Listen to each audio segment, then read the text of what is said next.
Welcome back, ladies and gentlemen. It's another day of Street Fighter League Japan, but not just any day. This is indeed the very first day of the playoffs for Division S. My name is Vicious, here with Kosa to bring you all the action of day number 1 for the teams that have made it all the way through from a almost half-year-long battle, a gruesome battle at that, with significant changes time after time throughout this season of Street Fighter 6. Before we get into it, first and foremost, we're all very happy that you guys are here. We're glad that you guys have been sticking through it, because this one is going to be one of the most prestigious battles we can ask for in the land of Japan. With that in mind as well, we know that a lot of people have been watching it currently live, and others that have been watching it a week after, but we do highly request that all people that are tuning in currently, please, at the request of Capcom, refrain from uploading any footage or replays of this tournament without the authorization of Street Fighter League and the organization, just to keep it all intact, as well as spoiler-free for everybody that's currently missing out or unable to watch it live. But as it stands right now, this is what's going to go down. Our top 3 teams coming in from Division S, duking it out, as we can see here. Kosa, how are you feeling first and foremost? I know you have a busy weekend, but also, how are you feeling about this weekend of the playoffs? It's going to be a roller coaster of emotions. Great action, great Street Fighter 6 action, the meta being pushed, these players being pushed to the limit, but also some heartbreakers, because only one team will reign supreme per division. For today, Division S, Good 8 Squad sits in the finals. FUKUSHIMA IBUSHIGIN earned the right to be in that second place spot in the home position, and Saishunkan Kumamoto in third. Tomorrow will be Division F with Yogibo Reject, Crazy Raccoon, and Hiroshima Team Itsuka with Yogibo Reject in the finals, Crazy Raccoon in the secondary position, and in the third position, Hiroshima Team Itsuka, aka the Dark Horses. Again, this is going to be a roller coaster of just a lot of emotions from me, the players, all you at home, and I'm sure you too is Vicious, as we have watched these players grind it out week after week during the regulation plays, but here we are at the playoffs. Right, it's been kind of an interesting feat to see like how some of these teams have survived through like so many different changes throughout the meta, right? There was like a lot of turbulence, I feel like, for a lot of the players to really get their groundings with the characters, but also having to adapt to a lot of the DLC characters that have come through, and now they're being put through the ringer again, where they have to adapt to the most recent changes of the game, right? I mean, we understand like that is like the current lifestyle of a pro, but like personally, I think it is rather difficult, but it's also like some of the more challenging and most rewarding things as a player, but also way more exciting to watch as a spectator, in my opinion. It's like, damn, it's like we gotta see like who's really like accommodated to all the adaptations that need to be made thus far with all the different changes. But as it stands right now, we talked about it. The top 3 teams currently here duking it out. What happens in the grand finals, though? The winners of both Division S and the winners of Division F, they will be duking it out at the most prestigious event afterwards, if we could find that one team winner to make it through the Capcom Cup Japan. But again, the grand finals, that's going to be happening in February at a later date. But this is what we're all here for, right? This is what it's all about, to see who transpires above all the challenges in the entirety of the league to claim themselves as the best in Japan, and also technically represent. They could kind of say, you know, Division S, they were rocking it out more. They were rocking it out a little bit harder than Division F, or vice versa. But the fact of the matter is, you know, we see a lot of the stats that come through up on the screen. We see how the stories have kind of shaped out thus far. And it's a very, very interesting one to kind of tell, to see like who's taking a lot of the points from the away side and who's taking a lot of the points from the home side, right? I feel like in this current race with the first to 70 point format, certain teams have really floated above and beyond, being pretty much in the hot seat of the away side. Wouldn't you agree? Yeah, I'd agree with that. And the fact that I feel like you're on the away side means that you have to look out for even more things, the player to player, the character to character, even more so, considering you have to put up your characters and players first.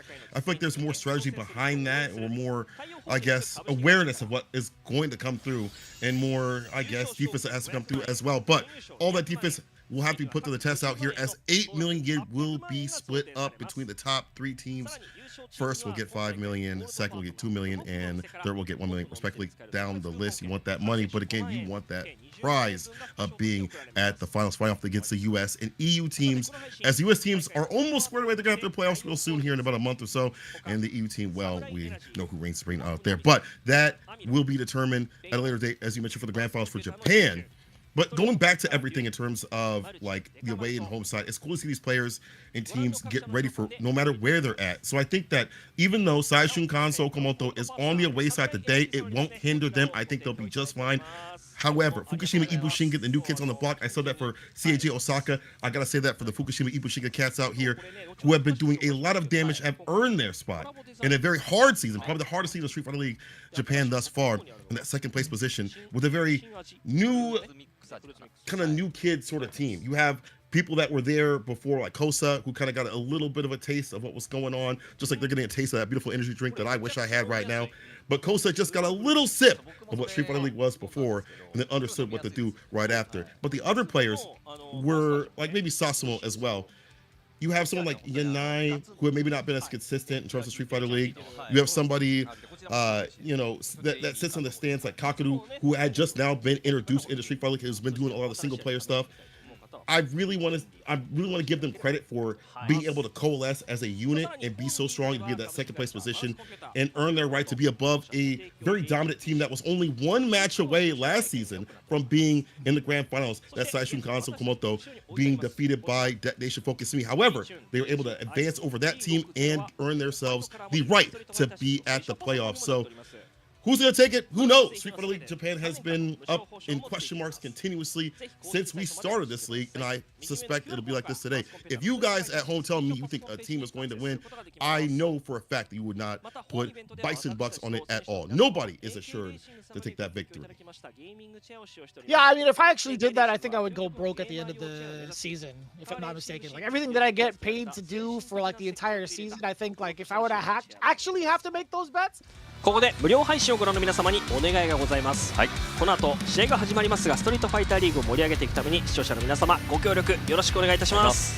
YouTube のシステム上、皆様の高評価数、そしてチャットメッセージ数はいつも番組拡散の大きな力になっています、ぜひ積極的に高評価ボタンを押していただくなど、チャットでたくさんメッセージを送っていただくなどご協力いただければ幸いです。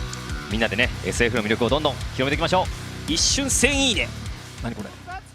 I'm pretty sure I would break probably even. I think like I would get all the money I get from commentary and then just right back into those bad bets on my end. But again, that's neither here nor there. I think you bring up a very valid point, right? You have a brand new team with the face of FUKUSHIMA IBUSHIGIN facing off against veterans, very tried veterans with Higuchi, Shuto, Nemo, and I guess, you know, that's 3 of them, and also Daigo, right? Daigo's been a part of almost every single Street Fighter League with the exception of maybe one, maybe just, in fact, just one where he actually focused on maybe TOing or trying to make it to CBT, etc. But I think it's a very valid point, but kind of moving forward too, not only do the players receive the recognition and the big prize pool of being a part of that 8 million yen, but they also get another incentive this season. We've talked about this a bunch of times over with the individual player awards, right? Which we'll be able to reveal later on, actually. We actually have those results, as obviously we are now in the playoffs. We're pretty much close to the end of the season. We will be awarding a lot of those individual ones and revealing who are the recipients of those things later on, which is going to be maybe in a few more minutes going forward. Ooh, look who won the Drive Impact Award. Right now. It's our boy Tachikawa, yes. Already up on the screen, showcasing who won that one. So, we actually got some words from Tachikawa. He said, I personally watch tournaments and leagues overseas a lot, and I learned how the US and EU players use Drive Impact. Maybe that's why I was able to receive this award. I'm really happy for it. It's really cool that he is out here watching our scenes and watching other scenes as well. You know, it's really a communal thing when it comes to fighting games and learning why people do what they do. Shouts to Tachikawa. That's my favorite award. 50K yen awarded to him. Congratulations, my friend. Absolutely wild too. And I know he had released a statement about going back to the coaching side of things, right? Although he's not able to represent himself this weekend via the playoffs because his team unfortunately cutting it a little bit short, he is able to provide his coaching services to at least one of the teams here in the playoffs for Street Fighter League Japan. So even though he's not in the reign of, or in the realm of the ring, he's still grinding it out. He's still trying to hustle, right? And I appreciate that. But also, a man who's been hustling pretty much throughout the entirety of, I think, even further than my career in the FGC is Pugera, right? I've seen Pugera from the very, very beginning in my startup of even like figuring out what fighting games really are about. Pugera actually had won the Best Win Rate award, and honestly, he was such a vital importance in previous seasons too, with the way he had adapted and brought so many big W's, even with like Balrog as well. His words coming in, he says that it really is an honor receiving the award. The award was just the result of playing my best for the team, and I was supported by my team for every single win. I am not satisfied with the playing time at all this season, so I will train harder for the next one. But for now, I want to share my happiness with my fans.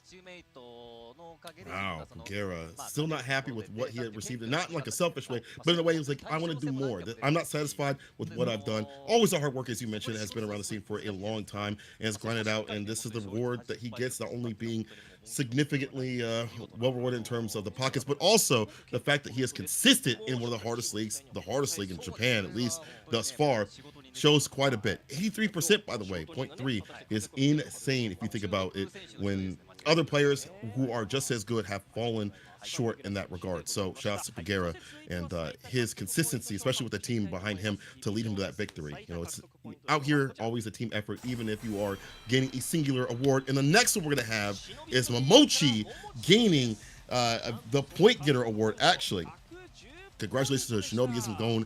Yaimochi, unfortunately, his team wasn't able to reach the playoffs just by a hair's width, it seems, but he is the Point Getter award overall, which is very impressive. He said, I was really disappointed in last year's result, so I'm relieved that I was able to earn something this year. I really thank my teammates for believing in me. I personally think that this is an award I got as a team, and we couldn't proceed to the playoffs, so I was really happy we got something left for the team this year. Look at that. He says it as a team. It's not like, oh, I earned this thing. You know, none of them have said that, but especially here, Yaimochi, crediting his team for success. You know, I'm sure they're giving him support, data on how to fight some of these other players and matchups and things like that.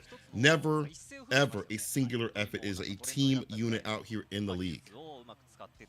That's right. Although we've revealed 3 individual awards right now for day number 1, we do understand we still have 2 more awards to give away, but that doesn't really get determined until the finality of the season, right? So with that in mind, we still have the Rookie of the Year award as well as the Season MVP, which will be told in tomorrow's grand finals. Or actually, no, in the grand final of it all, actually, because obviously we got to finish out the season, right? So we'll get those results for you even further on.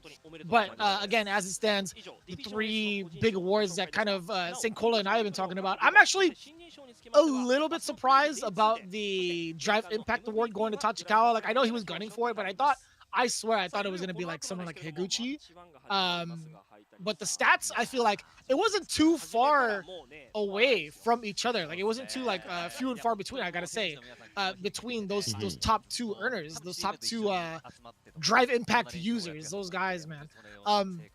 But for the most part, it's been really interesting that the league has decided to kind of go that route and give even more incentives for a lot of the players here to kind of like add a little bit of extras for even the viewers as well. It's like some people could purposely just throw out a lot of Drive Impacts just to be like, yeah, you know, this is like a little bit of a shock factor. But enough about that. Again, we've had our intros, we've had our rules. Now let's get into the teams being presented. Coming in right now for our very first matchup on the away side, Saishunkan Seoul Kumamoto coming in, barely making it through at 235 points.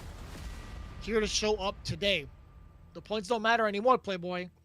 It's what happens here in the playoffs. Saishunkan Seoul Kumamoto stepping up as the away side. As you see, the attack on heavy tank, that is Fudo. And he has been grinding. You guys have been checking out his CFN. He's been doing a phenomenal job. And we get to teleport him in? That's what I'm talking about, baby. We got him in the studio. I love that. Whoever's got that tech, share it my way, please, because I need to see how to, like, Zordon my way through to any sort of studio. But it's Daigo Umehara, the beast and the legend himself, stepping up as the second player. He's made it. Okay, I'm glad he made it through. I was concerned to see if he was going to be a little bit lost, but he's found his way. He's found his way. Of course, Higuchi stepping up to the plate as well. The young prodigy, I thought also would have been recipient of highest point earner. Yeah, throwing sonic booms already. Last but not least, the Violence Emperor, the Brute King himself, Nemo, the leader of Saishunkan Seoul Kumamoto, who has stepped up time and time again in these dire situations for the playoff standing. Real tall. He actually is he is quite tall. There you have it. There's the composition of Saishunkan Seoul Kumamoto. Really curious to see what their order is going to be like, and also how they've adapted to the changes thus far. Really excited to see this overall team. Team of old guard who has been doing the most online and offline, league and outside of league. But again, they have to go up against the young guns out here who have been very, very dominant, especially in the second half of the season. FUKUSHIMA IBUSHIGIN coming through, led by Kaku, and joined by a variety of players, technicians, characters, you name it, they've got it. And this team may be the ones moving on. We'll have to see. FUKUSHIMA IBUSHIGIN, let's get a look at their players and their characters coming up. Start off with the sunlit rising star himself, Sasamo. This man knows 3 languages in all forms of beatdowns with his character, especially at the end. Here he comes. Oh, I like that pose, already ready with it. My man's ready to fight, and he also is ready to fight this next person. FUKUSHIMA's go-getter, getting quite a few points at the very end. Yanai, who might be the secret weapon, I feel, for this team. That Bison. In there with the gloves, nice and warm, already ready, stanced up, ready to go. Next, we're gonna be having Daredevil on ice. He's not very nice when it comes to the kin. He will cook you up. Kosa has had one of the most fantastic runs, and I feel like has one of those best understandings, I should say, in some of the matchups that we have seen thus far. Also ready with the gloves. Oh, I love that guy. He's such a joker. Last but definitely not least, you know him, you love him, the Purple Perry Prince, 3 Ps. It's Kaku coming through on the Bison, and the Akuma leading this team. And again, people have been asking for him to come through Street Fighter League, and he finally makes his appearance. And what a star he is. Look at that. Bring it on. Saishunkan Seoul Kumamoto, he says, this is your young guard going up against the old guard. And one of these teams will be fighting it out against Good 8 Squad a little bit later on. I love that. You know, I never really put it together for the longest time that the signs they were throwing up is actually IBSG. Man, you know, I never really. You didn't notice that? That's crazy. I didn't. All right, well, I didn't. We're both fired as of today. Yeah. So. Just kind of hash it out, also reiterate it. We didn't really get to kind of go over the format, and just in case you guys had missed it from previous seasons before, the way it kind of goes down, right? We've talked about the teams involved. We talked about what's happened in the grand finals. We do have a couple of words from the owners of Saishunkan Seoul Kumamoto. We're going to use this time a little bit to talk about what happens in the format, right? Now, you've been following along week after week where we have the first and second players play a best of 3. The winner gets 10 points. The anchor getting 20 points in a best of 5. However, this is going to be a race to 70 points. So whatever happens as it goes on, we're going to switch up for those 3 teams, for those 3 matches. As soon as they happen, we switch over between the home and the away side, rinse, repeat, keep on going through the rest of the sets until we get those 70 points.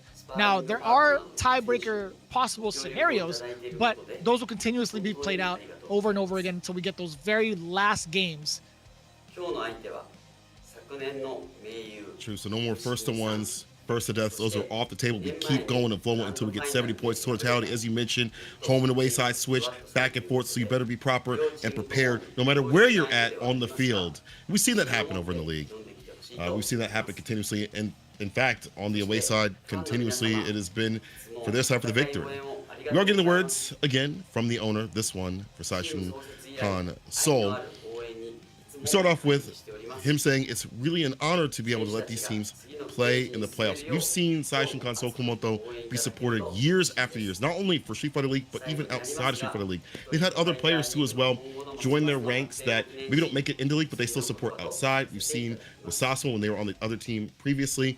And you have to be very happy about how this team has been led, how you've been able to, no matter who joins a team, be able to fit in immediately. He also says, really difficult. It's going to be a really difficult game today, but I know they will do their best.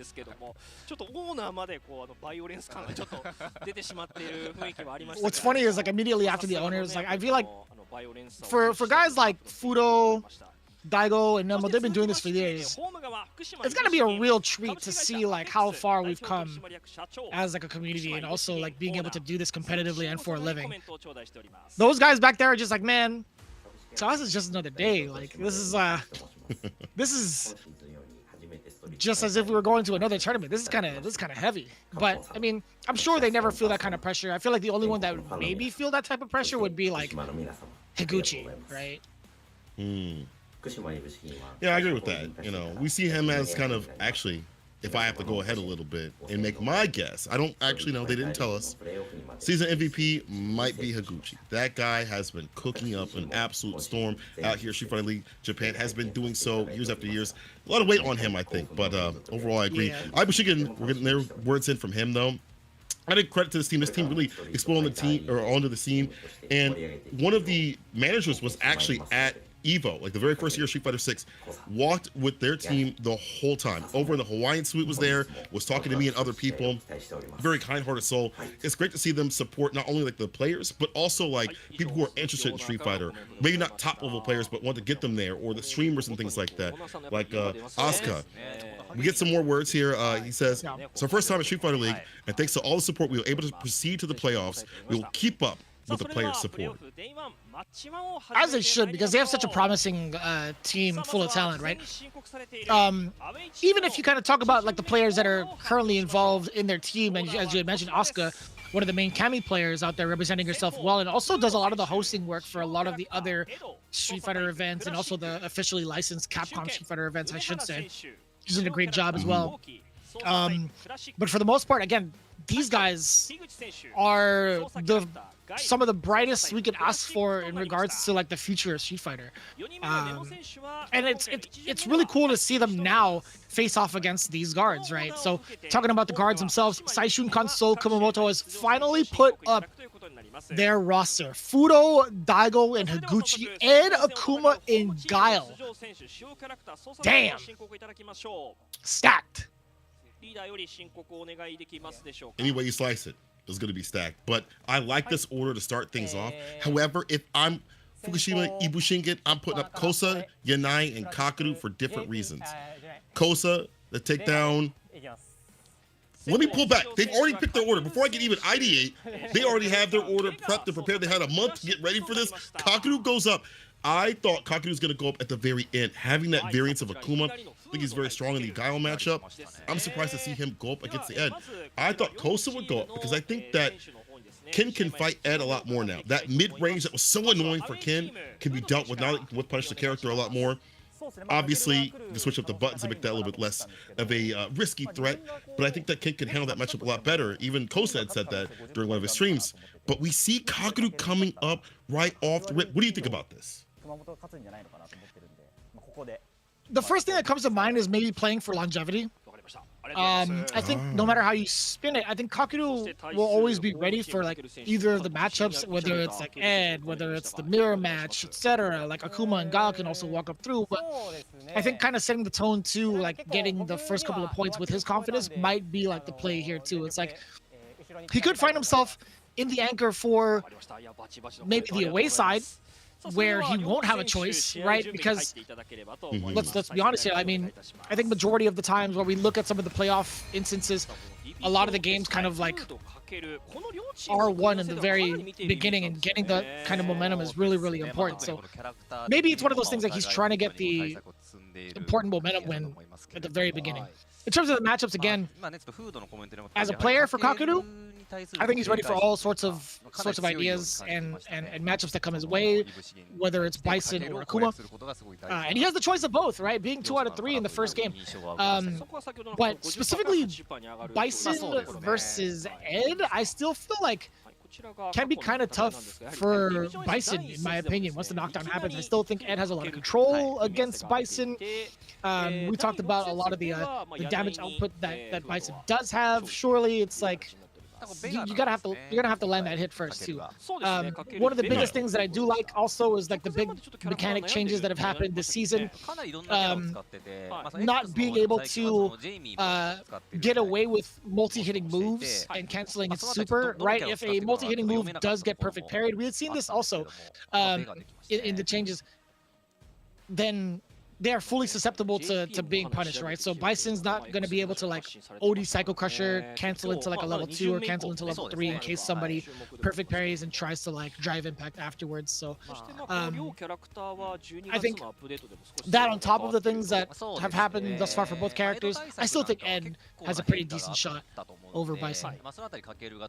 I agree. I think the nerfs to the normals of Ed for some instances kind of sucks, but that aerial approach now being watered down, you can air to air a lot easier, you can check him outside the skies a lot easier.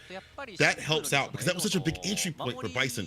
Stomp, you know, Devil's Reverse Punch. You have so many ways you can get in and they lead to so much damage. For him, you know, you get a DP off, whatever. Bison's gonna jump again. He's gonna, you know, he's gonna go for the stomp again. He's gonna try to find any aerial way in and start the oppression. When that's watered down, when that's gonna lock off a lot more, it's gonna be a lot harder for Bison to approach on the ground where Ed has that control still.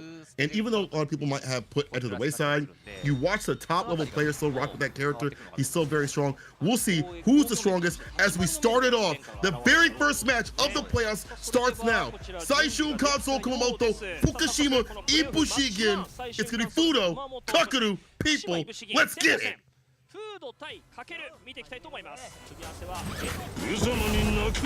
Round 1. Fight. We'll see who's made the adaptations towards the big changes. Already with the big whip punish thus far.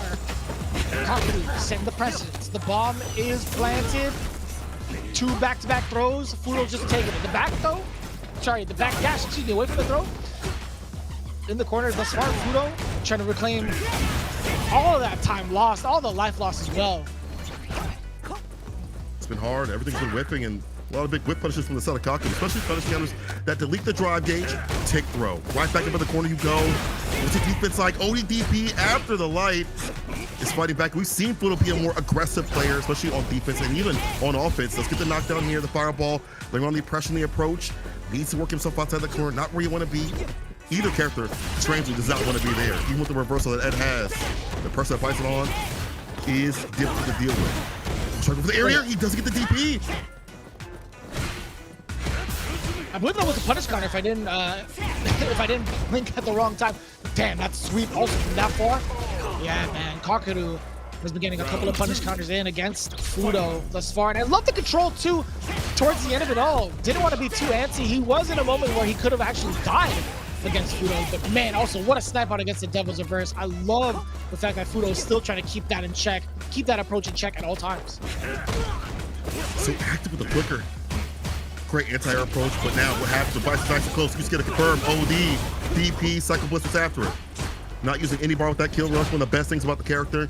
Keep the bar for damage for the extensions. Don't have to drive rush up unless you want to, like that with the medium. Kill rush back, we see that as a repositioning tool, but the OD Cycle Crusher hits. Back heavy kick plus the flip out, still harassing, and finds an opening. Bomb implanted.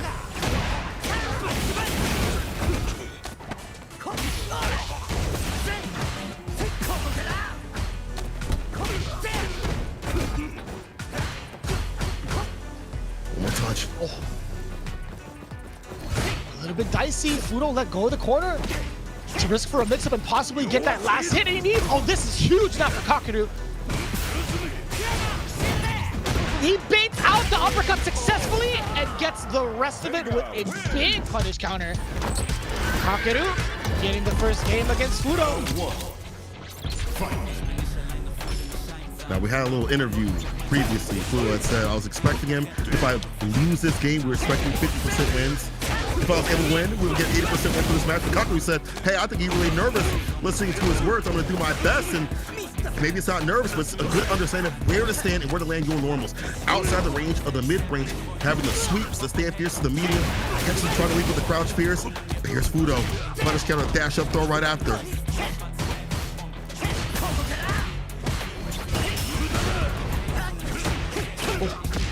A little bit of an awkward exchange, man. Fudo and Kakeru both slugging at each other a bunch, too. Try to rush forward, canceling it with the flicker. Trying to test the reactions with Kakeru. A little bit of a barrage, too. What a snipe on against the legs, man. We talked about that control that it has. Mid-screen, Kakeru paying for it. The first round of game 2. The dash up, both trading in the night, finds some heavy, the follow-up right after, nice, cycle blitz right knocked down, backs away. We see him try to regain this mid-screen control, but just with the throw. Bomb is implanted, drive rush, back heavy kick this time instead of the overhead. Laying the buzzer for the bomb to go off, drive reversal. Will it be money well spent? Yeah, being able to kind of slow down the pace after that drive reverse is pretty important too. Like, Fudo's not going to be losing too much drive kick, still saves enough just for this continuation with the Kaku 2 sitting at 1 bar. But man, Kakeru just coming with the stomp, gets blown up for it immediately afterwards. Fudo talking about it. 2 rounds straight, right back at you.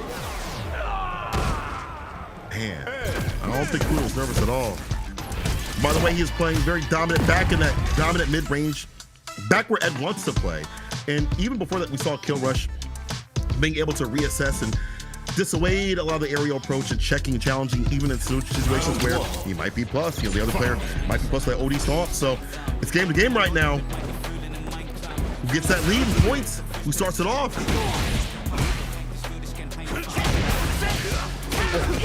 Barely with that counter medium kick from the side of Kakeru, but Fudo fully punishes it, gets the forward throw, drive rush on in, not drive rush, excuse me, kill rush on in to force some of that pressure. I like that. Ringing true with the uppercut. What a pickup! He tracked him trying to leave. He knew the intention was him trying to escape the corner, had something for him, and put him 6 feet under in the cemetery. Fudo, not nervous, not missing a beat. Set point for him. Parry after losing on that -3. Still my turn, baby. Turn that blue. Kill rush to the throw, right back up to the corner we go. That blacking deep is all you have is at level 1 to save. Lands the DP, right back into the corner. Fudo traps him in continuously. OD for the fault with DP. How do you stop this pressure? I don't think Kakeru has that answer thus far. Maybe we'll find out, but right now, slowly let out of the corner, actually drive rushes on in there. Medium punch does connect. He just has the bomb implanted. Fudo has played safe. He has to let it rock thus far. So many plus frames thus far for Kakeru. Checking the walk back numerous times over against Fudo. Barraging with the lights now. What do you do to mask this comeback? You do have 3 bars to your name, but you're still down around. You're not going to have time to spend it. It's actually going to be good night. Here comes the dream. Doesn't even need to do the rest of the sequence. It's Fudo. 4 rounds straight, 2 games straight. What's all that talk about being nervous? Who nervous? Me? Not me. Look at Freak. Fudo! Fantastically done. And you see him being able to realign with this new Ed. We mentioned that Ed had some changes, some nerfs have happened to the character, but if you watch these players, especially over the past couple of weeks, they've really realigned with how the new Ed is supposed to be. You can't just kill rush back all the time after flicker. have to use it as a full screen sort of bait. If they try to jump in, try to go for like a devil's reverse situation, we have the anti-air approach. And the reads on Kaku against him as a player, he went for the leap out with the stomp to try to leave the corner after using the medium and try to stomp on out. Who was ready for it? Fudo. Perfectly done. Fudo reading the player, the character, everything well done on that matchup. And 10 points for Saishunkan Kumamoto is how we start off the day. Now, previously, Saishunkan Kumamoto was a thorn at FUKUSHIMA IBUSHIGIN's side as they took them down twice in regulation play. Now, last time they met, it was 40-0, Vicious. 40-0. Damn. You know, we talked about kind of like the adaptations being made thus far from like teams week in, week out. But when it comes to like isolating a single team and being able to work off of like all the L's that you have taken in the season, I think Saishunkan Kumamoto is built a little bit tougher to do that a little bit better than FUKUSHIMA IBUSHIGIN, right? You have Fudo, Daigo, and Higuchi, right? Like to top it off, you have Nemo, who's been doing this at like such a high octane level too, in a multitude of different like versus games too. But Daigo coming up next with the Akuma, I mean, he's already made that statement too. He's already actually been releasing a bunch of videos thus far about like why he chooses to stick it out with the Akuma. He's still like further challenging himself in Street Fighter, which is like so refreshing to see. And that, you know, we've joked about this a lot, about him being the, you know, the Batman of the FGC. Like once he figures out who he has to play against, he'll have like all the answers for them, etc. But I think Daigo right now is in such a comfortable position to like highlight that even further, and with such a good character too. Like he's having so much fun with this character right now, and in such a great spot for Street Fighter 6 that I feel like he's looking rather pristine and unstoppable, at least from what I've seen on his streams, right? He'll take a couple L's, but like I think his confidence is pretty high right now. We saw how confident he was anti-airing Bison after the patches had happened. Oh, I forgot. He forgot his glasses today, so I don't know how much of that will impact his performance. We just got news of that now as he was talking, so sorry to interrupt there. That was actually, you know, throw everything I said out the window. If he doesn't have his glasses, then we might be in trouble, guys. We might be in trouble. Yanai, you better be smashing drive impact as much as possible. You're telling me that the teleporter was about to go off and you didn't jump in there with your glasses? You're messing up, Daigo. But that's unfortunate. Yanai says, I lost bad the first game I played against him in Street Fighter League. I want to get my revenge today. But again, going back to Daigo, it's cool to see that player evolve himself and not rely upon what would help him win. In that same video, he said, if I played Guile, I might be winning more off the bat, right? But that doesn't help me grow. It's boring. He wants the excitement. He wants to be able to learn and grind it out. On the other hand, though, let's flip it over to Yanai. This cat, I think, is like a hidden demon. We didn't see him play that much and that often. Yes, he lost to Daigo, but you rarely ever see him off the bench. And when he did come off the bench, he did work. You know, there were a few times where he didn't, but most of the time he did. And he's one of those cats where there's not a lot of data on him in terms of, oh, I played against this guy, and I have a lot of systematic data, or other people have. I have a lot to draw from. All they have is CPT, World Warrior stuff, online stuff, which is great, which is good. But that team element might be different. You know what I'm saying? That might be different in the past couple of weeks or during regulation play. You have gaps of data that may help them, that may give them the advantage. We've seen Yanai have some pretty clutch moments on defense with the character, good understanding when to jump back, when to use drive reversal. His defensive timings for Super also are pretty damn good in terms of reading when it's properly able to do and when it's not. So I like him going up against Daigo. However, Daigo has evolved this Akuma to the proper way. He's been a lot more aggressive. The turtle style is left to the stands. He is going all in with the character, and we are going on with this next match. Will Soul get another victory? Will Yanai get his revenge? It's going to be an interesting bout for sure, because the last time they faced off against each other was indeed in the very first week of Street Fighter League Division S, right? Yanai actually went pretty toe-to-toe against Daigo, but as it stands right now, Daigo is putting on the hurt already. This entire sequence putting Yanai already into the corner. That forward fierce to the mark as well. Dashing up, getting the forward throw, being able to dash up again, apply more pressure. A stone throw away does get the very great clutch attack, but Yanai gets bodied, absolutely smothered towards the end there. That is a perfect fight. pressure. Stand fierce and 4 fierce up the corner. That's where Akuma loves to work. Stand fierce looking for a firm, looking for the guillotine. He tried to go for the area, but just didn't get the proper timing. Harassing with that plus range stand medium. Look how confidently he is walking in. Yes, that is a plus button, but even as he walks back, Daigo is walking with him, dancing with him. Is it going to be another perfect? Next confirm might be that. He's got the level 2. Now building a level 3 for a victory. Drive rush overhead. Held the parry for the throw right after. He wasn't punish counter because that might have been death. Another drive rush overhead. Another overhead. This one with no bar necessary. Just raw, but it works out. 2 perfects. Vicious. What is going on? My man said I forgot my glasses, but I think Yanai did too. He got a double perfect right out the gate. How many overheads? Count them. I really don't even know. How many overheads were both blocked and successful? And to be fair, also drive rush forward into the overhead. He's going to be just fine regardless if it's blocked. Yanai wasn't ready for any of the approaches, man. I'm sitting here talking about how great his defense is. He got to open up eventually, but we all would get opened up after a while. You held parry against 2 overheads. The next one, the third one, I should say, is going to probably hit at that point. Just so much confidence from the side of Daigo. You're so afraid of crouching medium kick if you walk back. You're so afraid of being stuck to that stand medium plus range. And he pushes you to the corner. He has all these great buttons to lock you down. 4 fierce, stand fierce. You see the immediate team talking right now, congregating because he got beat. They're just laughing like, oh, I need those glasses. No, it's like maybe you shouldn't wear glasses, Daigo. You see like the 2 teams like, oh, well, not too serious, I feel like, from the side of IBUSHIGIN. Kaku's kind of just like, you know what, like, people get bodied, that's fine. I think that's so important too. Like, you got to learn how to kind of like laugh it off and take the L's in stride, right?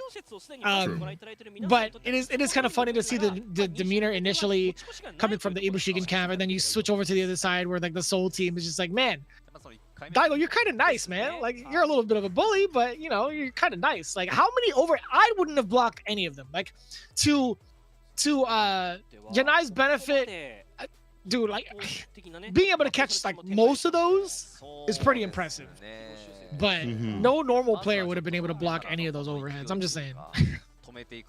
After a while, it's over for you. You know, it's just too much pressure. There's so many things that Akuma can present. That could be like a driver's throw at the very end. So at that point, you are probably trying to block a lot more as you lose more health. It's just like, where can you even pick your shots? I mean, this is an aggressive Akuma that we finally see from Daigo, the Akuma that he has wanted to build. When they previously played, that wasn't even the Akuma that was in its final form or its first form at all. It was first form Daigo. This right now is final form Daigo in proper play. We'll have to see the rebuttals here. Will be delayed jabs? Will it be maybe a more better aerial approach? I don't even know what you can do at this point, but hopefully Yanai has figured out something. I want to see longer games out here and not washouts.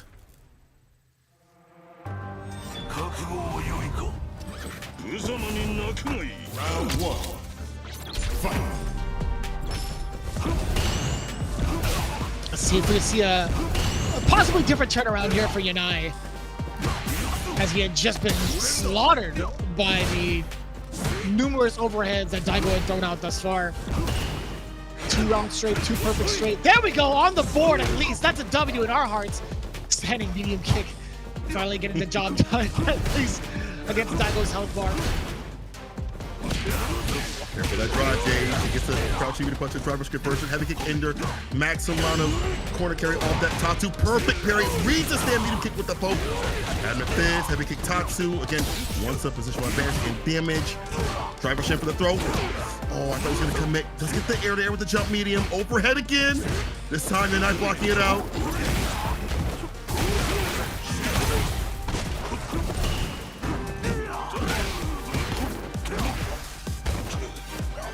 I love that interaction, man. It's not the first time we've seen Daigo do that also, as a response to seeing Bison take off with the Shadow Rise. That hitbox on that.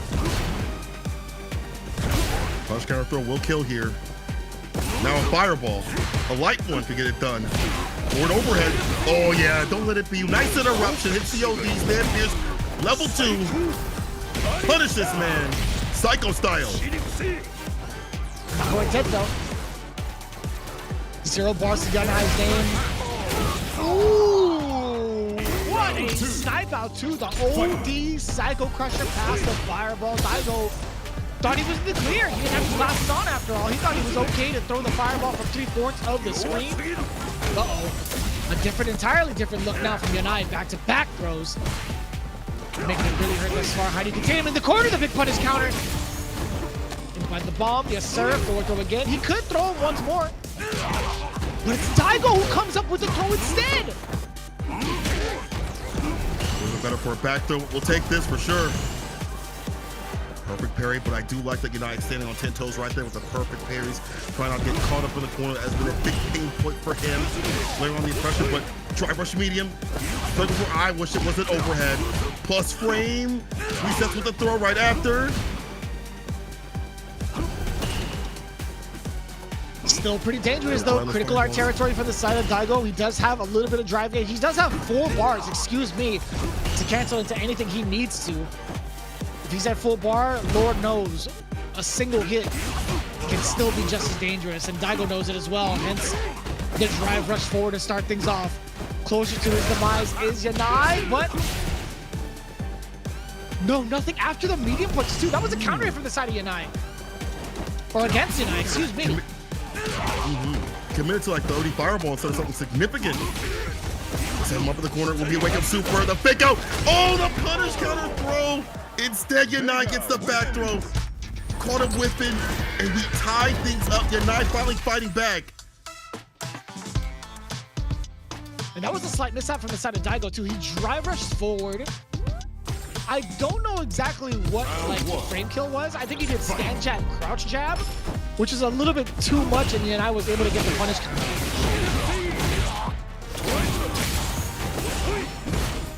Yanai now on his bully. I'm about to go off, walk up throw right after. Has him put down for the corner. What a turnaround. Yeah, how'd that feel? All these throws. ODP lets him free for a little bit. Corner not lost. Just yet. Now things like this with the OD cycle crusher. That's gonna be Yanai pulling it back from the brink. Fight.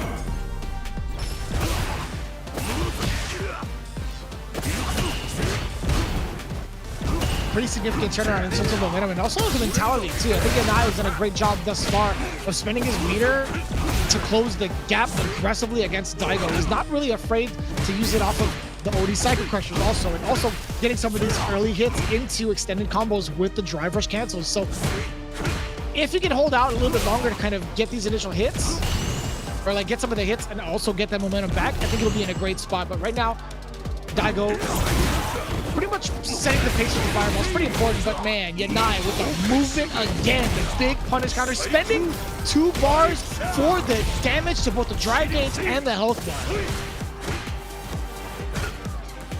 Dash up again, not letting Daigo leave or breathe. Again, trying to tap parry as much as possible. Would love the perfect parry, but even tap parry is good. And that stand meter kick, I feel like he's charging up that cycle crusher behind it. These fireballs as he walks forward. Ever so often you see him back and forth, go back and forth, try to keep a charge, try not to overextend too often. Daigo got to come to him to get the win. With this character's walk speed, he can definitely do so. Oh, another overhead. I thought it was coming. Perfect parry, claims the space. The throw. One more touch of Yanai will claim his revenge.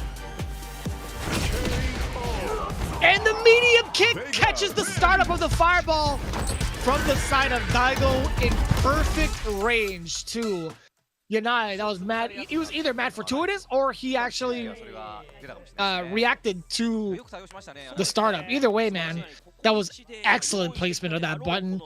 That medium kick really measured out well. Yanai getting the revenge where it's needed, right? Super, super clutch. 10 points on the board now for Fukushima IBUSHIGIN as we get down into our anchor matchup now between Higuchi and who knows? I gotta ask you, it's gotta be Kabe, right? Like it's gotta... Kosa, excuse me. I'm thinking about his old name. Sorry. It's gotta be Kosa, right? Kosa had like 3 names, so I'm with you on that. Yeah, it's got to be Kosa. He lost horribly last time. Well, not horribly, but he definitely lost, again, that 40 baller that Saishunkan Kumamoto got.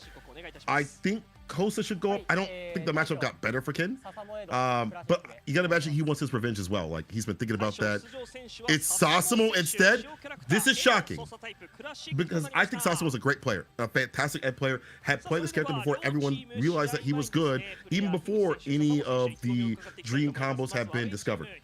That being said, Higuchi at EWC had proven that he is a master of this matchup and has understood what it takes to fight Ed. We've seen it in the league. We've seen it in the CPTs. You know, he has, when I talk to him, giving me a lot of detail on like, oh, this is what Guile players should be doing. You know, with Sonic Blade and things like that, the timing of the booms has to be switched up. You can't play it normally. Upside down kick is very important too, as well as a poke tool.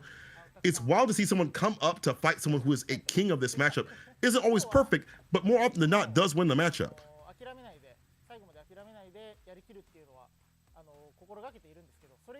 Right, and we talked about like Sasamo too, like evolving as a player. When you go up against someone like Higuchi, though, this is so difficult to manage. I mean, like Sasamo's actually been doing a really great job of like kind of taking down some of the titans that have really kind of plagued him before. I feel like he didn't really find like his bearings in season 1, in my opinion, but him transitioning over to Ed and also getting a really firm understanding of like how the game should be played at a high level. I think if anything, he would be, if there was an award for this, I think he would be like my most improved player, in my opinion. But going into it right now, like Ed versus Guile, I actually had the luxury of being able to watch some of the CFNs earlier today. Just like randomly, just kind of like see how it's played right now in like different thresholds of ranked. Instead of just kind of like watching it from like a CPT perspective, I kind of want to see like how other people have like managed to fare up against this matchup. I still think the different kind of fireballs that Ed can throw out can really kind of contest against Sonic Booms as well. Being able to kind of like go for the spark, go for the fireball extension too. The speed of the fireball can kind of match Guile's as well, whether he spends OD or not. But I think I like a lot of the control that Ed does have with some of his mediums to kind of like barely outrange Guile. I think Guile has a lot of like command normals that really kind of put him in really interesting places too. Like I think it occupies the medium space pretty well, but the heavy ranges too are really difficult to consistently land, in my opinion. Like you can do upside down kick surely, and it does like a great amount of like chip damage towards like your drive gauge or whatever. But it's really kind of like having to force your opponent to settle into those ranges first, whereas like, you know, Ed is not going to be able to like you're not able to do that against Ed too easily, right? So we'll see how much control Higuchi is going to throw out with either the normals or the fireballs, and that's really going to set the pace for someone like Sasamo to kind of adapt to, because Higuchi is so good with changing up and transitioning between different play styles at the flip of a switch. Yeah, he's one of the best at it. He's such a good technician with this character and how he fights other characters. And even after he wins or loses a matchup, we talk about this continuously, he is back to the lab on his stream, like immediately. You know, he's one of those cats that is always ready for anything that's thrown at him. And I agree, like that mid-range could be great for Ed, but I wonder also how the nerfs are going to affect that mid-range with the stand medium kick not being as powerful as it is, and being able to counter poke that butt a little bit easier with, you know, your normals or even the fireballs might help out. But again, Sasamo, he's a technician, and you mentioned he's one of the most improved players, if not the most improved player. I have to agree. I think where he used to be and where he's at now, even outside of the league, has been way different. And it's easy to say, yo, Higuchi's so good at this matchup. He's so well understands how to fight Ed and all the Ed players, stuff like that. He always pieces them up. But you're going against somebody who is so improved and understands every minute detail of Ed and has stuck to this character regardless of what has happened on the patch. Some people have left him to the wayside or don't think he's as strong or have to, you know, use him for other matchups and stuff like that. Sasamo says, I'll go up against a matchup that might not be so good. We are getting some of the interviews, or we did get some of the interview, I should say. Higuchi said, hey, I'm pretty nervous about the playoffs. Sasamo is such a good player, but I have to win here. I will not give up until the last second. Sasamo said, I talked with him a lot this season, and I got stronger thanks to him, so I want to show how good I am from him. So, comes down to this. I mean, this is a longer match right here. Determines so many points. 20 points be awarded to the winner of this one. And again, the lead as well for the first set of matches. Fight.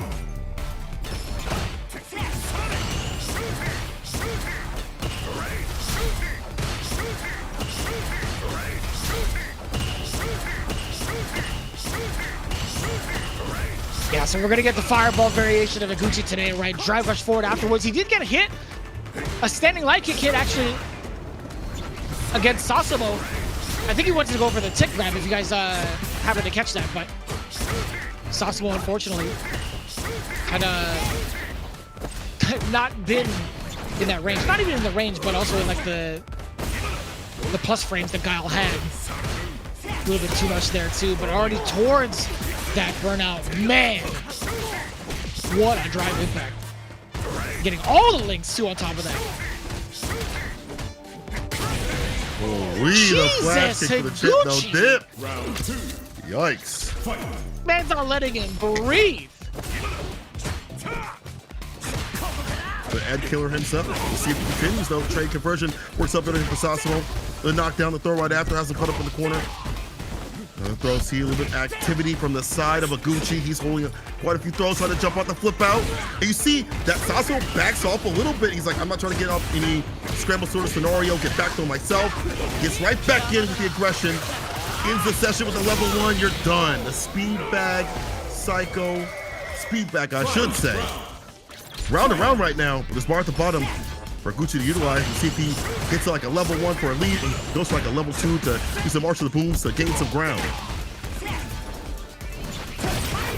What a comeback too from the side of Sasamo. Still being able to maintain the rest of his bars, but man, it might not even matter with the current pacing of Higuchi. Damn, that's hella damage. Letting the level 2 rock the slow version just to get the space against Higuchi. He ran into both of those? What happened? Ooh. There we go. So level 1 was expended, as we mentioned. Level 2 coming through now. March of the baby booms. Back to mid-screen, that back fist ender, or I should say extension. It's really good. They reset with the overhead, the plastics from above. Higuchi, you are so dirty. Sometimes you'll see like a dash up throw between that sequence, so maybe that's something that Sasamo was trying to like back off from, but the overhead catches him slipping and ducking. Damn, Higuchi. That was actually kind of dirty. I was actually kind of dirty. I was kind of I was curious to see what the mix-up was gonna be like after the solid puncher meter was all drained out. I did not expect him to go for that overhead. I thought it would have been a throw as well. Oh, that wasn't the case. Let's see how Sasamo recovers. Again, this is gonna be 3 out of 5 territory though, so a lot of games for both players to work with. Again, a lot of the booms too.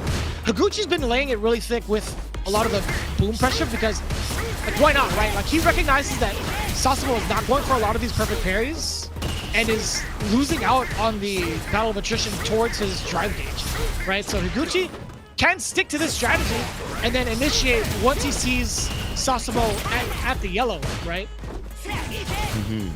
And that blade, again, we mentioned being so imperative for this matchup, being able to swing that out. Here, Sasamo finally works his way in after having to hold back so much as now holding forward. Is it the DP, frame kill, OD flash kick, lets it rip. First reversal I think we've seen from Higuchi. The blade again, the OD fireball as a rebuttal option. Sasamo trying to spin some bar, and now the interruption. Psycho Blitz knockdown again. Nice in meaty, no beacon option right now. And Sasamo has found out the tempo, even though there's that variance of that Sonic Blade, is ready and prepared to take some damage, hold parry, and walk this man to the corner.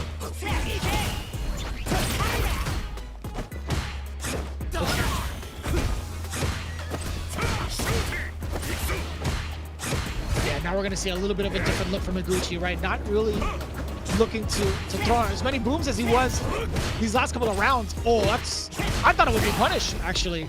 I thought it would be at least close enough to get punished for the sweep.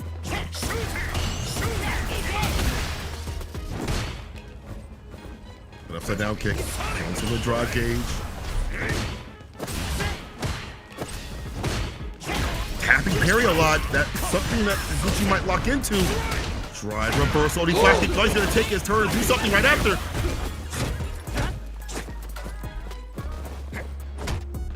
That was so raw too. Trying to steal your turn after that? Oh my god. Hey, that's not gonna be too bad. I feel like even with the knockdown, I think Sasamo's still gonna be able to get his drive gauge back. Higuchi does recover his. Yeah, pretty much back to almost even. But that throw sets them apart. Higuchi does have Sasamo near the corner. Perfect parry on the way down. Has to spend the rest of it. Yeah, the micro step forward to 1, 2, 3 into the critical line. This is going to be extra damage. However, does that actually kill? I don't think so. Still alive by a pixel, by a hair. He has bars. Higuchi doesn't matter. The fast fireball from downtown, down the block on 3rd Street.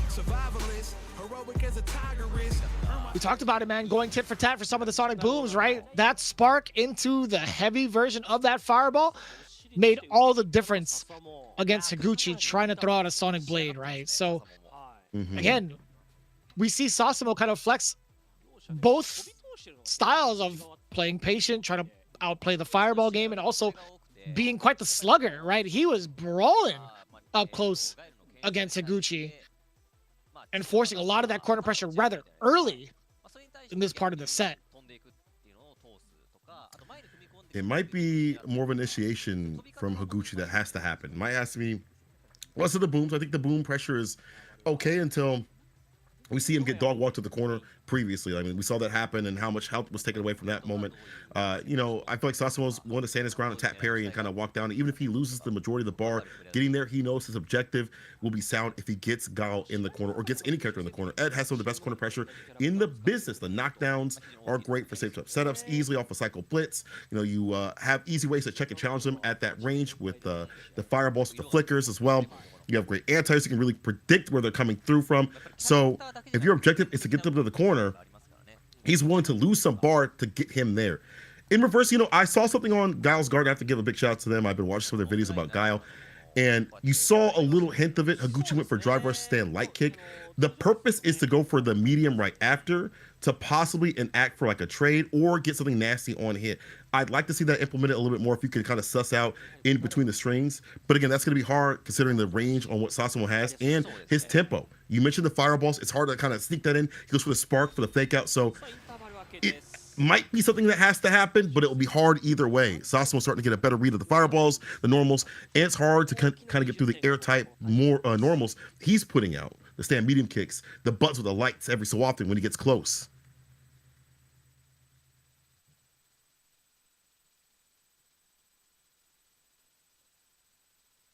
Very, very difficult to kind of gauge who's going to take it at this point, right? We've talked about Higuchi being at this point the veteran of Street Fighter League and also having an impressive track record thus far. Just basing it off of those stats, you would think it would be much more one-sided, but Sasamo's been giving him the fight of his life right now, and it's only been 2 games.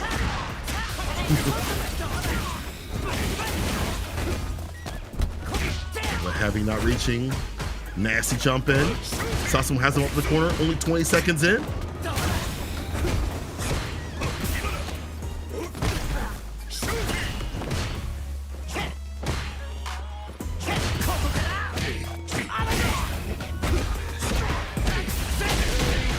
Man, buttons on wake up was the choice for the side of Higuchi.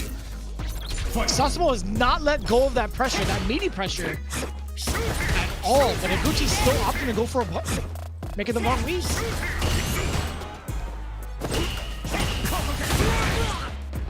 Flash kick, okay.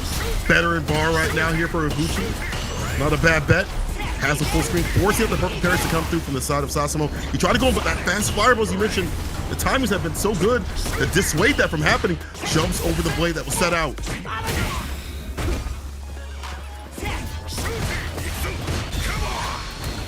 Come on. He has for the burnout. He does succeed. A little bit of that chip damage, level 2 to get rid of any sort of projectiles going forward. Trying to bait out a reaction 2 from Higuchi, pushing Guile actually away from the projectile initially, but to no avail. You might get actually bodied here. You're gonna get drive impacted for sure. Oh, not that way though. Yo, the big recovery from Sasamo out of the corner as well. This is huge. Forward throw. Do not OD flash kick. Oh, the back dash instead. It's a drive reversal. OD, the trade, level 1 instead. Okay, one more touch though. Both in burn up. Don't fall in the fireball. Either side. The walk down with the blade. And he fell. Anyway, what are you going to do? Someone's going to flash kick you or anti-air you? Bad position.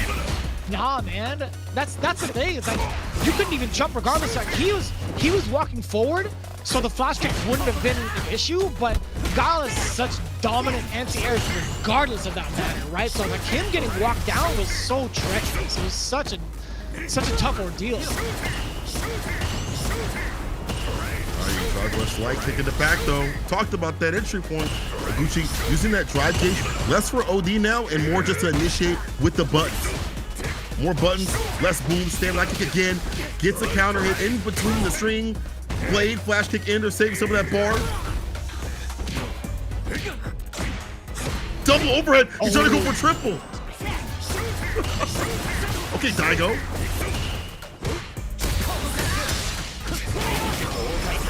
Yo, the lights to get rid of the drive impact armor. Sasamo, you dog.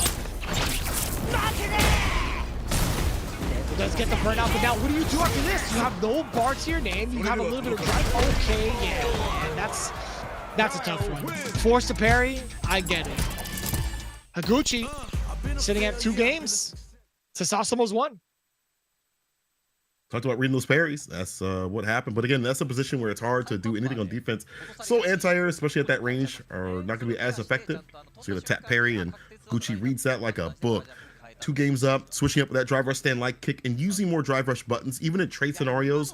Even if not successful, he works his way in the mid-range to fight. No more long range. He's up and close, nice and personal. And Higuchi, with that switch up that style, as you mentioned, has allowed him to keep up pace with Sasamo. Not for nothing though. Sasamo had some really good meaty scenarios, really putting Higuchi on the back foot where he's making bad reads on wake up. But it's still a big back and forth. Even with 2 games up, Higuchi, I don't think that Sasamo was that far behind. And it's very impressive again. Sasamo taking out somebody who is so informed in the matchup, who has traveled the world to fight this matchup, both previous and now on the patch as the game is. Got to give a lot of credit to Sasamo to keep up. He's had some pretty clutch decision making thus far too, from that last instance as well, breaking through the drive impact the way that it did with the barrage of lights. But going into that level 3, man, I felt like that was way more against him than it was in his favor. Not having any significant bursts of damage on your side like that. It would have been such a tough hill to climb, opening up Higuchi. But here we go. Into game number 4.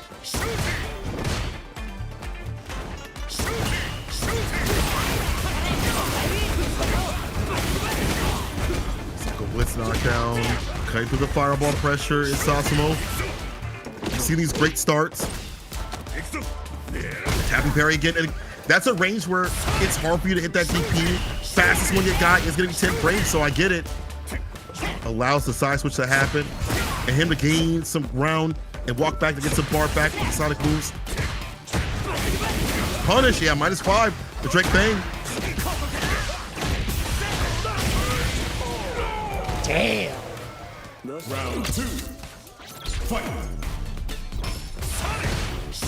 Sasamo taking all that momentum back. Now what happens when it's going to be a very fireball heavy game from the side of Higuchi, man? What a call out too. Level 2, just to get rid of it.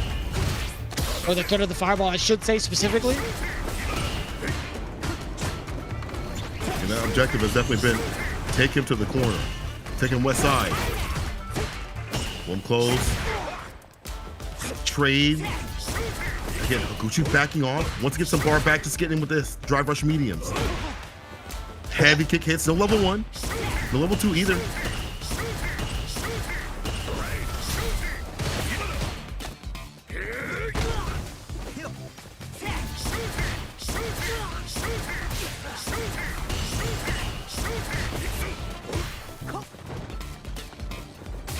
So difficult right now.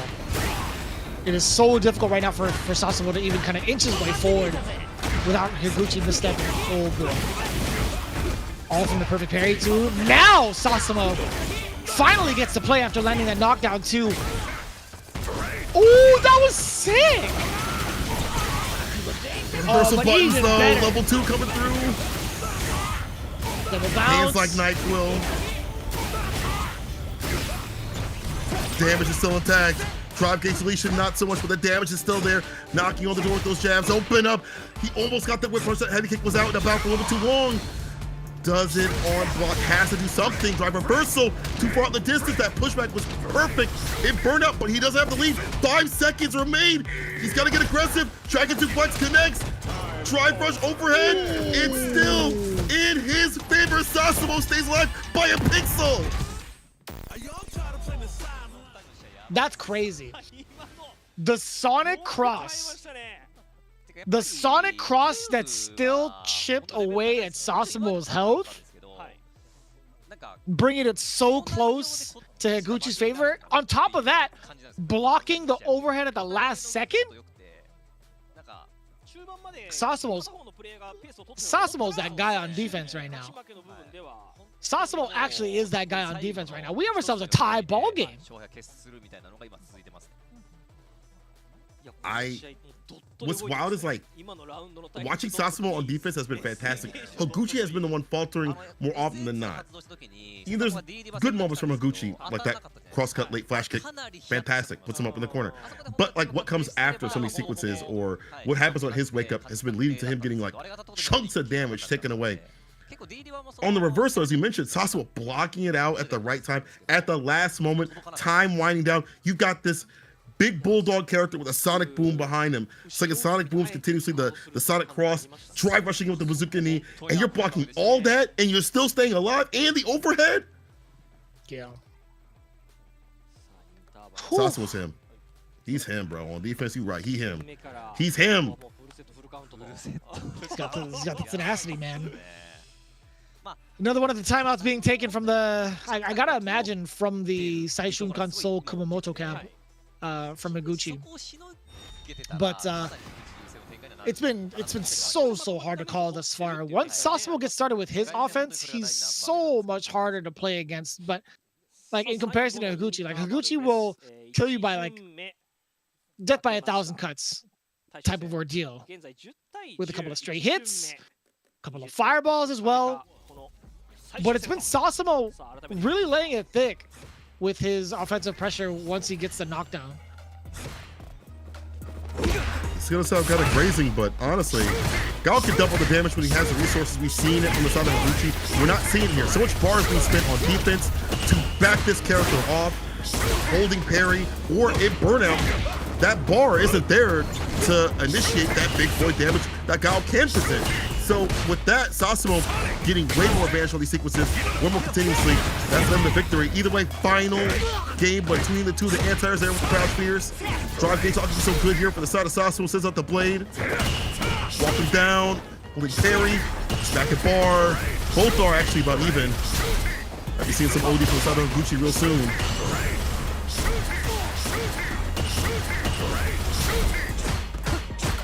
Oh. I thought he would have been sniped out of the air. Tries to get a read, throwing out the drive impact against Higuchi. Higuchi resetting towards the other side of the screen. Does find a successful mission in getting the burnout. Now the barrage of frame traps coming in, crouching heavy punches. Well, there's not a lot Sasamo could have done about that. Even if he blocked it, I feel like there's still going to be many more booms to come through afterwards from Higuchi to ensure that chip damage wins. Speaking of wins, he's looking at match point. It's Higuchi.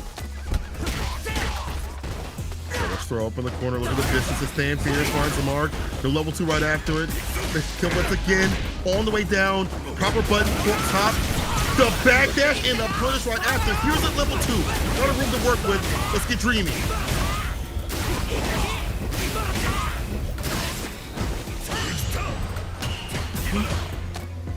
Back throw? Yes, sir. Reposition yourself.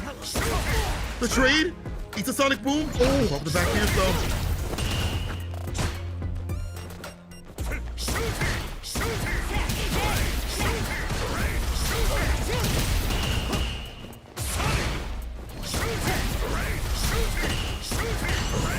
The more OD gauge from the side of Sasamo, the better. He can use that for like the OD flicker to cut through the fireball, which is a confident walk-up button. Final game, final round. It couldn't go any better right now. It couldn't go any different out here in the league. Sasamo just built himself on a bar, taking the throw against Higuchi, but finds himself in another difficult position, just trying to get past some of these beams. Higuchi making himself pretty significant life lead thus far. Does have 3 bars to his name too. But again, a lot of the space being occupied by the fireballs, plus frames down for Sasamo. What a breakout with the OD flash kick for the Higuchi. What do you do now? Oh boy, he's pressing the button where he shouldn't. Level 2, you get the burnout successfully too. On top of that, oh, it's a different variation. Hell of damage on top of that. The burnout is here on the other side though. Higuchi not gonna stay there sitting down willingly. Out of the corner, getting that jump out, knocking on the doors with a couple of lights. Roundhouse into the solid puncher. What do you do about it? You force the burnout, that's what you do. But on Sasamo's terms though. Lead here for Higuchi with drive gauge as well. Real good position. Sasamo hurting until that bar comes back. The anti-hazard and the OD flash kick. Gonna go for the blade to lock him down once again. He's going up in the corner. Right behind the call corner as he's tipped out. It's gonna be Higuchi popping up for his team. Well done. 30 points in totality. What a route back. We talked about that big boy damage, that access to bar. No more for defense. Able to land what he needed and what was necessary. Higuchi takes it back. Takes it in the final game, final round. What a slobber knocker. But it ends out in Saishunkan's hands though. 30-10. We start things off, but man, what a match. Wild. Actually wild. That felt like it went full circle with the way that Higuchi had taken the W, right? He had won the first game and then won the last game. But in regards to the strategies being implemented, man, I think Sasamo kind of like ran out of mental fortitude, right? There were so many instances where free damage had been given. Sasamo had really thought he had the read against some of the sonic booms that Higuchi was planning to throw out. And ate a lot of free damage just trying to jump in numerous amount of times in a significant amount of but while you're waiting, you can hit the Street Fighter League or Street Fighter Duel while you're watching Street Fighter League. I'd like to see, some of these more characters of Street Fighter 6 enter in the dueling arena, and I better actually go back to and do my dailies. I haven't done them in a little bit. I'll have to go back and start the addiction, but I'm loving the fact that they keep adding new costumes and things like that. Actually, costumes I like to see in 6, but a lot of great support incoming. And as I ask, they deliver. JP looks like he is joining the roster. That is super sick. But what's super sick, even more so, is that we're going to continue with more Street Fighter League Japan action coming up. FUKUSHIMA IBUSHIGIN, Saishunkan Kumamoto will continue after this break.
I truly and honestly hope you have grabbed your snacks, because I do not want you to leave your seat. If you witnessed any of the action previously, you're not going to want to leave your seat anyway. My name is St. Cola. I'm doing Fishes. We're back in with it, and we're getting the switch up with the home and away side now.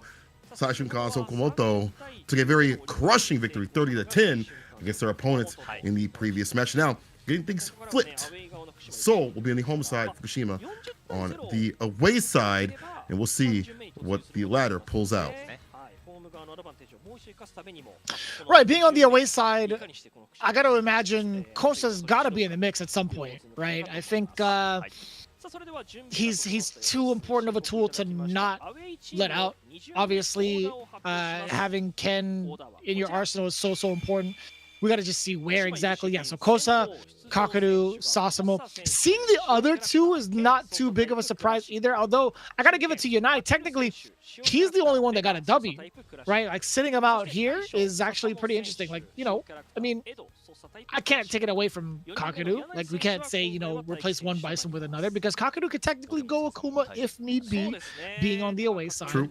But yeah, I gotta say, man, it was. I think this is a pretty decent composition, regardless. I think it's decent, but my fear is to put Sasamo as the anchor when everything is getting down to the wire. There's been such a big start for the other team. Having him try to close it out is gonna be like a do or die time when we get there. Right? For right now, though, as you mentioned, Kosa had to go up, and it's great to see the technician come out and play. He has been so good in any matchup, even if the matchup's not so good for Ken. He understands what it takes to break down individual moments and work with them. It's going to be Fudo going up against him, though. And as we mentioned previously, Kosa has been quite a bit of an Ed killer himself. You know, he's the one that really developed the matchup with Ken versus Ed to the T. And I think the only time he ever lost to Ed in the league was against Yaimochi, if I'm not mistaken. But either way, I mean, Kosa, very strong competitor on Street Fighter League and outside. It's good to see him get his dudes out here, getting to join the league, especially with the young guns out here. But he's been around the mix for a while. You mentioned previously that my man's been on like 3 different name changes before I settled on Kosa. But you know, he is no stranger to competition. We've seen him as an ice skater, and now looking to bring the heat out here in Street Fighter 6. But has to go up against Fudo. It's very aggressive, very active. I'm wondering how this is gonna go. Yeah, overall, looking at his record against Eds, he's got a pretty stellar one. I think the only one that's, as you mentioned, giving him problems was Yaimochi. But looking at his performance against this team specifically, right, Kosa had not had the best of bouts. He had fell short against Higuchi's Guile at the very end, keeping it rather close, 2 out of 3, actually. 2 big W's at the very beginning, and then just fell short. I think that was the moment where Saishunkan Kumamoto got their big 40 bomber, right?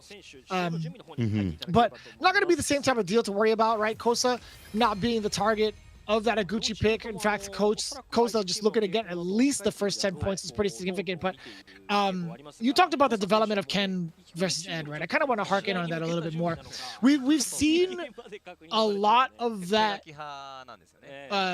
kind of being figured out over in the side of the Super Premiere for Japan, right? Like through ways of Tokido dissecting a lot of the top 16 eds, top 32 eds, because Lord knows we had so many of them going into that entire weekend, right? So I think Ken is, a lot of the Ken players from all over have really tried to put a decent damper against some of the Ed players now. Not to kind of feed into the fires of what happens online when I say things about Ken and the benefit of him. I don't want to be part of any sort of propaganda, but I'm just stating the facts that I think a lot of the Ken players have slowly started to figure out what needs to be done with Ken, or with Ken against Ed, and I think he's in a pretty good spot in this matchup. Even more so now with the nerfs that have happened. I think this is one of those matchups that actually got affected by the patch. That mid-range that used to be so awkward can now be conquered with whip punishes now that medium kick is way more whip punish. That was a big tool against Ken previously. It used to be I have to walk forward, fireball, and go for like the toe kick as like an entry point. Now you have so many more ways to enter in. As you mentioned, that CPT Japan run by Tokido really opened up the drive rush jab and drive rush throw meta about like the close to mid range. And I think that's going to be effective here. Now, that all being said, there's less points of Oki for Ken, so maybe that does hurt a little bit. But I think overall, it's going to be a little bit better for Ken It's going to help out Kosa. Even though Kosa did say, I have had a lot of difficult times against Ed. I want to beat Fudo to finish the Ed era, which is crazy. It's like an anime arc. I don't believe that for a second, Kosa. Your record has shown different outside the league and inside the league. But Fudo says if we get 40 points, we finish this match, and I want to start off with the win. And that's the way you want to roll. You know, start off with that good energy, roll all the way through, get that 40 bomber, but it might be difficult. You're going up against the Ed Killer himself, stalking the streets, looking to take another psycho-powered player out here. We'll see, though. First of two, and it could happen. Immediately out the gate, we talked about drive rush forward with jabs, already tantalizing the throw bait against Fudo, and getting that huge punish counter to set the tone is pretty significant. And right now, Kosa sniping out the flicker as well, getting the big jump in.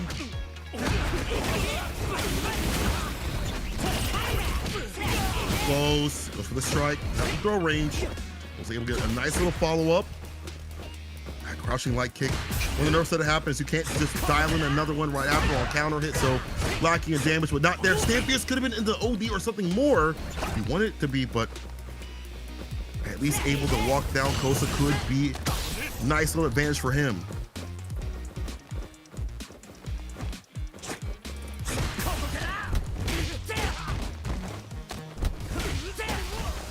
Back-to-back throws thus far. Fudo knocking on the doors with a couple of lights as well. The big interruption against the drive rushes Kosa, pretty aware of it. Back throw. Doesn't get the same type of Oki as he used to, or at least... Ooh, you snuck in the drive impact there. Buddy, the award's already been given out. I appreciate that, though. Kosa, again, sneaking in that drive impact. A little bit after that back throw. Again, not going to be within range for a standing roundhouse due to the nerf, but I still like the fact that Ken can control that space with the drive rush. It's true. Drive rush, drive impact. The season 1 to get it done. Kosa, start from the corner. There's the air there right there. Pops up to level 2. Easier to do this season. DP finisher, which with a wake up, the jump back is caught. Being able to catch with such high hitting buttons is fantastic. It baits up the OD DP for free. Fudo landing a pretty dominant victory right there. But another level 2 on the way. One more strike, that bar is built up. Or block. Oh.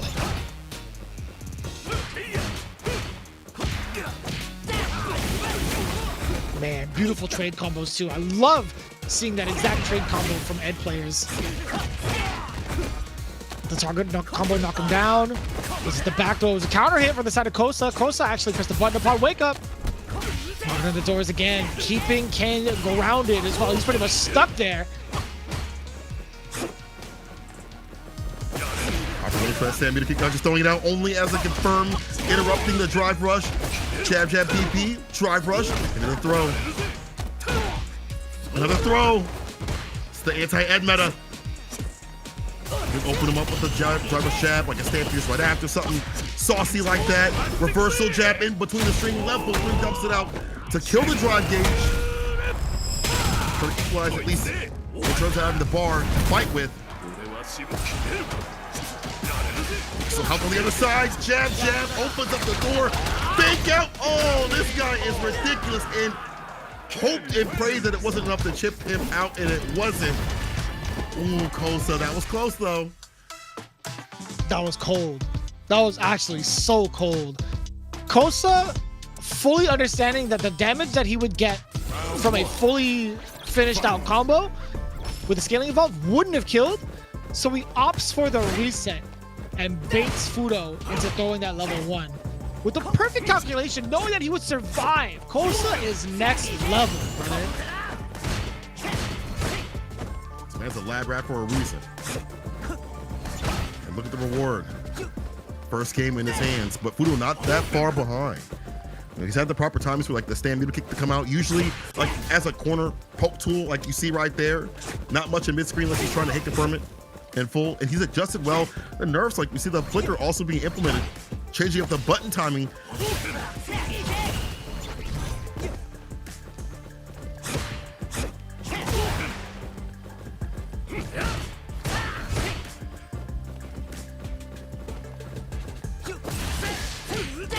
Oh. barely catches the toes. Still out of the corner, or so we thought. Man, Kosa still unafraid to throw out that OD uppercut.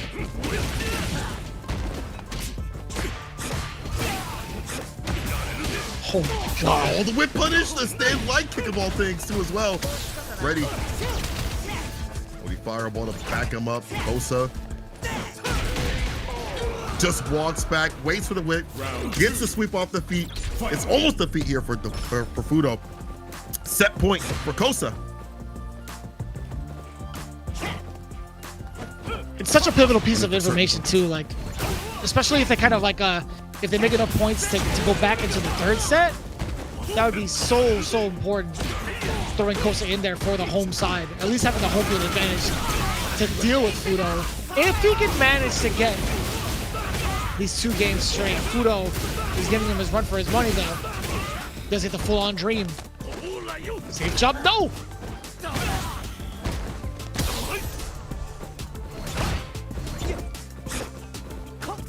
Looking for the side of Kosa. Be expensive in that bar. First fake out. No, it wasn't. It was too close. It wasn't far enough. Super Dragon Lash is able to hit. Actually gains him some distance, surprisingly enough.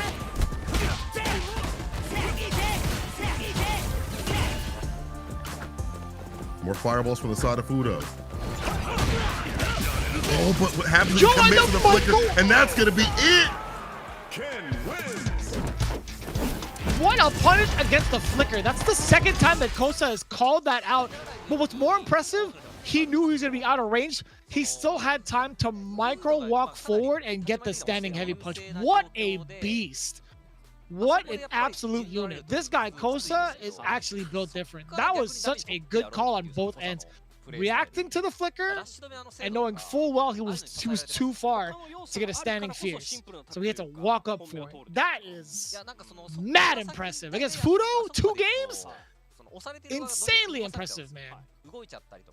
Even leading up to that, understanding like the button timers and things like that, going for the fireballs to kind of interrupt the rhythm that Fudo wanted to present, and dealing with his flicker fireballs was a problem. You know, him being able to operate against the Ed is, just as we said, he understands that matchup to a T. And I don't know why he said, I've had a lot of difficult times. Maybe it's one of those things where he's had difficult times against Ed and it's led to success in tournament. You know, leading up to that point, he's been getting beat and he's like, no more, I'm done. 20 points, Fukushima IBUSHIGIN right now, looking to tie up the score, especially with what's coming up next. 10 points could be in their hands, depending on how Kaku plays. Who do you send up against Kaku? I like to see Daigo, to be honest, but I would love to see Daigo as well, but I think Nemo might be the one to come up. Ooh. Oh, but it's Higuchi. Man, we're bad at this. I think this also makes sense. You know, I think he's got he's got Bison under control as well with the way he's been performing, right? So it does make sense to put up Higuchi. I honestly thought it would have been like someone like Nemo to kind of show off his knowledge in the mirror match, perhaps, but you still can't go wrong with this. Maybe. What is going on? Get that out of here. Maybe they feel better like running this matchup now, because like before Higuchi, when I talked to him before the patch, he was like, yeah, slight advantage for Bison. He's just able to kind of stomp on through the air, and he catches my anti-airs with crouch fierce, a stand medium kick, and all that stuff. It just sucks. But now it's not like that as much, at least. You know, you can anti-air him a lot better. He's taking a bigger risk going through the skies with his special, you know, with the stomp and stuff like that. Excuse me. And so maybe he feels more confident in that matchup because of the fact the aerial approach isn't as strong. It's possible. But what happens if Kaku pulls out the Akuma? You know, I think the Akuma is still a fantastic choice against Gao. He keeps up with the fireball pacing. He stands at the appropriate ranges that Gao wants to, and whip punishes very well with staying fierce and forward fierce. Corner pressure is really good, and he can kind of demon flip over in awkward angles to bait out flash kicks. So I see Bison on the screen. If things do get difficult, Kaku could go for the Akuma if he wants to. But hey, man, Higuchi, he's been in the lab. This man's a dominant player. He sees an MVP for me. If he says this could rock, it's gonna rock.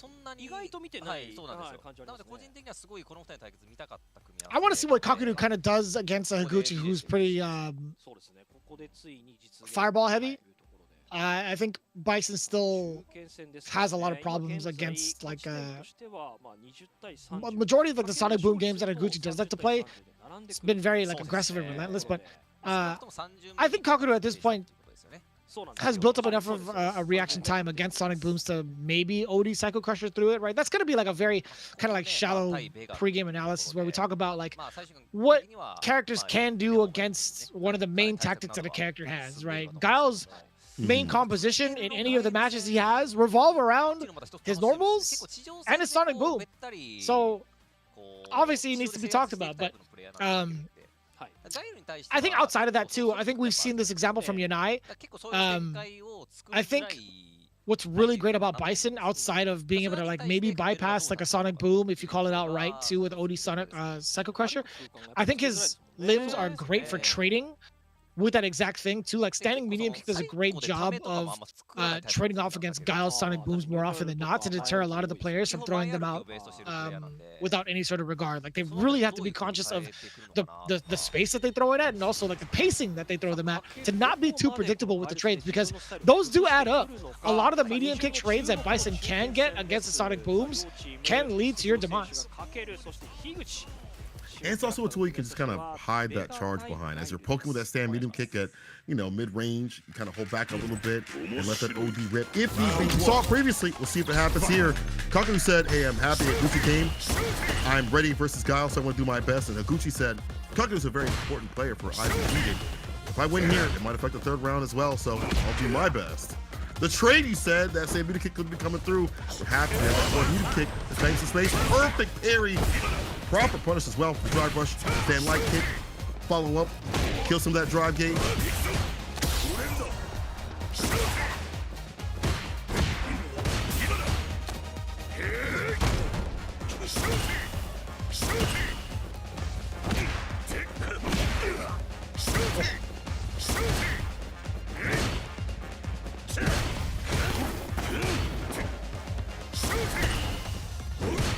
You know the objective too. Kaku is just trying to slug it out up close too. Oh, does find the landing with the OD stomps.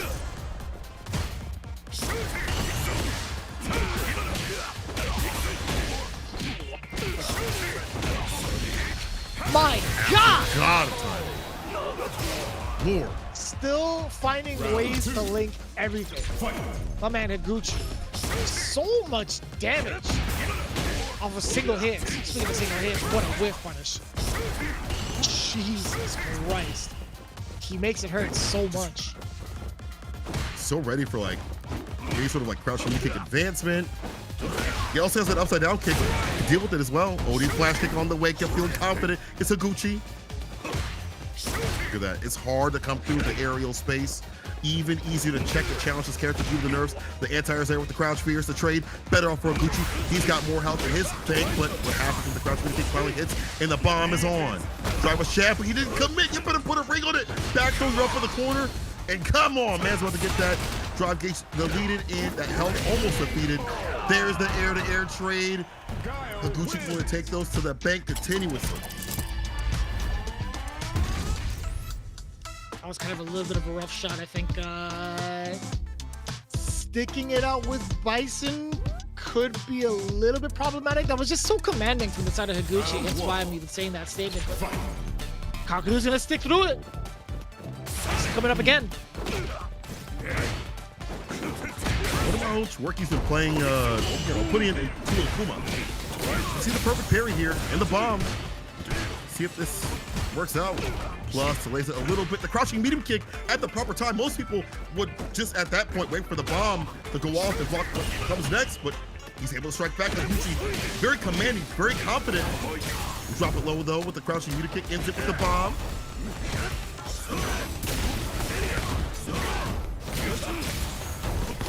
Damn.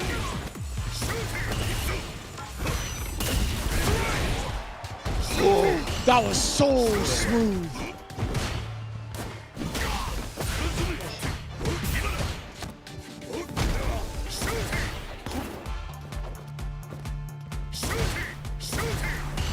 Higuchi has all the right to throw as many Sonic Booms as possible with so much estate behind him, which he's probably gonna do, right? Like Higuchi, Not going to be overzealous. He's going to work that clock down to the bone, too.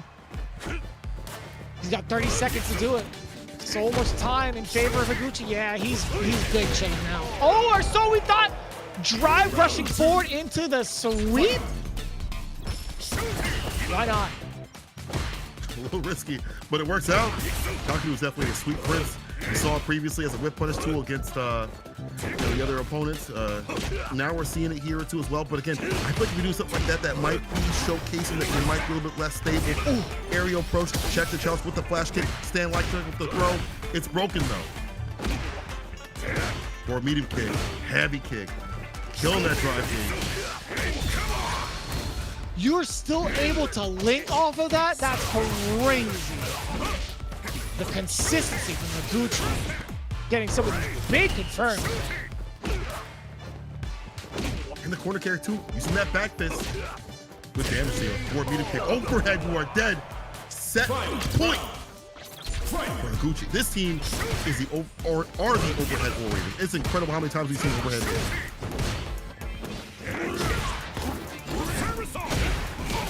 Oh no! What a bait! Flush kick in the demons.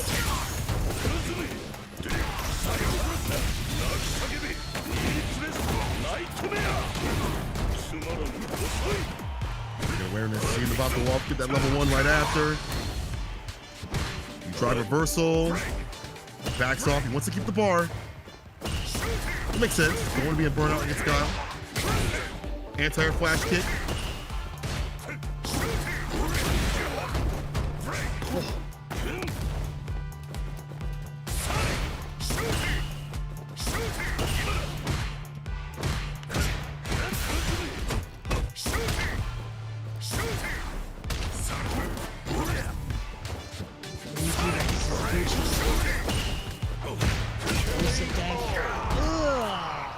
A little bit too far out. Let's try to get that back throw. Kaku bringing it back. Off of really driving it off of like the life leads that he's been playing with. Yeah, it really has been that, right? Like, hey, I can enforce these trades like you did before, taking that same sort of element that Higuchi was playing at.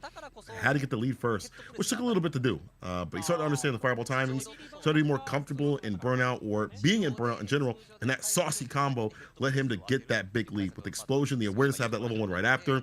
Great timing from him. But again, I like seeing players go back and forth.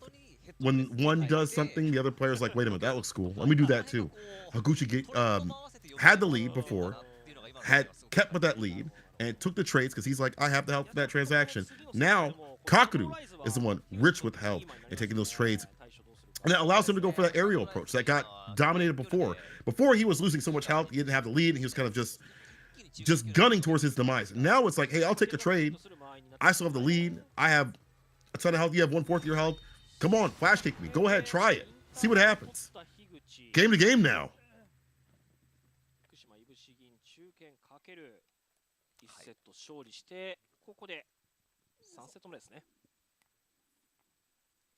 It's a lot of tension going into each and every one of these rounds to see like how different the approach has been from both ends. But it builds for better Street Fighter. One game apiece thus far here in the ever important playoffs.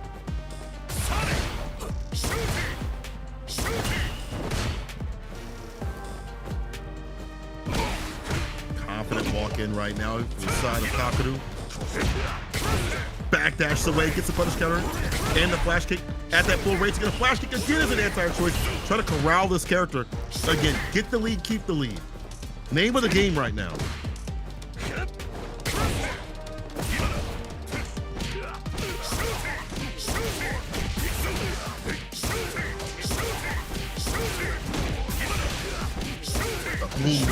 God, you ever just sit at a player and look at them just do work and marvel at their execution?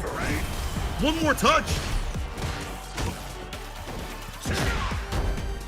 Higuchi is a combo. He is the new combo fiend. He really is, man. This is like a remarkable play from him right now. And he still has the presence of mind to be wary of the drive impact trying to sneak through. No matter what, like Higuchi always stay there.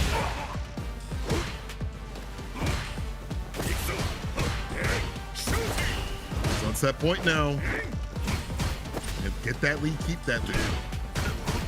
Higuchi to getting the booms when he needs damage.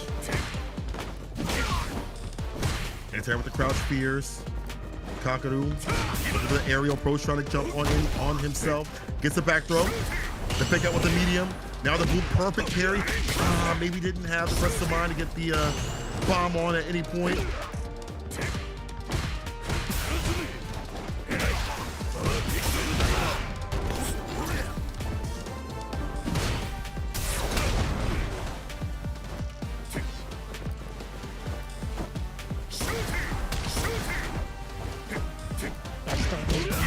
Rather aggressive. What? 2 bazooka knees? What was that towards the end? Not sure, but now Kaku back with bar. At this point, you have to activate. Either you have to hit level 1 or activate level 2. That's plus. Oh, here we go. Heavy kick. Bar all gone. Has to jump to the air right there. Still falls on the fireball. Burnt out. Higuchi, this is your game to win. Overextend 17 seconds on the clock. How do you amass a comeback, man? That's way too much to consider, man. Higuchi with a masterclass guile and also masterclass in patience. This guy is tearing people apart. Brick by brick, game by game. This guy is insane. 100%. It's how he gets the leads too. We mentioned, like, okay, if it gets the lead, either character or player gets the lead, they keep the lead, right? That's been kind of the tail of the tape. But how Higuchi did it at the very end of that last game was, oh, if I'm lacking damage, let me hit these boom loops real quick. Get that big lead and secure the victory after that, and take away that drive gauge too as well, as we saw previously. And what can you do, as you mentioned, the Kaku? You're trying to jump. That's an easy flash kick. You're trying to get through on the ground. He's chipping away. It's just Higuchi giving himself these moments of victory, earning them too as well. We see Saishunkan Kumamoto in a big lead right now, and could be even bigger depending on what happens in this anchor match. So it's pivotal. 20 points, if that happens for Seoul, that means the next match that they win, they win. It's over.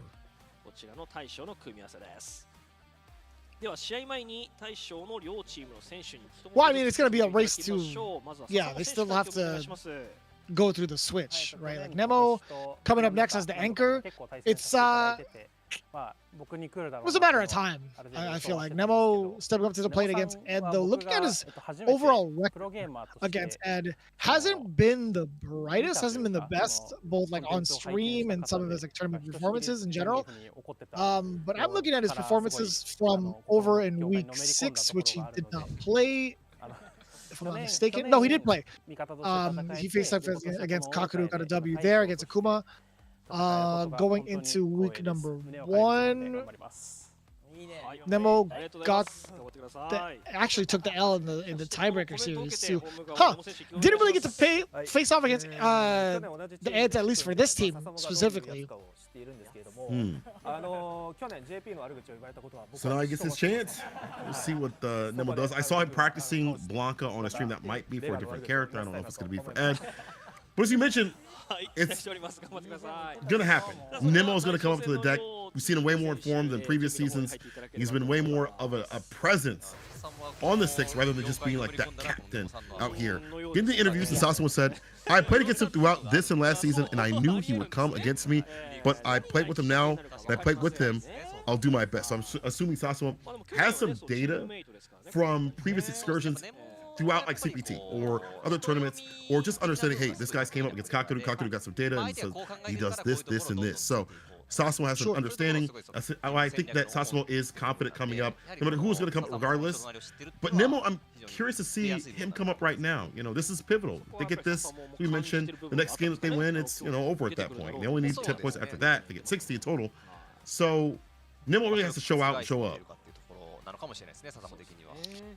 Yeah, I mean, looking at it, the record that I was kind of like harking in on, he hasn't played against any of like the Eds, really. I don't think when he faced off against Pugera against good 8 squad that first time, Yeah, that was the mirror match, right? That was, it definitely was not the end. Yeah, I don't think he's had a lot of the full ed experience for Street Fighter League specifically. But in terms of like how he's been streaming as of late, I mean, of course, he gets a lot of that matchup practice with a lot of his teammates, primarily against Fudo. He invites Tachikawa to play a lot as well on stream. I'd imagine he's decently prepared for this matchup specifically. And I guess the same could be said from Sasamo. I think the biggest wild card, though, as you had mentioned prior, is access to playing Blanca from the side of Nemo. Like, if that actually comes out, I feel like that might be a little bit problematic for Sasamo, right? One of those things where, despite the whole matchup thing, it's like the player to player. Nemo is a very aggressive one-player sort of person. If he starts to suppression, it's hard to stop him. His offense is second to none.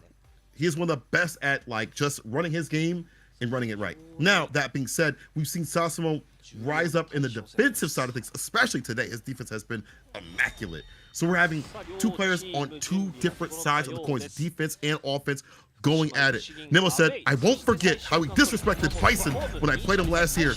I won't let him do that again this time. So I'm not only doing it for me, my cycle soldiers. I like that energy.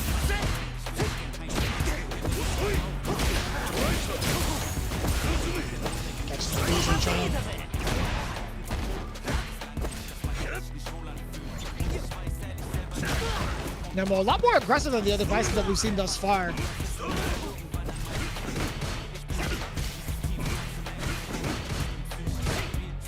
Active. Drive impact right back though. Can't catch this cat lacking. Not someone like Sasamo. I think he's under 30. But wake up level 1, as you mentioned, is gonna get faded. That activity is leading to him losing bar, losing health.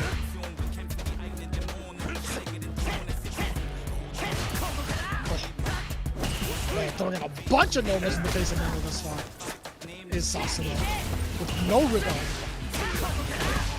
We're gonna go all the way with it. Damn! Didn't even need to spend the bar for that? Clean to the side of Sasamo. First round, already near 3 bars, too.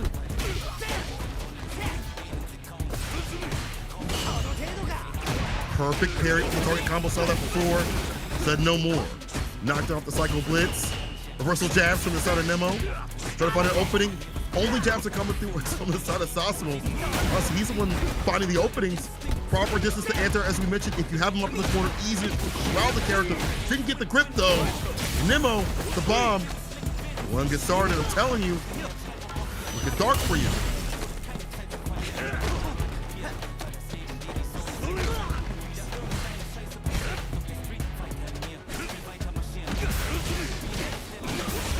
What a delay! After he finds its mark, level 3 has to be in the victory. Nemo will always spin that bar. Doesn't matter if it's a quote-unquote good idea or bad idea. He's supposed to finish the job. And in this situation, I think it's a good idea. Check what Sasamo has. He's got a lot to expend on his side of things. Final round. Yeah, I think that's more than solicited, spending that level 3. Especially with Sasamo and the comebacks that he's had thus far in like the first set of matches that we've had. The big whip punish now. We talked about the potential damage that Sasamo can dish out now that he's carried over with 3 bars, but he hasn't even had an instance or even spend a single super. I don't think he needs to right now, but he's going to anyway. The blitz into the level 3 pure destruction. Just look at the amount of life that Sasamo had in this round to close out this game. I'm sitting here talking about how defensive Sasamo is, but his activity, his offense has been fantastic too. Back that, runs a cycle blitz either way. It worked out. Now the bomb is on. You see a lot more here from Nemo, and we'll definitely see it off of this. Everything started, crowd fierce, bomb was off, stomp, and not using any bar. Look at how much damage was done without using any bar. Bomb with Bison, one of the best at doing so. Rush, cycle blitz right after it. With the throw, actually a back throw to reposition.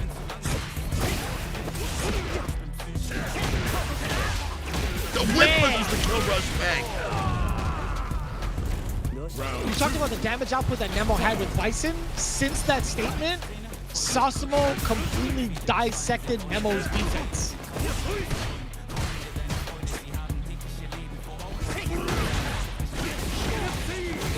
sir. Scissor kick as a whip punish. Good to get some of the Ed's normals and the flicker. Fantastically done. Second crusher. 5 goes off. Keep the jump fierce.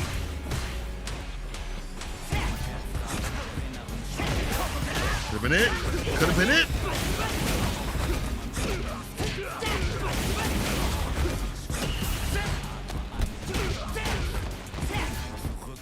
You might lose now. The bar at the bottom. CA sitting, waiting in the wings. I like that movement. You see the kill rush back and forth to avoid some of these buttons. Get proper whip punishes. With the sweep of the feet from that distance. Nemo. They the Kaku.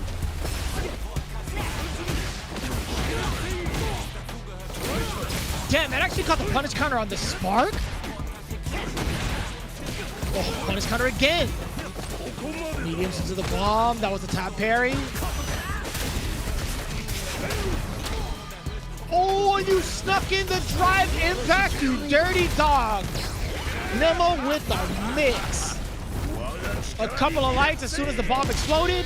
Knew the drive gauge was gone from the side of Sasamo. The perfect time to sneak that in. That was so nasty. Nemo tying it up. One game apiece. This half here's nice interruption right there. 20+ frame startup on that. Hard to use as a Ganushi tool. Going for the bait on the storm. Look at the form close, gets the back throw because he wasn't holding parry. Forward Pierce with the plus frames. And Sasamo willing to spin that bar to put him up in the corner. Nemo able to leave though. Perfect parry on the scissor kick, trying to get thick with it. Get your ass back up in the corner.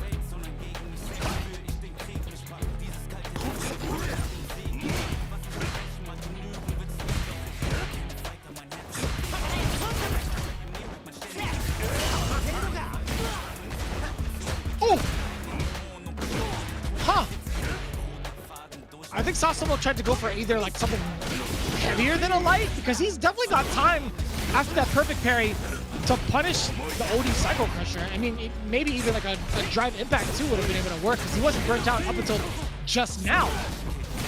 Kind of wonder what that arrow was, but either way, Nemo's going to take full advantage of that. The bomb implanted, yes sir! Oh, but he dropped the combo! Whipping the knife for the crouching like it is instead. And that was Nemo's game to win. It's the end, at least for this round. A lot of bar expended, but had to do so to make sure to kill this cat. Before that, I gotta say, Nemo had a proper routing to not expend all the drive gauge. Just did not have the proper bomb, the cycle pressure bomb right after. Round up here for the side of Sasamo. Yeah, and I wonder why he dropped that too. With the timing of the bomb, I think he could have just let it rip, right? Just let the bomb rip, juggle up afterwards. But I think he wanted to make the most of it by doing the Cycle Crusher to detonate the bomb, right? A little bit overzealous. And Sasamo's going to take full advantage of that too.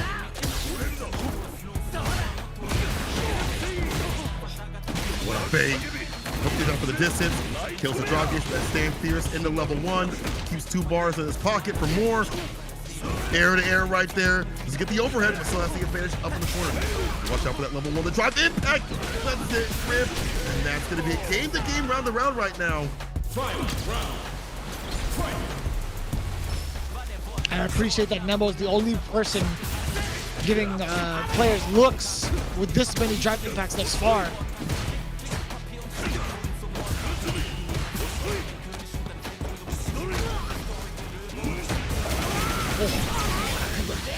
A big good punish against that fierce. Sasamo looking to put Nemo to sleep. This entire sequencing, also with the corner carry, can really put Sasamo at such an advantage too. With the burnout is there. Trade combo. Nemo gets level 1. For the quarter, but he's still in burnout. Careful, your base with the sand fierce finds the mark. Stop, no air to air. Oh my god, or even anti-air. Nemo's back with bar. He survived enough to get out of burnout. He's got bar to work with the backdash away for the throw. No toss, no touch. The tap out, level 1. Oh my god, the speed at what both our players are playing at is insane right now. Well, and Nemo had to go for that timeout as well. As soon as the game was over, he had looked to his teammates. He's like, "Yo, I gotta get this timeout ASAP. Tell me what's going on, man. How did I drop that combo, Fudo?" It was like, get better, bro. Like, come on now. Like, why are you dropping simple stuff? But honestly, like in the moment, like you're right. I think just letting it rip would have been better. Like, we got greedy and needy for more damage, and that led to a thing that could have won him the game. But the back and forth for both players is insane. It's great to see Ed players adapt to the slightly weaker defense that Ed has now, that he can't just smash out certain buttons. Like crouching light kick doesn't have the reward behind it, but you still see it stuffing certain things at proper ranges. Now you see the Ed players being like, if I'm here, I have to really rethink about what buttons I'm pressing against you. Say a media kick not as strong. The Ed players also adjusting the kill rush, being able to kill rush back in some scenarios to bait out buttons, and committing with that option as well. No longer something you've used for like a flicker excursion that will bait out drive impact. Now it's a real movement tool. It's really great to see these Ed players work around the nerfs and develop the playstyle around it. That's what's happening here. Sasamo on game point, looking to score quite a bit of points for their team. In fact, 20 could be on the way.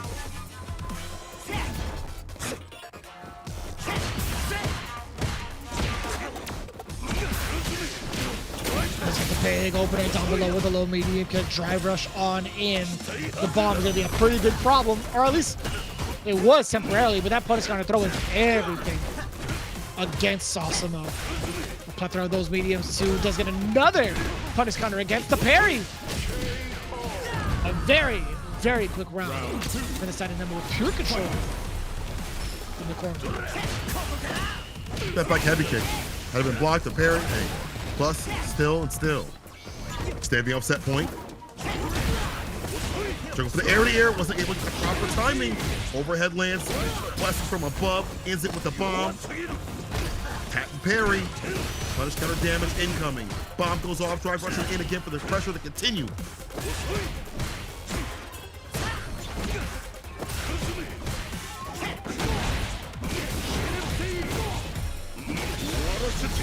Damn!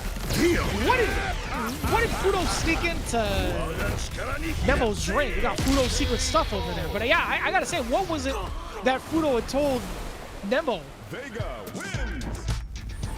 Because it's working. Overhead more. You're on Team Soul. Overhead more. Final game.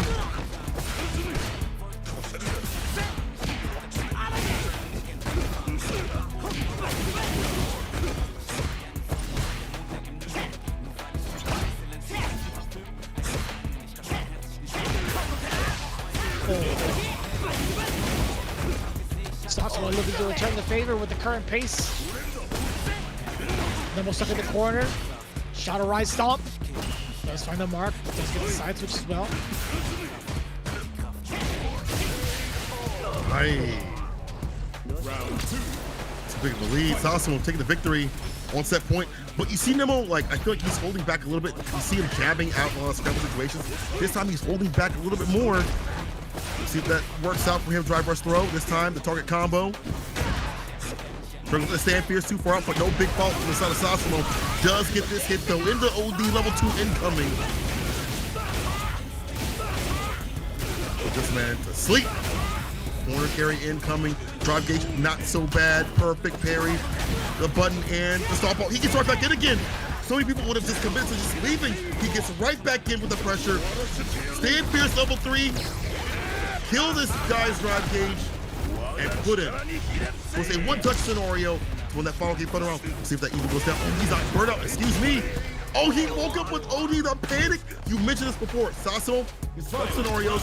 He's not there yet. He's not there yet being able to clutch it out for his team. We saw this before in the last match. What will happen here?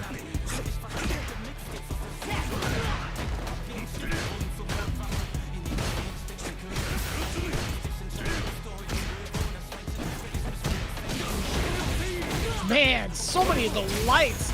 Sasamo taking a really heavy breath. You can see it in the player cam. He's not able to contest against his pressure. Nemo's laying on.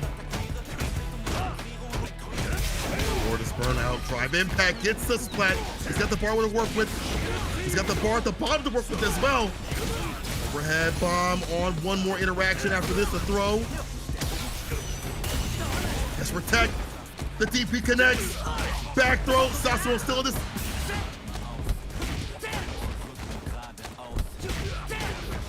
Throw. Attack though. Tried impact. He caught him lacking. No shot. Fish. He caught him lacking. Let's get cracking. No. He go for the reversal in the wake up chance. Secure Saishunkan from Kumamoto. A significant amount of points. I cannot believe that drop happened, Fish. Oh my god.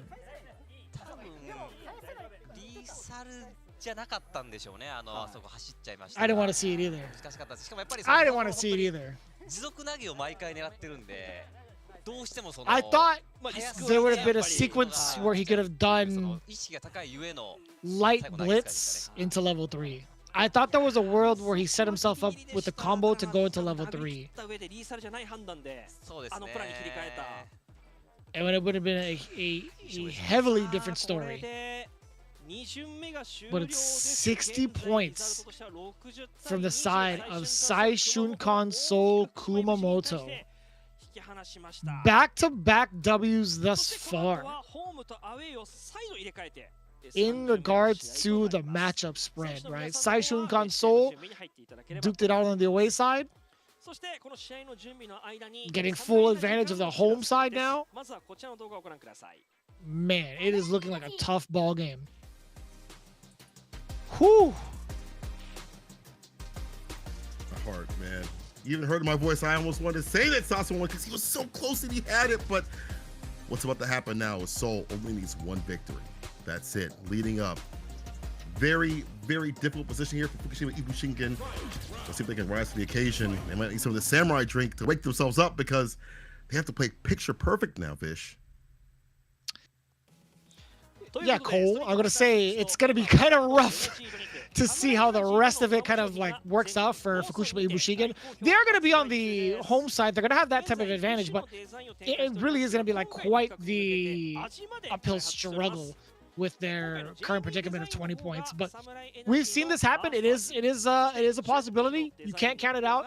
I think with the amount of data that we have, I think Kosa going into it needs to be on the anchor spot. But there's a lot that we can kind of talk about. I don't even know if we have that kind of time before the break even happens. But something's got to give with putting Kosa into the anchor spot and also maybe implementing Yanai earlier, perhaps, and possibly switching out Sasamo with Kaku with a different character. But we'll see how that plays out. In the meantime, again, you guys have been watching Saishunkan Seoul Kumamoto putting the beatdown against FUKUSHIMA IBUSHIGIN in back-to-back matchups thus far, putting them with 60 points. I wonder if these energy drinks are actually different flavors now. I actually didn't get to check it, but yeah, very, very curious to see. Like, I'm gonna have to check that out when I go to Japan. But in the meantime, again, we're currently gearing ourselves up for another break, ladies and gentlemen. But this is going to be kind of nuts, like going into this final matchup between these two teams. A lot of considers you mentioned, like who goes up where, and like do you expend your strongest force first just to stay in? You send someone weaker that could get cooked up, and we've seen the ability of Seoul in the away side still stay strong, if not stronger sometimes. So it's like they're powered up no matter where they're at. Either way, with some good action. After this break, we're going to have a quick little pause for the cause and maybe grab one of these Blanca chans as well. Well, when we go over the Capcom Cup in Japan. What's happening right now is the finality of the playoffs as we get closer and closer to see who's going to be fighting out against Good 8 Squad later on. We're going to square that all the way after this break. People do not go anywhere as we return to the possibility of the end of the FUKUSHIMA IBUSHIGIN and Saishunkan Seoul Kumamoto match. Stick with us. ぜひですね、皆さん見かけたらこちらゲットしていただければと思います。はい。お知らせは以上です。 Going into the final bout between the two titans, Saishunkan Seoul Kumamoto is currently in the lead with 60 points to their name against FUKUSHIMA IBUSHIGIN with 20 right now as we get ready for our third matchup. Myself, Vicious, here with Senkola to talk about what's going to happen right now with Saishunkan Seoul Kumamoto at the helm on the away side with such a hefty lead whereas Fukushima IBUSHIGIN have to make the executive decisions of putting up the big counter picks. We are still looking for the current roster for the Soul Squad, but they've been looking pretty lax thus far and pretty confident in a lot of the gameplay that we've seen thus far. It's happened in their gameplay, as you mentioned. It's shown in their gameplay. You know, that drop happened for the side of Sasamo. That's heartbreaking. However, the fact that Nemo was ready to pick that up and have a proper punish right after shows to me that, you know, they have that confidence in their play. They're ready for any sort of situation. And that almost scrambly sort of one-player style worked out to just shake Sasamo's confidence. We're getting the lineup here. Daigo starting off, Fudo, and then Higuchi to possibly end it. That's a nasty lineup in and of itself. Not that Nemo is any weaker than any of these players, but this component. Yeah, I got Daigo starting it off. You've got Fudo, and you got Higuchi, who has been, again, my pick for season MVP in minis as well. This is going to be very difficult to be picture perfect throughout the entire way. And upcoming, you have to do 2 1st-2s, which could also be dangerous because you have to think about it like this. A 1st-2, maybe they get a little bit more active, more risky. They know they only have to take care of one person to get the points to put them to go fight, go to A squad. So anything can happen. You start off with Daigo and how dominant he was previously, besides the fact that he did get cooked by the Yanai at the very end. And they're going to run the run back, though. But this is the Batman of the FGC. Is this a good choice? What do you think, Vicious?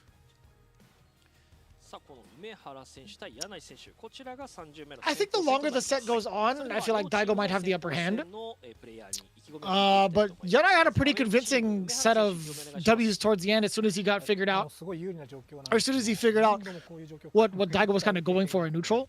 I think the amount of damage that Yanai can unleash against Daigo's Akuma could be a little bit problematic because Daigo was known to kind of like take a little bit more of the riskier path against some of the players that he's been up against, right? So we'll see. We'll see. I think I feel like Yanai might be able to take this down with the amount of games that he's had thus far against Daigo.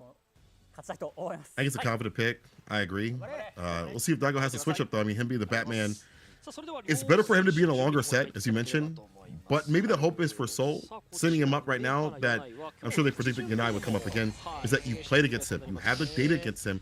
Now in his 1st-2, switch it up a little bit. Maybe he expended too much energy at the beginning because he had the very dominant start. He wasn't able to close things out. Daigo says, we have the advantage, but I saw a lot of matchups where we lose from here, so I'll do my best for the win. So he's seen how bad he was able to operate and wants to clean things up for his team. And I got to imagine, like, there's still the flip-up of the possibility of him looking back at that match while everyone else is playing and being like, I could have did this, oh, I could have did this, and bringing it back for the break. But Yanai, his ability to kind of stand his ground and not get walked to the corner after, you know, preparing the fireballs, being more prepared against like the driver's challenges and stuff like that, and having bigger follow-ups, going for overheads if need be, you know, things that are different openings for him to lead to success is what helped him find the win. Yanai says, we're in a bad situation, but I'll do my best to stick with Saishunkan, Soul, Kumamoto. So he's like, ride or die, I'm with it with this team, just like Noah. I like that energy.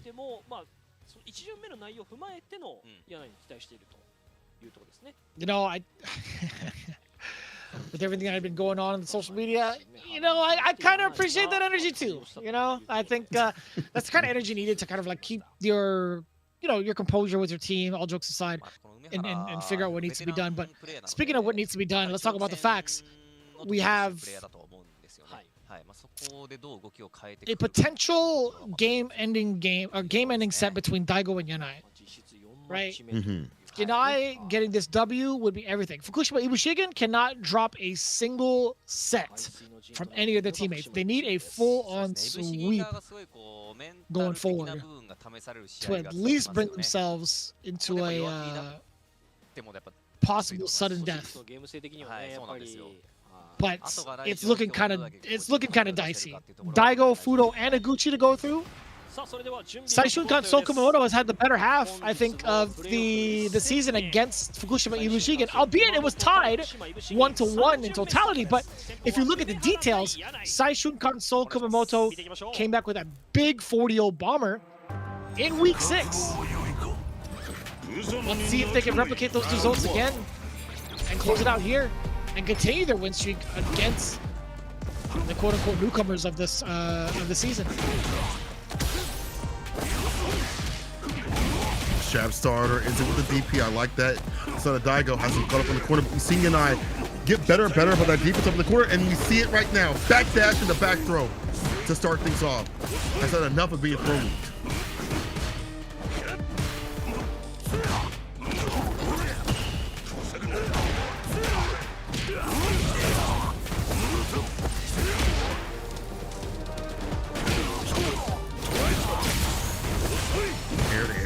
Bomb is on. Bucks up the overhead. Plus range scenario. ODDP knew he was going to continue his turn, I should say.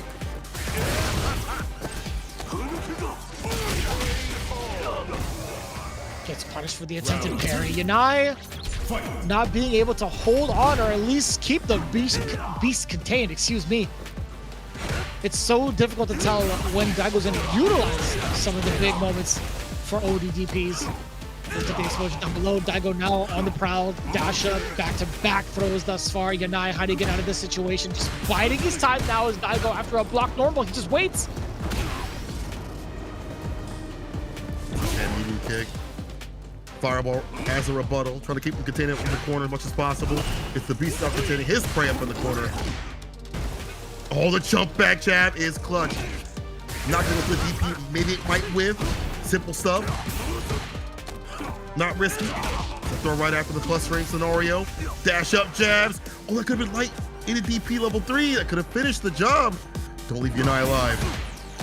It's Vice as well. What? Jump, light kick works out. Oh.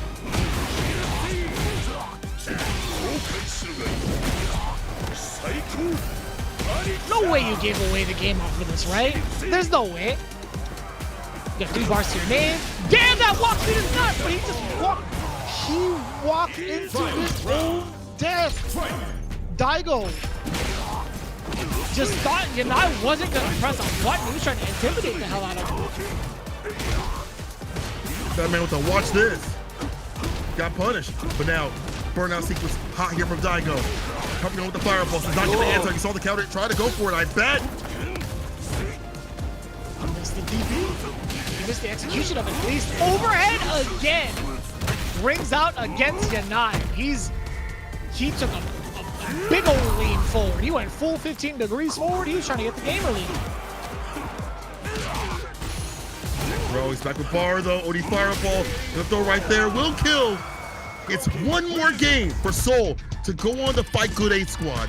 One more game in their hands. We saw it before. Daigo won the first game. Yanai brings it back to the brink. Switching up his playstyle. Looks like a brand new man. We'll see if it happens here. But what's at stake and what Daigo's doing to claim that aerial space is something significant. He's going for like really non-risky approaches. I don't think jump medium kick is a risky approach, or even jump heavy if he wants it sometimes for like a jump back to catch a button, but jump light kick, jump light punch. You know, these adaptations, he had to have been watching that, I'm sure he did, that match previously and say, I could do these things for a safer option of jailing this player and cause stress. And now it leads to a final game scenario right here. If Daigo has it his way, both teams conversing, you're not getting some words of wisdom, and I'm sure support.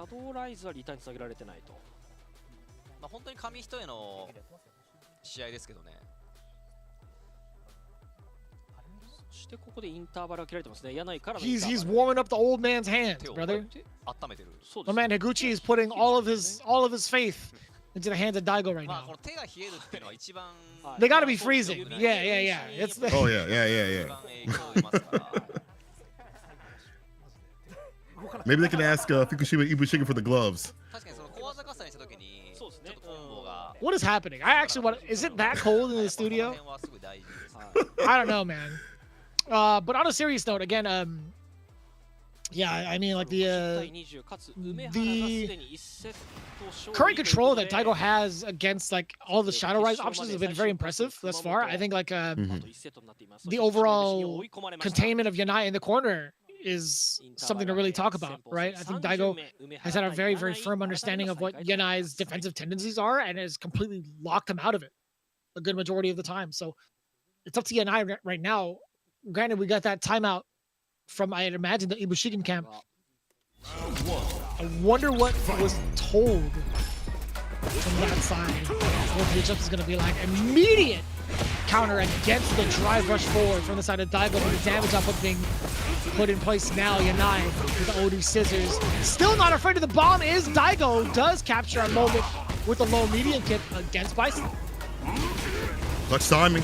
Reward the corner where Kuma likes to cook. Unfortunately, the stand medium hit. Ends it with the OD and the bomb right after. Big bait and big reward. The frame fielder, make sure you get that OD cycle crusher. Stand fierce level 1. Yeah, let's get it done. Yanai striking back and staving off that set point scenario. Saving his team for a little bit longer. The heartbeat is still there. Round 2. Fight.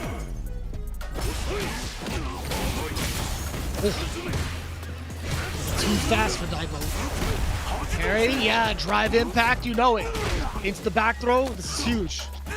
Counter hit against the side of Yanai.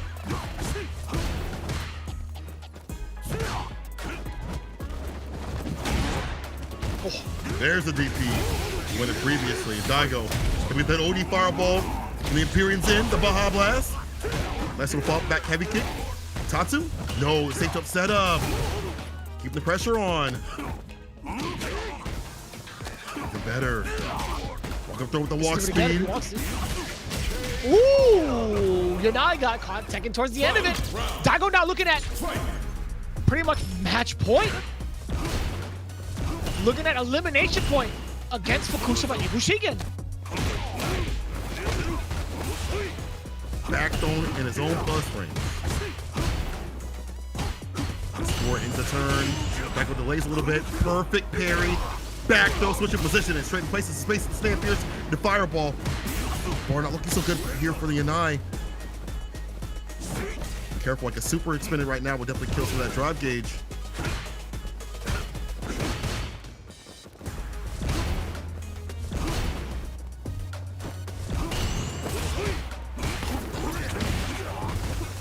Check out medium. This is the trade-off.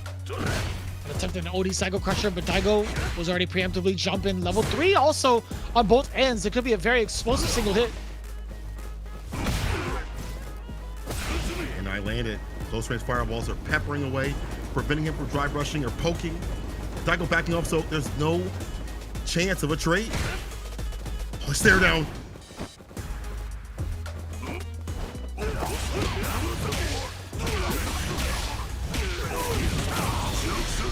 Face level 3!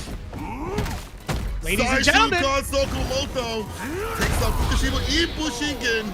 It's Daigo that takes the win over Yanai. Goki win.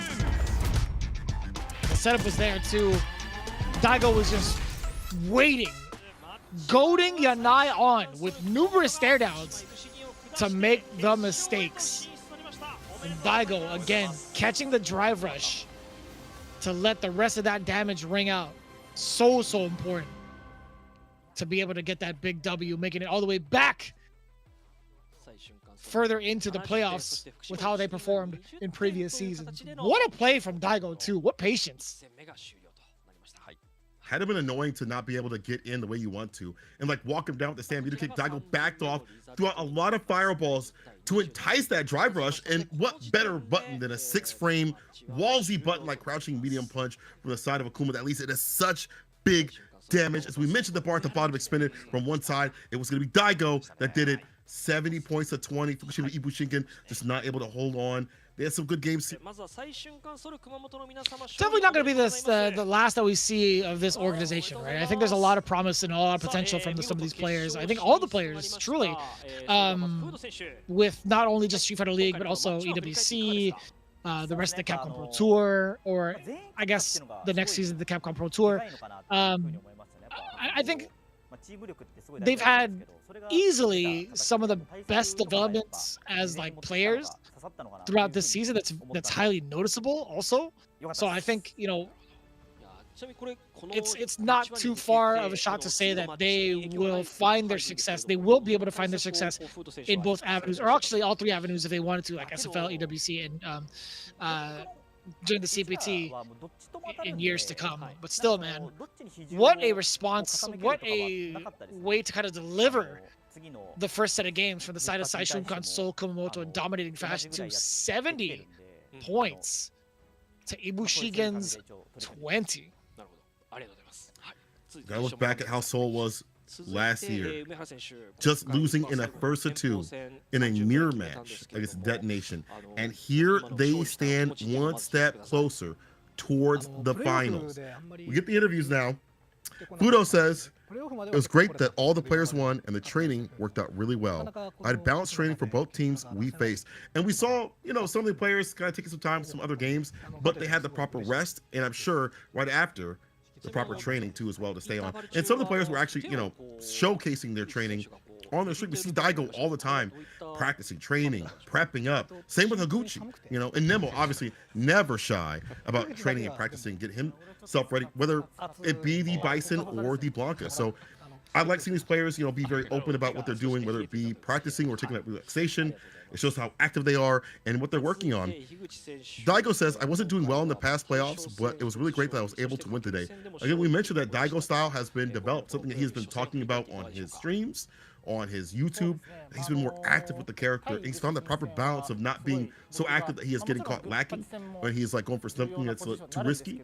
But he's found that like time to switch it on with his Akuma, and it's really great to see the development. He's found a character he can grow with, and maybe he could have won with Gao at the beginning, but now at this point, had he held with the character he thought was boring, I don't think so. And so I think Akuma was a proper pick for him to kind of have that fun factor initiated to lead him to success out here in the league.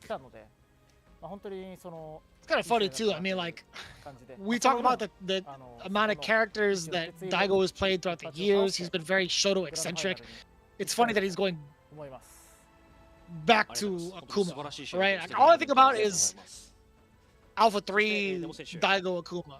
Like, that's the only thing that kind of rings out. But obviously, it's easily not the same type of iteration or variation of this character. So I understand him kind of challenging himself, and man, is he rewarded, right? Being able to close it out, being the person to close it out, also is a pretty significant deal, man. And I kind of agree with you. Like, I don't think it would have been the same if Daigo had picked up or picked back up like a Guile or a Ryu. But you know, I'm not gonna. I think maybe he'd be able to kind of like go back to it if he sees like some significant changes. But one of the more one of the other things that I'm kind of like impressed about is the overall strategies from the side of Nemo. Also, like putting his pride aside to kind of let the team shine from the Oa's perspective. He put himself out of the equation twice, right? In the first set of the Oa side against Fukushima IBUSHIGIN, and then in this final set where it was Daigo, Fudo, and Higuchi, right? Obviously, Daigo was the only one they needed. I think the transition between being a top player and going into like the managerial space and also the full-on leader role and really embracing that and understanding like what needs to be done to get the big W's and pinpoint what the strategy needs to be and also where you're actually useful, right? I think is super important. Nemo clutching it out in his anchor match too was ever so important. So it was cool to see his overall improvement too with Bison, right? I think he's been kind of like putting an equal amount of time between like Bison and Blanca as well, but him sticking it out with Bison in a world full of this character is still pretty impressive because he still puts his own spin on it, right? Like his own aggressive spin on it. Very, very aggressive, which I love to see. And we can't forget Higuchi, the shining star out here. He said, I really trained for IBUSHIGIN and I really understood the importance of my role, which is great because we talk about it so often and so many people do too as well. And we saw it in that confidence, bringing it back from the break so many times, not only today, but even previously where confidence was such a big factor for him to work on. Now we move on to the losers interview. Sasamo says, I was really disappointed, but I also think that we did well looking back. And I got to go back to what you said. Sasamo, you should hold your head up high, bro, because you are the most improved player, I think, in the league. Like, seeing where you were at before, not you were like a weak player, but where you're at now is insane. The defense, some of the best I've ever seen. It's a chaotic game, being able to handle most explosive moments. Those drops are going to be there, but... Oh, man, Yanai. This is always the worst part, man. Yeah. A lot of the pressure going towards those last couple of matches, man. It was all in the hands of Yanai to kind of get that momentum going. So it's understandably so, man. Like there's a lot of emotion that goes into it. We've seen this happen like year and season after season of like how much work is put into the training and the execution of it all.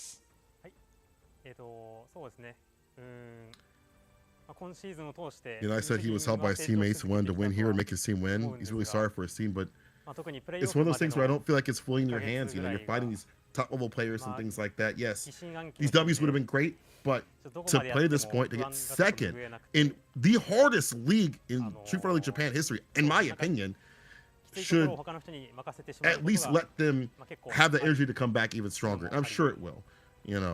We have Kosa's words, excuse me. Also called him Kabe. Kosa is so happy to see him from where he is also at, from where he was at. Before he was very pensive, second half, Saishunkan Kumamoto when he was on that team previously, and where he's at now, very confident, great in execution, great with his game plan, how to dissect certain characters and things like that, even players too as well.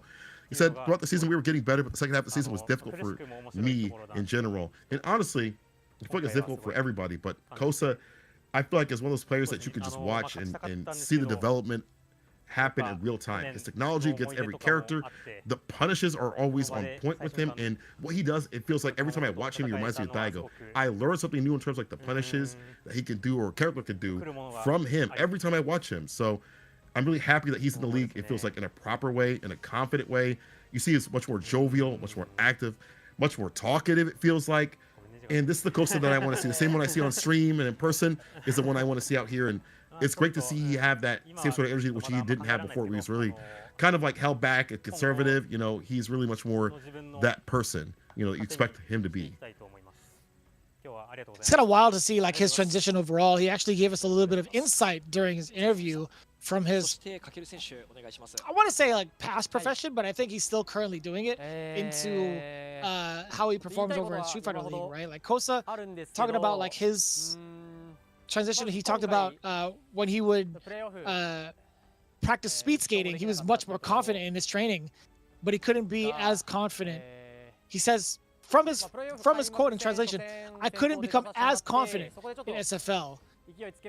So that's a pretty significant statement, man. I think like he's really found his confidence now. Like whatever he was feeling before, I think he's finally found how to kind of conquer that insecurity with the help of his team, and also like exposure in Street Fighter League, being forced to play in a lot of these like high intensity matches, high pressure situations too. And you could see like how much of a different person he is when it comes to the singles aspect of the CPT, right? Looking into like how he performed in the Super Premier Japan, he was playing out of his mind against everybody. So I think if there's any sort of doubt of confidence or any sort of like insecurities left from Kosa, it's definitely not in the confidence department, because he's playing so damn well this season and even further on into the CPT.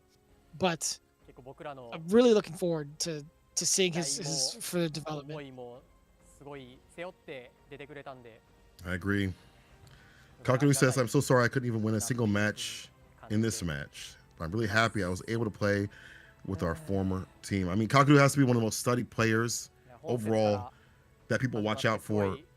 So you have to imagine everyone's getting ready for that strong player who had been so dominant in the first season and still continues to be dominant as one of the World Warrior. He had a target on his back. So Kaku, one of those cats that, along with the entirety of this team, you have to imagine that when they go to the World Warrior, they're going to clean up. When they come back to Street Fighter League, they'll continue to clean up and become even stronger competitors. This will not be the last time you see FUKUSHIMA and IBUSHIGIN. Very happy to see them out here.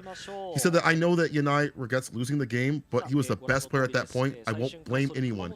And that kind of love, that kind of energy, you can't get that anywhere else. That's why the team-based element is so cool. Not just because of the strategies and the play, but that heartfeltness shared between 3 people, or 4 people, I should say. Like that, You can't get that anywhere else. Usually this is a 1v1, a single sort of deal, but with the team energy, it's more of that personality, that energy, that love, I want to say, between these two players, or all these players in general. I cannot wait to see what they're going to do in the next season.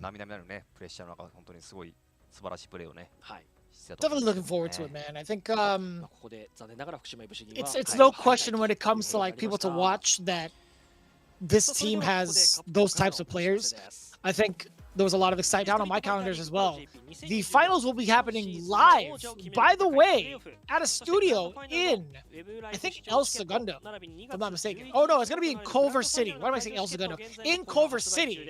And, you know, it's going to be a pretty significant deal. You guys do not want to miss that, with our top 4 teams that have made it into the playoff spot. And speaking of playoffs, you guys are tuning in to day number 1 of Street Fighter League Pro Japan as we get ourselves ready for the next set of matches between Saishunkan, Kumamoto, and Good 8 Squad. However, we still have a whole other division to play off that's going to be happening on the 22nd, aka tomorrow.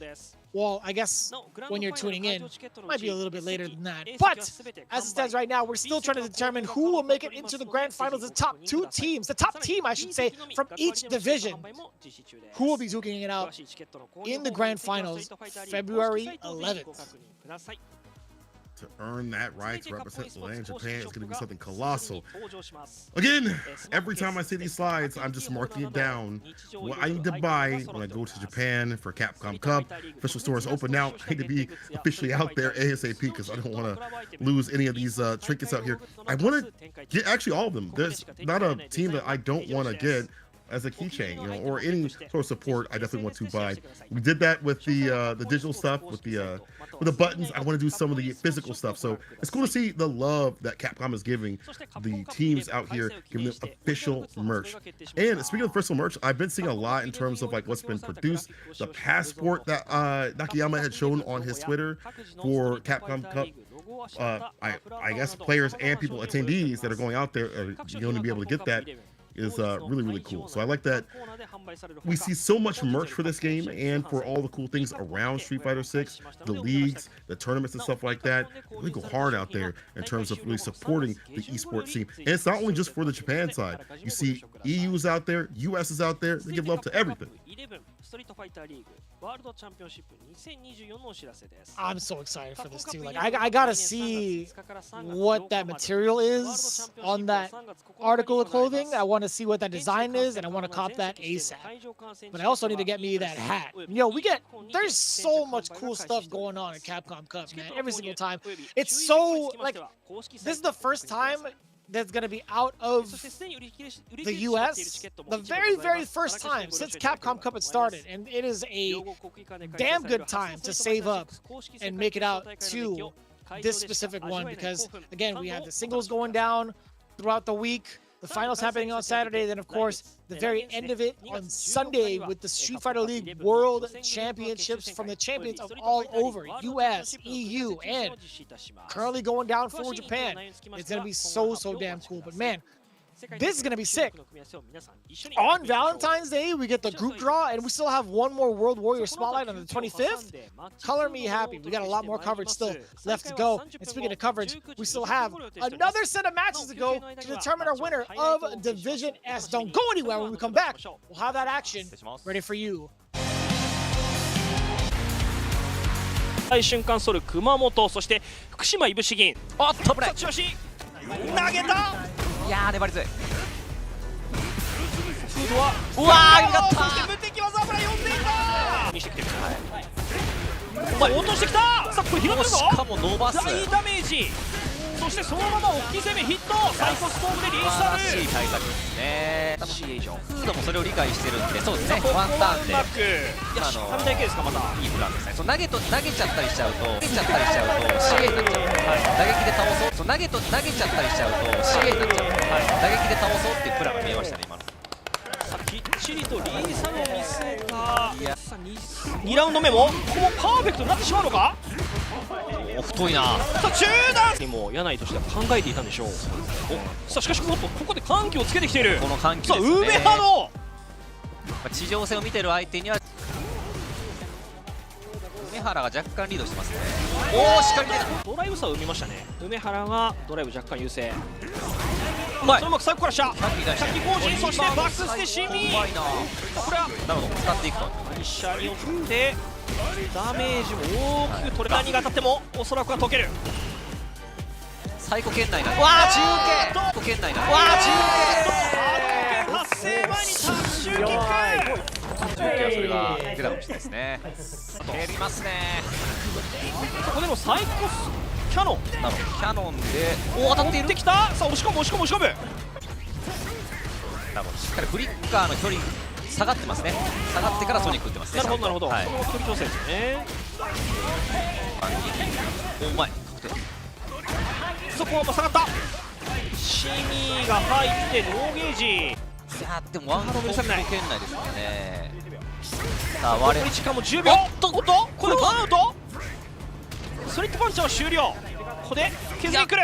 どうだ。投げ。さあこれはまだだ。どうだ。どっちだ。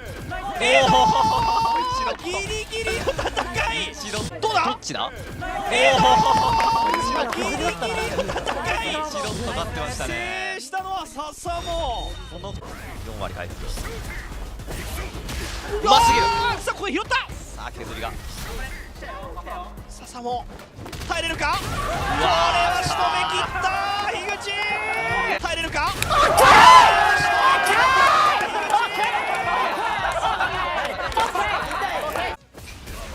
あインパクトやってきた。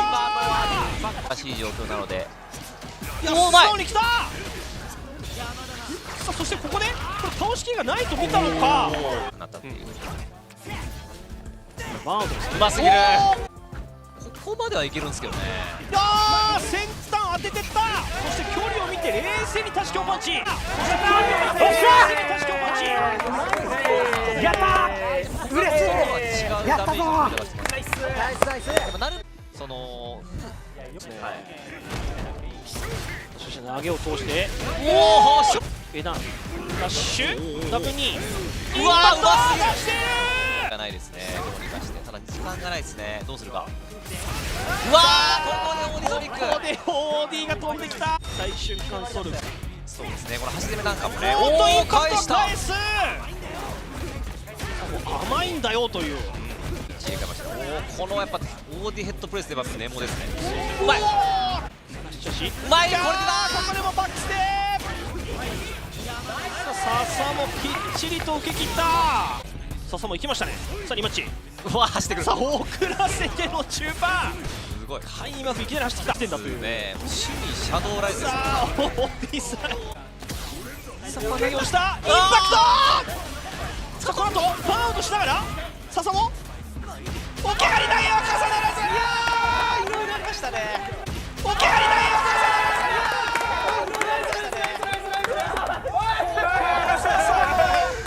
投げは重ならなかった。投げは重ならなかった。さあプレーオフ決勝まで最瞬間ソル熊本シュ突っ込んできました。うまい。しかしこここはれ連覇じゃないんラでね。スト。はい、これ対策ですね。そして後ろがきたー。さあここはラッシュを止めている。小さいですね。梅原しっかりと間がつきまでいやー、つい切って今よく見てましたね、ラッシュ。3巡目先鋒戦梅原が勝利。しっかりと間がつきまでつい切ってしっかりと間がつきまでつい切って今よく見てましたね、ラッシュ。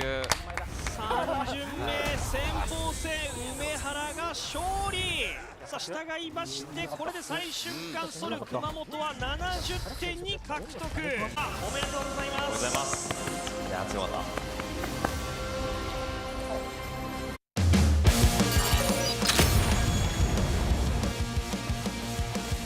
かなりバッチャー。あ、ギリギリ危ない。インパクト。あ、いいのですね。あっから。まあそのテンポで。インパクトでインパクトが来た。立川起き上がりインパクト。おっとここでジャストからインパクト。これはあったんですが。距離次第ですよね。ジャスパーがうまいです。そこにインパクト。最後シュートをばらまきます。でもここで飛び。でかい。ダウンコの破り。ここでもインパクト届いた。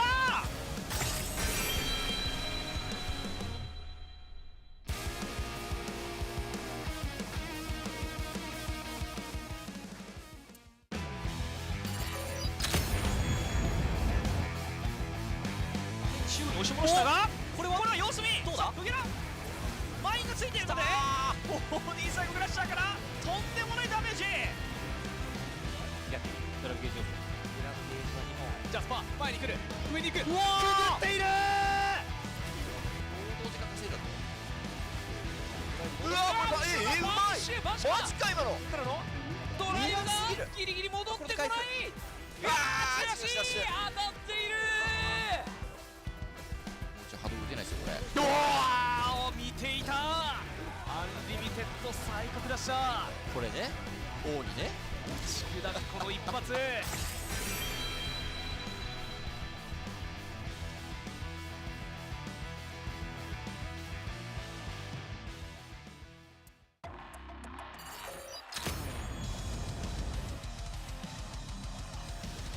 あこれはドリーム来た。行きました。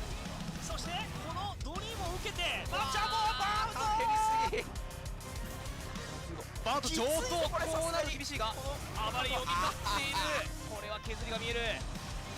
ボディ引っ張っての SA1 サイコストーム。いやー、うおー、あでもパニカンストーム。残らないんだこれ。残らないのか。おお。うおー、やるね。球抜けてきた。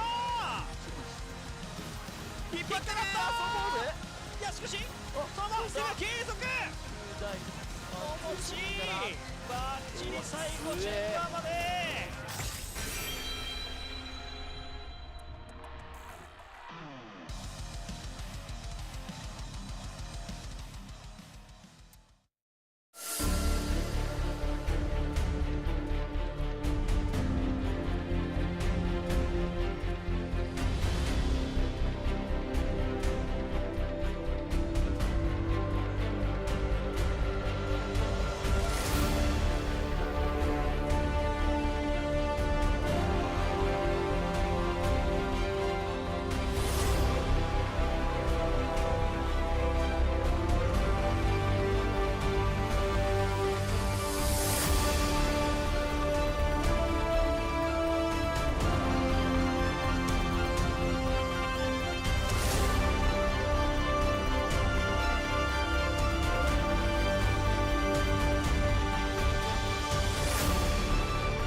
Good 8 squad. Saishunkan Kumamoto is our final match right now. Today, we will find out who reigns supreme in Division S representing this squad real soon. My name is Seiko. I'm joined with Vicious. It's been a long road for Seoul. Last year, they didn't make it by a single match, but right now, they have a chance to do even better, to get even further. But Good 8 squad stands in their way. Historically speaking, it has been even, but now this is where it all counts, where all the marbles are counted out here. What do you think about this matchup coming up, Vicious? It's gonna be a deadly one. You know, it's kind of a tall order, but if any team can do it, it's potentially this one right here, because we've seen the kind of record that they've held against each other as individuals. We've seen the current record they have on a team basis. Good 8 squad had what, a 10-point lead overall with 245 points to their name, and Saishunkan Kumamoto with 235. Listen, that's about as close as you could cut it for something like Division S. So I think this will easily be a really, really difficult matchup to call, but also very, very close. But speaking of, we talked about the teams before. You know, we've done the introductions. We've talked about Saishunkan, Kumamoto. I didn't realize that I'm doing it again. But to kind of talk about it, they're currently riding that momentum. They're currently warmed up, and they faced off against a lot of the players that have been involved in the meta and developing that meta too, right? You have obviously Fudo doing a fantastic job thus far and finding ways to adapt to each and every one of the matchups. I think, you know, it's going to be a very interesting bout to see how this team faces off against Good 8 Squad, who have been nothing but consistent throughout the entirety of the season.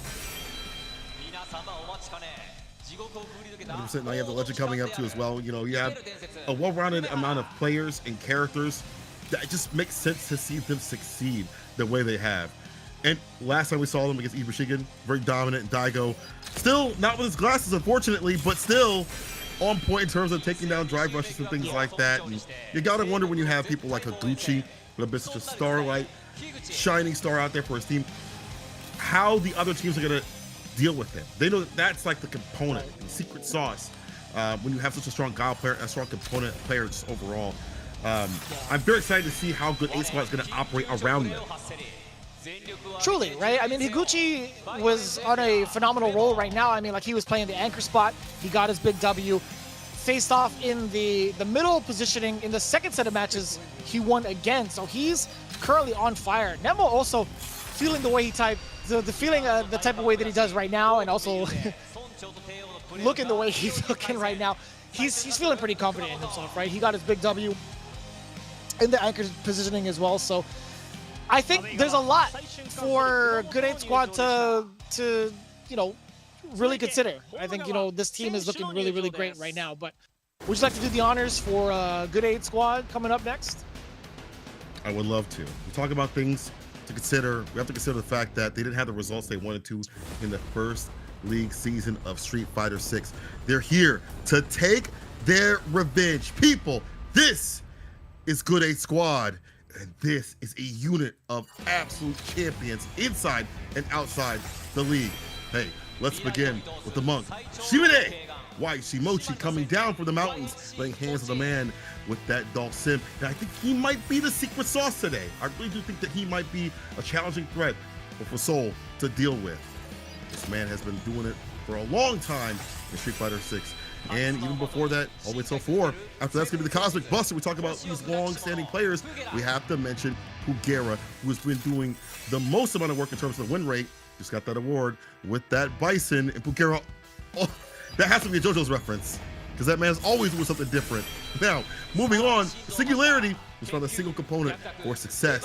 It's still Akuma. Even after the nerfs, it's still him, Kawano, the evil champion, coming through in the clutch for his team continuously. Been a strong component also outside of the league. My man stands up with these players today. But either way, it's the honest hero, but nothing is honest about that level 2 and what he does to you when that is out and about. It's going to be Gachikun, the Capcom Cup champion. And again, a very strong competitor, one of the best when it comes to Rashid, and one of the best players you could ever ask for. This is a team, a squad that, much like Seoul, has great players, but the character selection is great behind them. A lot of utility, a lot of strong characters as well, and the pilots are so different than what you would expect. Kawano, very aggressive for this Akuma comparatively. You know, the walk down confidence pressure aside of Rashid and Gachikun, that combination just too deadly. This is going to be a banger either way, and I cannot wait to see what Seoul does in rebuttal, in response. I'm actually kind of curious to see like how much of an impact the changes to Rashid has on the overall performance from the side of Gachikun, and if that impacts him in the anchor positioning, if he's going to be playing a little bit earlier than expected. I think those are some pretty significant changes towards Rashid, but we'll see how that plays out. We still have to figure out the current order for Saishunkan, Seoul, Kumamoto first, going in for the away side. But before we even get into any of the matches, we still have the representatives coming through to talk about their contribution to the league and their experiences and their well wishes towards their team as they get ready for the bout today. have to give some love to the Good 8 squad. You always see them running deep at every tournament that the majority of the players go to, and usually it's the majority of their players that go out, all in a squad all together. You see the Good 8 squad along the entirety of the team. Make sure they have water and helping them out, and very talkative, very great people out there. Love that team. But again, we're gonna get the representative comment here in a second, and it's just good to see these players being supported overall. We're also going to get the order here. Soul coming up with the Bison, Guile, and Ed's going to be Nemo, Higuchi, and Fudo, with Daigo in the stands for right now, just for this moment. Let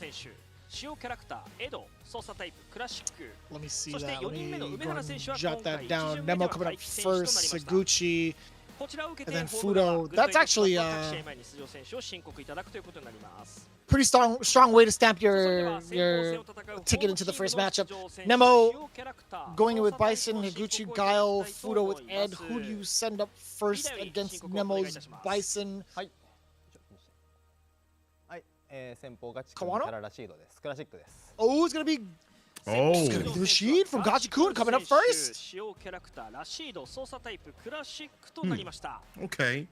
I don't mind this because if you remember correctly, if I remember correctly, to be honest, Gachikun showcased some of the best anti-Bison play we have seen in a long time with that bout with Kaku. That was some of the best play I've seen, the back and forth on both sides, but really understanding like the spacing, the timings, the drive rush, and the Isari usage in a way to really lock down that character and not be too afraid with the OD Psycho Crusher, like making sure that he's not, charging up a Psycho Crusher in between, making sure that it's so close and it's uncomfortable for Bison to have that anti-projectile play.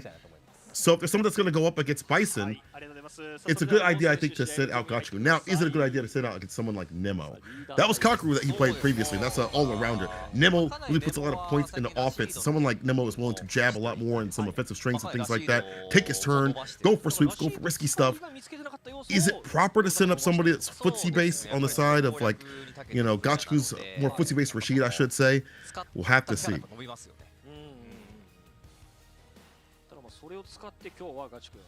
I'm more so concerned to see whether or not the changes to Rashid kind of like affects the current matchup at hand. One of the more noticeable changes from the side of Rashid is the Oki he gets off of things like the OD spinning mixer now being at +9, not being able to execute into a level 2, the scaling involved around the slide. I want to say like the slap chop actually, but the way he kind of like slides through, that being scaled to like having 20% scaling right off the bat. But overall, just the utilization of level 2 being a little bit less often off of something like an OD spinning mixer. And also, I think that the other main change he got was off of a SA1, right? Like the knockdown is different. So he doesn't get that type of, he doesn't get like Oki off of like a, he doesn't get like a big reward off of it outside of just like the damage and the side switch, right? If I'm not mistaken. I wonder if those are going to be like impactful enough for Gachikun. Well, swap, because I thought with those nerfs, especially to the level 2 and the way where he doesn't get Oki, I thought Kanano would go up and use his level 2 against it. You've seen it a lot. You watch the matchup nowadays where the Akuma player can threaten level 2 if they try to dash up right after. That extra anti-projectile timing that you have is even more so deadly. But it's going to be the Bison. I do want to see how not being able to press that character even more so is going to be an issue for the character. For, I guess I should say, Rashid. Stand fierce, starts off the party, starts with the fireball, already getting him up to the corner, and the dash up throw enhancement. So good here on defense.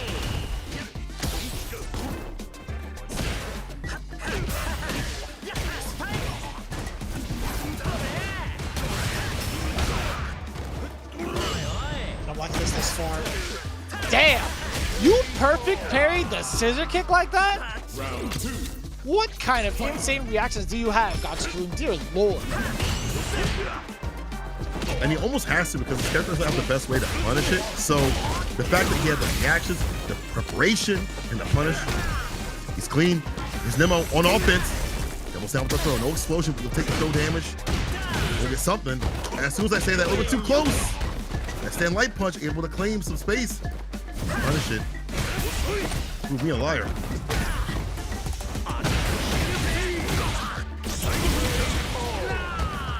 That was really great conditioning overall from Nemo. He's gotten so many throws against Gachikun. What better way to close it out than with a big fake out towards the end of that round. Going for the high damage too, or at least implementing the bomb, drive rush forward. He tried to go for the tick throw for potentially maybe like a side switch. But Nemo got hit. He got hit with the light. Bartle looking so good. The OD, don't go for the salt. But said, heavy mixer is there as the anti-air choice. The dash up, perfect parry in between the string. Back of the corner you go, the bomb is on. Goes the drive gauge damage and the drive impact. He can't get heavy kick. Can he kill? I think he can. Oh no, I lied. Second pressure to have the bar for the OD throw. Will kill right after that. I love that Nemo recognized that he should go for the bomb damage, or I'm sorry, the drive gauge damage, using the bomb explosion right after, and follow up with that oppression. It's really Nemo just getting the most off the situations, and you don't really see that bar usage at the bottom here, that level 2. Even that much drive gauge damage for the side of Gachikun. First game to Nemo.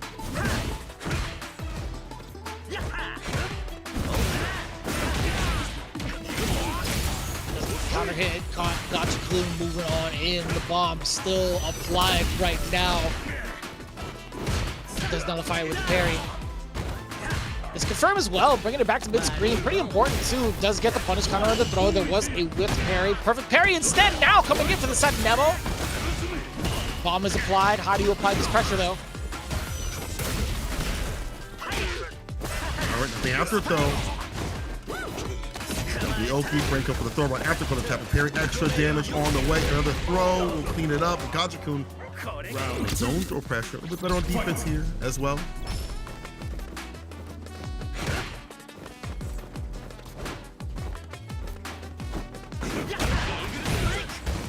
A big whiff punish against the scissors. Absolutely ready for it. Empty jump low. Caught Nemo actually trying to walk away from danger. He's still within the threat range. Attack. Shadow rises as teaser. Nemo does find his way out. He does successfully against the spinning mixer. The idea was there from Gachikun, the timing, although wasn't going to be in his favor though to catch it. Fierce knocks away the bomb. Still up in the corner, but Gachikun better off in terms of bar. One confirming the level 3 with victory. It should be incoming. Yes, off the Eagle Spike. Watch the cutscene. Gachikun finding better times with that stand fierce. And also, I feel like he's adjusting where he's standing more often to back up a little bit or just be in a proper space. Scissor kick whips. We've seen that scissor kick against preemptive drive rush and things like that. Now it's getting Nemo knocked down where Rashid can go to town and get that open. Game to game. Comes down to this to start things off. Forward heavy kick off the drive rush. Push to the corner.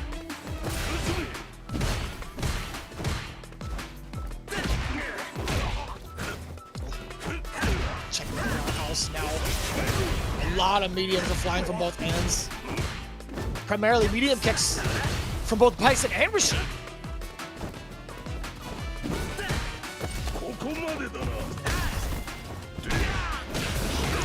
Oh, sit him up. Getting that background house of star number 1. Punish counter, the damage is there. That's how she wrote. Being able to finish it out with the Eagle Spike. Doesn't need the level 1 for the rest of it. Gachikun looking at match point. That placement again, same crushing kick situation. Able to get that conversion after the trade. Bomb is on though. Yeah, back off at that point. Don't even try to attempt to take it off. Mitchell wants to stand medium kicks, but you know, Rashid can get that punish counter or counter hit and get more off of it. Just like this, gets the counter hit, but Nemo strikes back. Amazon, what's your defense like? Reversal jab, crushing kick into Eagle Spike to confirm. The fake out. I'm going for the side switch, stand fierce at level 2. And again, we mentioned this. How do you deal with him being able to cut through with the anti-projectile? Doesn't matter, level 3 incoming. How to extend the bar. You know what? Maybe spinning bar helps out here to get as much drive gauge as possible, but you're still in burnout. The push to the corner could happen. The anti-air's right there with the heavy. Up in the corner, and you know what's about to happen. A drive impact. Don't even need that. Crouch fierce, stand fierce, fist to face up in the corner space. It's Gachikun with a 10-point lead for his team. striking first blood. Gachikun again with the presence of mind to, I want to say, like, I don't necessarily know if it's presence of mind. Let me retract that. Nemo going for that all-out situation for the damage and possibly the drive gauge might have been a slight mishap because he wasn't going to recover enough to save him from getting drive impacted into the corner, but it was also a matter of like confidence. I think Nemo was pretty confident in what happens after he lands a level 3 against Gachikun, but to no avail, unfortunately, for the side of Nemo. But it's Gachikun in the first 10 points and played it pretty well. I think it's hard to call out a lot of the tactics that Nemo tries to utilize, being the offensive beast that he is, but Gachikun's defense overall in neutral in the first game was enough to slow Nemo down for the rest of the set. Pretty impressive, man. True. And we get something that I've wanted to see is the run back. Previously, these two played, and in a very close set, Fudo was able... Actually, excuse me, it's not Fudo. My bad, my mistake. I got ahead of myself. I was like, Yaimochi's coming up to fight Fudo, but Fudo is in the anchor position. Excuse me, pardon me. It's going to be Yaimochi going up against Guile this time. So Yaimochi not going to be expended. I assumed a little bit too far. You're going to be in the anchor position. Will be Guile versus Sim. I don't know if they played. Let me check and see if they played previously. They have not, according to the standings, in week number 2 at least. The only player that Yaimochi had faced off against was Fudo, as you had mentioned. But other than that, I don't think he was involved in the second roundabout of the run back for this team. So outside of that, you don't really get a lot of Guile representation. I think Higuchi is the only one representing this character, right? That's true. I mean, like, really at that level, besides like that Kaku, there's not many Guile players unless they're traveling from, like, you know, I guess Kaba or, you know, Knuckle Do. So I'm also curious to see what's going to happen on the other side of things. The sim representation is in a similar fashion. You know, you have like Torameshi, but really who else? You know, there's not that many other players that represent both these characters in a weird, funny way. So I'm curious to see how this matchup's going to go. Back when it was season 1, I asked Neckledew about how he thought about the matchup in Garnet, and they both said it was even. They both complained, so I was like, okay, it's even. If both the players are complaining, it's usually pretty even. But I'm curious to see what's going on right now. There have been some buffs to Sim, but I don't know if they're significant in this matchup at all. So we'll be learning what happens on the fly. First of 2, so not a lot of time to grind things out. But there's someone that's going to be able to understand the matchup in terms of like the basics and drill it all the way down. It's going to be Higuchi. He is such a lap rat. Even if he doesn't have access to the character, he's still able to find out a very significant strategy, even if he doesn't get that much play against the player piloting the character at the same time. So I don't have any faith, or I don't have any doubt in him not being able to secure a win if he's on point. However, Yaimochi has been playing this game playing Street Fighter, I should say, for longer than maybe Higuchi's been alive, to be honest. So he's got a lot of classic knowledge. His playstyle is so different than other sim players. He likes to slug it out on the ground. Torameshi very flighty, very floaty, but Yaimochi is willing to slug it out on the ground a little bit more often. And he's not really looking for like nasty mix-ups all the time. He does have good mix-ups, but he's looking to fight it out more often than not and deal damage that way. We're getting the interviews here. Higuchi says, I have to face Yaimochi after playing IBUSHIGIN. Reminds me of previous years of Street Fighter League. People say that Guile has a disadvantage, but I'll do my best. Oh, so he thinks that Guile has a disadvantage. Yaimochi says, as Higuchi says, I was a former teammate 2 years ago. I'll do my best to beat him down. Respectable. Now, I don't know if Higuchi believes in what the people are saying. Maybe he's alluding to that, but one thing is for sure, I think Yaimochi, you talked about regardless of like, or you talked about his playstyle, but regardless of that fact, I think he's going to be floaty just in the nature of having to face off against Guile Sonic Booms, right? I think having Yoga Float is a great way to not only avoid it, but you reset the timing of Guile and also keep him still at bay with some of the air normals that you have. Like if you have like a jump medium punch if need be, you still land and also maintain your space against Higuchi and also check any of the drive rushes. I think Dawson does a great job against, I want to say, a lot of the Fireball characters that are currently in the game. The one thing that he does get mauled by is aggressive play, which I feel like Guile surely can do with Drive Rush, but it's not as effective as other like rush down characters with the type of frame data that he has, right? So I think I can kind of see where Higuchi's mind is at and his opinion of what the other people are saying too. Like, I kind of understand where Dalsum can be very effective in this matchup, but it really is a matter of the perspective of the players too. Like, if one has just significantly more experience than the other, then that's going to obviously show out the outcome. It kind of brings you back to your initial topic of whether or not Higuchi has the wherewithal to break down Yaimochi with the amount of training that he's had against other Dalsums. Then it brings up the next question: what other Dalsums does he get to play against? Possibly Torimeshi, right? Keep that practice put down properly. I want to see like what the anti-air choices are here from Higuchi. Like, you know, if you go for like a stand medium kick, you might get that jump piercing and cut the damage. But as soon as he tried to flow, as you mentioned, got hit with a sonic boom, the trade conversion. We mentioned this previously when we saw Higuchi driver stand like kicking the trade, the stand medium right after leads into damage. Frame kill, break on the throw. That's the right where he wants it. The anti-air is there instead.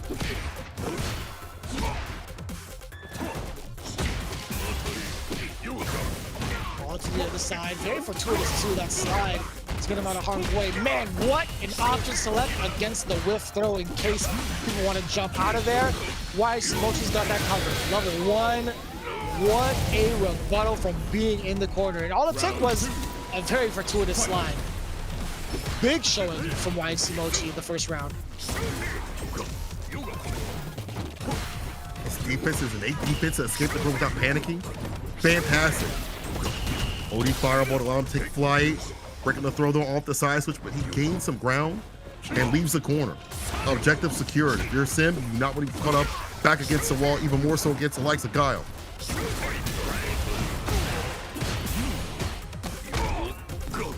throw, the light, fireball, OD.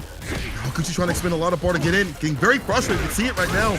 Whatever it takes, but reward could be good if he gets him up in the corner. It gets oppressive. Not the proper trade. Maybe he didn't want to go for it. Maybe he didn't believe.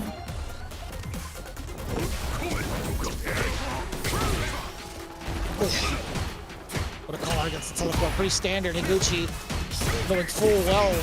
Try to counter against the teleport opportunities, but it's going to be Yaimochi again closing it out with the level 1.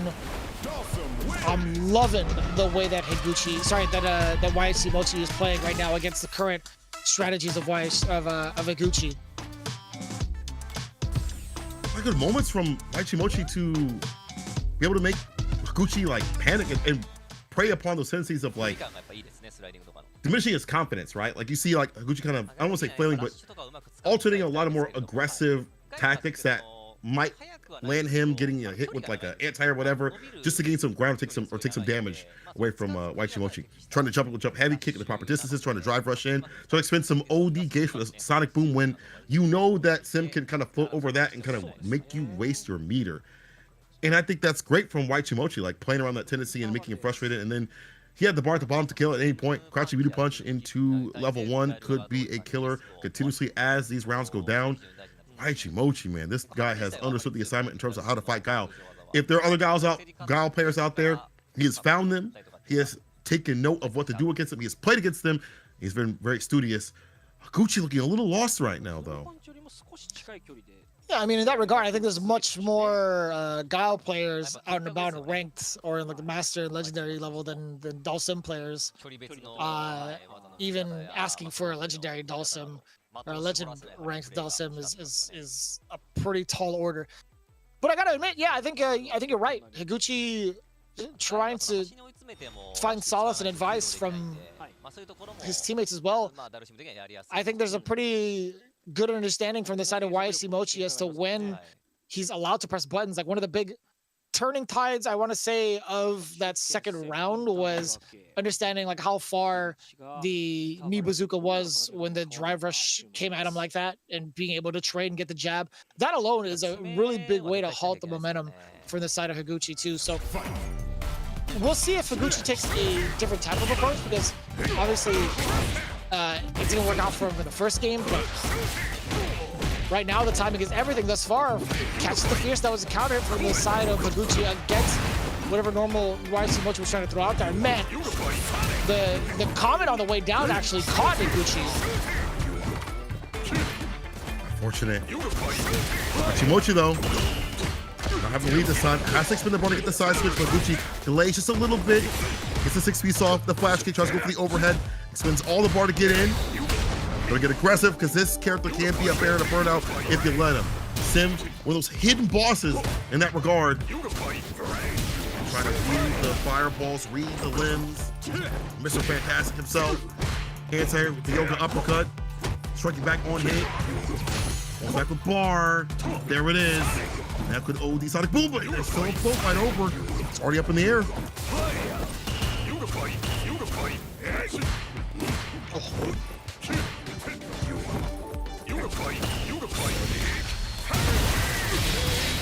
What an excellent response to just navigating. I gotta say, like, both players are really trying to navigate their way around the strengths of both characters. Like Guile just hovering right around the mediums. Yaimochi hovering around the sonic booms as well. It's been really, really close. As you mentioned, able to drive rush in and slide right underneath the boom with the proper distance. Interruption. So pick up the level 1. Inferno. The fireball right after the meaty sort of style. Killing that drive gauge. Trying to drive rush in, but not good the back dashes outside the distance. Not allowing to follow up to confirm. This should be the finish. Another level 1 to get it done, and that's all that bar is used at the bottom for. The closer or the close. Taking away most of the health. It's set point here for Yaimochi. And points on the line for Good 8 Squad.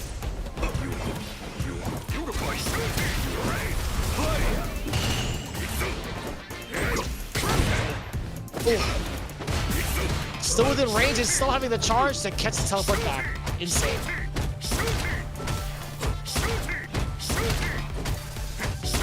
Yeah, Yaimochi unfortunately has to hold all of this up until this point. So much chip damage involved in that sequencing from the side of Higuchi, only to go into the guaranteed drive impact because of the fact that he was burnt out. This is going to be lasting forever and a day. The overhead lands it. Nice interruption in between the string. Hold on now, side switch. Breaks the throw. Oh man, if he had an OD behind that, would have been great, but still. Higuchi has the lead. He's got that level 1 as well. You've seen a bad fireball get clipped in. We're going to use it as an anti-choice to knock him down to size.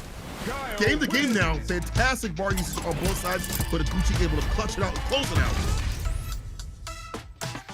I wonder if there was an attempt to maybe teleport from the side of Yaimochi, but I did see a counter hit.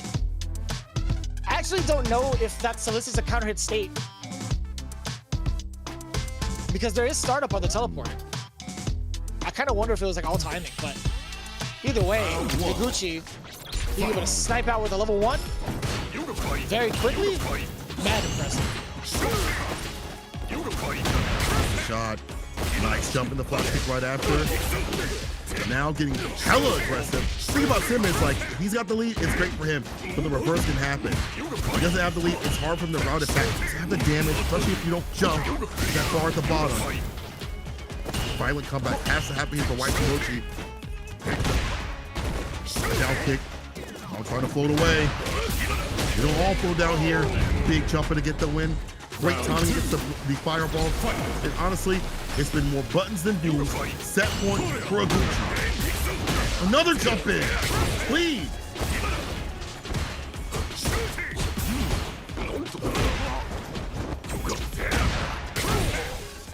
Damn. He is hunting Mochi down. Back-to-back overheads. Still gets blocked up until this point. No way.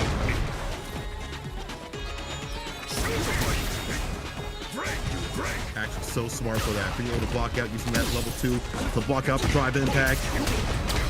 Drive impact for the swat. Went for it immediately. Gained some bar with the walk up. What that means, Higuchi gets his bar back.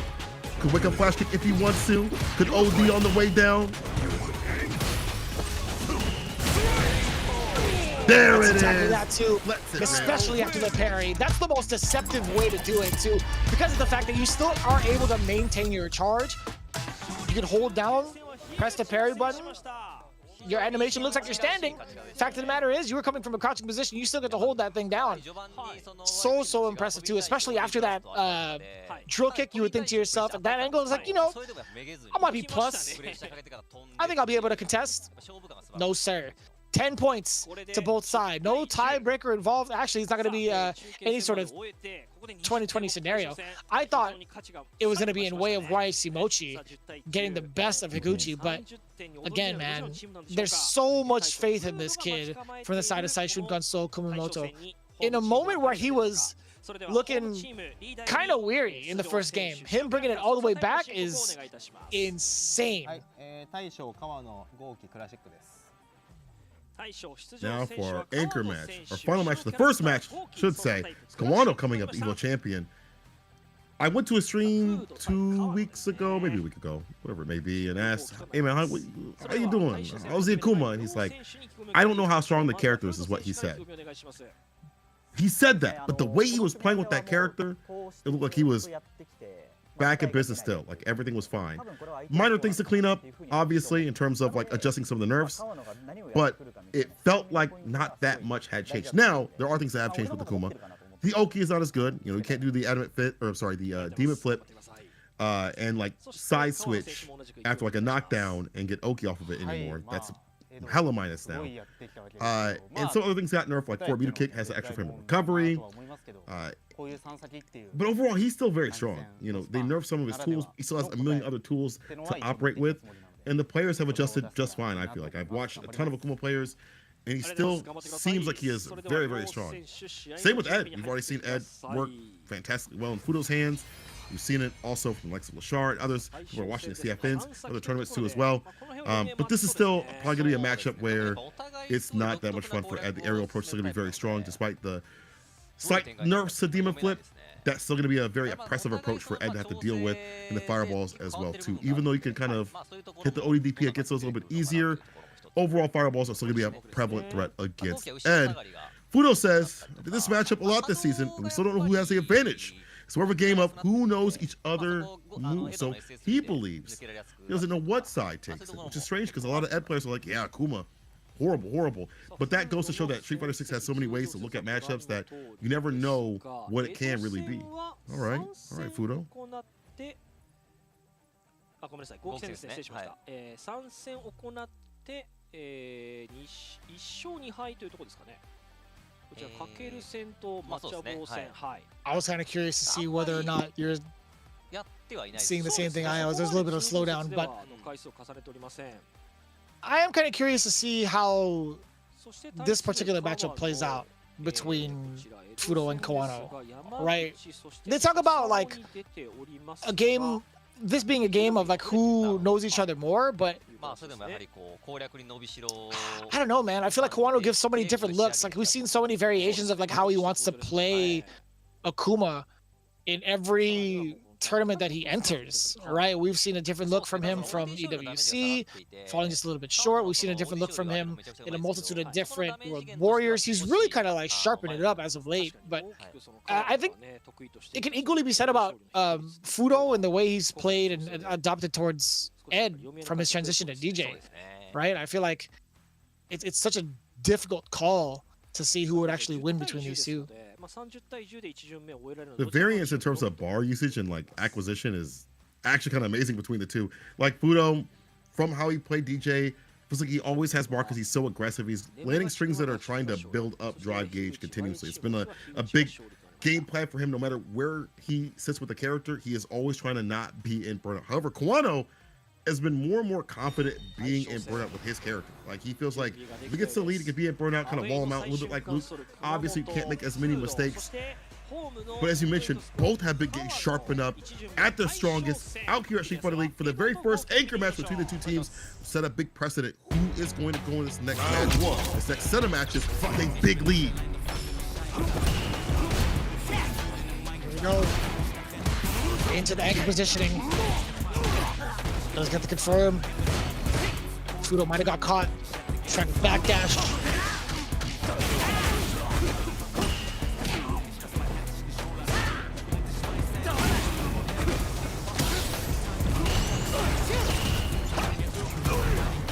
He's slugging out so far. So much action going on this far.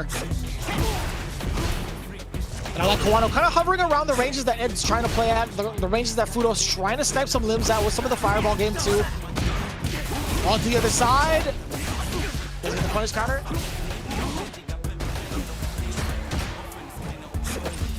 Jab right back at him.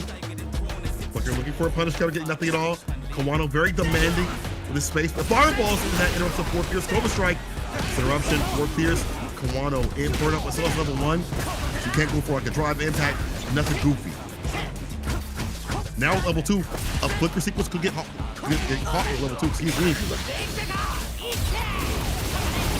Oh, the fast one to catch him lacking. Oh my god. The machine gun to get it done. He thought there was going to be a moment for him to jump. No, sir. Kawano was assuming it was going to be the slow ball.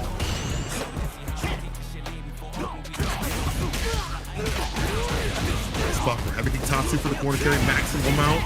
Go for the overhead ODDP instead. DP's the dive kick as an anti-choice. The sight delay on the crouch kick is allowing him to get this corner position. He's in burnout, but he's got bar to work with. He's looking for. Confirm into level 2.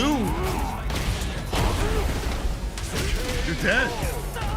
Still have more. Final round. Fight.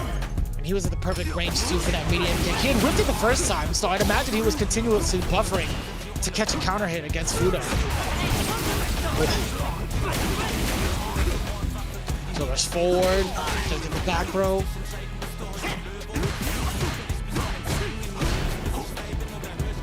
What do you do now to break down the defense of Fudo? Not throwing out as many limbs as before. Trying to possibly test the reactions, and I like that too. That trade-off, much better for Ed. Having a lingering hurt box on the fireball for Akuma in this patch, so much more of a difference. And now Fudo just beating Kawano down towards the end of that exchange. Game 1, going to Fudo. So basically that perfect parry and being able to have like a better punish right after if they throw out a fireball makes this pivotal. I think that's why we see like more level 2 and like OD fireballs from the side of Kawano, but Fudo is hunting for the proper moment to perfect parry, the proper fireball, the perfect parry, and drive rush and punish right after. He's also been able to take his space continuously despite what's been shown to him. The demon flips also aren't working out. The first one worked out to get the side switch, called a Blacken, called him trying to DP his demons. But then the second demon flip that happened, Fudo was ready. He actually wasn't even in the range of the demon flip slide. And the easy punish against that. So that option off the menu, at least at certain ranges. And I like that Fudo's been able to keep pace with the character that is so openly aggressive, like drive rush medium for the plus frames and the fireballs, things like that are that close. The timing of the butts has been fantastic. First game to Fudo. We'll see if it continues. We'll see what Kawano said. I'm seeing Kawano has for Fudo, because Kawano did say he had something ready for this matchup. I'm trying to see it.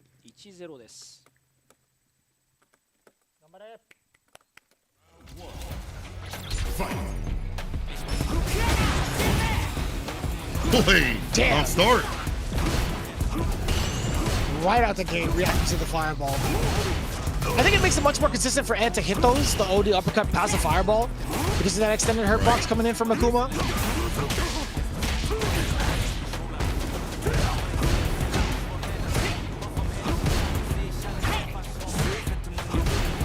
The corner, the fireball pressure again, try to get that bar back. Kill rushes back, not the fullest punish, but I do like him looking after that drive impact. It's like a with the knockdown. Oh, the neutral jump, fierce, didn't finish the plate though. That was an insane pickup, by the way, into OD Flicker. But yeah, just missing out on that opportunity for the rest of that combo. That could have been game. Potentially, he had the bar also. Throw. Do it again. Go for one more, maybe a bait. Exactly what he did, and he gets the punish. He baited out Fudo correctly with the correct normal to punish counter. Well done. What a sequence there from Kanano. The bar for the right moment too as well. Not always in burnout. More OD fireballs to expend more damage in the corner. Drive rush DP. OD addition to cut through.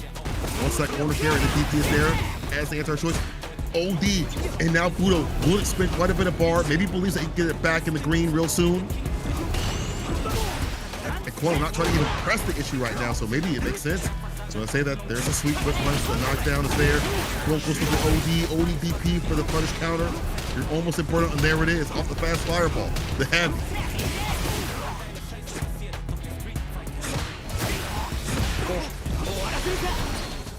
Hey, double two toss the fireball. He surely does get it. As expensive as that is, it still secures the round for Fudo, tying it up. But man, Kanano has been tested a bunch of times over for throwing some of these fireballs at certain ranges. It's been paying off a lot for Fudo, being so attentive to those said ranges. Man, standing live kick, catching the start of a flicker, if I'm not mistaken. Bam, bam. It's a forward throw, dash up. Fierce, not finding the mark at all. Only fireball trying to spin some bar. Forward Fierce trying to find spark as well, but no hit confirm. With a decent defense so far. Drive rush throw. In the corner you go again. Far the bottom looking real nasty. Cycle blitz. Into the throw. He techs though. Active defense on both sides. Kanano, a lot to work with. Fudo knows that he can't get open up, but it's going to be very damaging here. That adamant fist. Tick throw again. Fireball, lower parry. Forward Fierce caught. Looking a little bit more antsy up in the corner than usual. And it makes sense. My man throws everything in the kitchen sink, along with that stand Fierce. And that level 2, the cut through. Finally a game here for Kanano.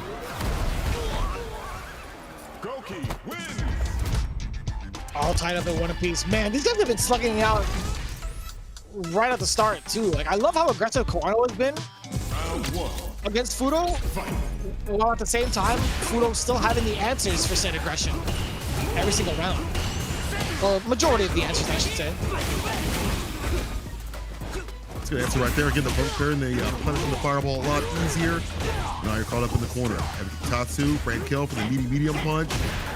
Almost had a significant version. It's a sweep whip punish. Caught him technical throw, not connected. That heavy kick, no, just the Crouch Fierce starter. Ends it with the heavy kick. Tatsu, that's gonna be it. My man is whipping, grabbing nothing but his team is in air right there. We haven't seen a significant back throw. Proper timing on defense. Drive rush overhead right off the gate. Well, wait to get that blessing. I hope Daigo didn't cheer for that as soon as he saw it. Go Akuma.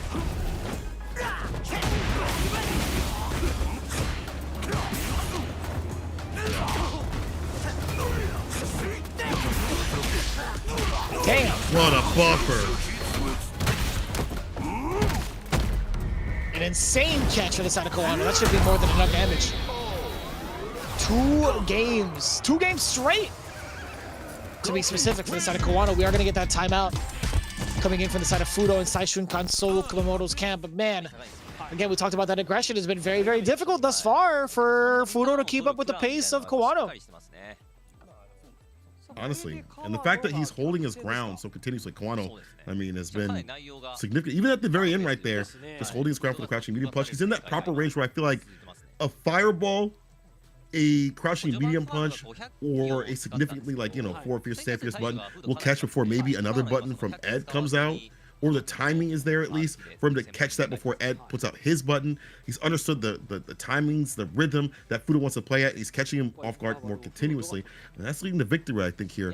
Those fireballs, not as consistent. You know, you see them every so often now, but behind drive rush, behind, you know, the walk forward, behind him using that crouching medium punch as a wallsy button is leading to more stable conditions for him, and less, honestly, burnout opportunities. We talked about Kanano being confident in burnout, but now he's like, what if I hold onto this drive gauge for damage, corner carry, tick throw opportunities, whatever it may be, to get my victory. At that point, you see the switch up in the game plan. If Fudo has to ride with that, or he's about to fall to the wayside and give them their first victory, in terms of points, at least for the first match. Right. This would be such a fantastic start, too, for the side of Good 8 squad to be able to net that 30 points. We've seen how important it is to have that going into the home field advantage, right? Because even towards the end, like, no matter how you spin it, with 30 points to your name now, as you go into developing, like, the rest of the, as the rest of the matches develop, Good 8 squad will ultimately have the home field advantage towards the end of it if it goes down to that. So Kawano looking in pretty prime shape thus far. You saw the time Terry actually get blown up the overhead again. Daigo is smiling in his heart, but physically, he's not going to be showing it. You ain't lying. ODP about to be flying right there. Get some distance, but again, that strong start. Probably thought it was going to be a fireball. They can't read the rhythm of Kawano. The ODP is great, but can you get your lick back in terms of like the health? Will it be worth it to expend that bar? The purple parry is there.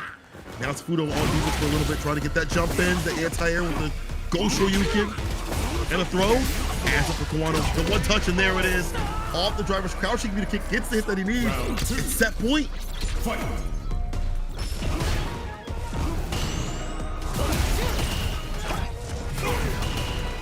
Insane amount of aggression coming in this far from the side of Kawano.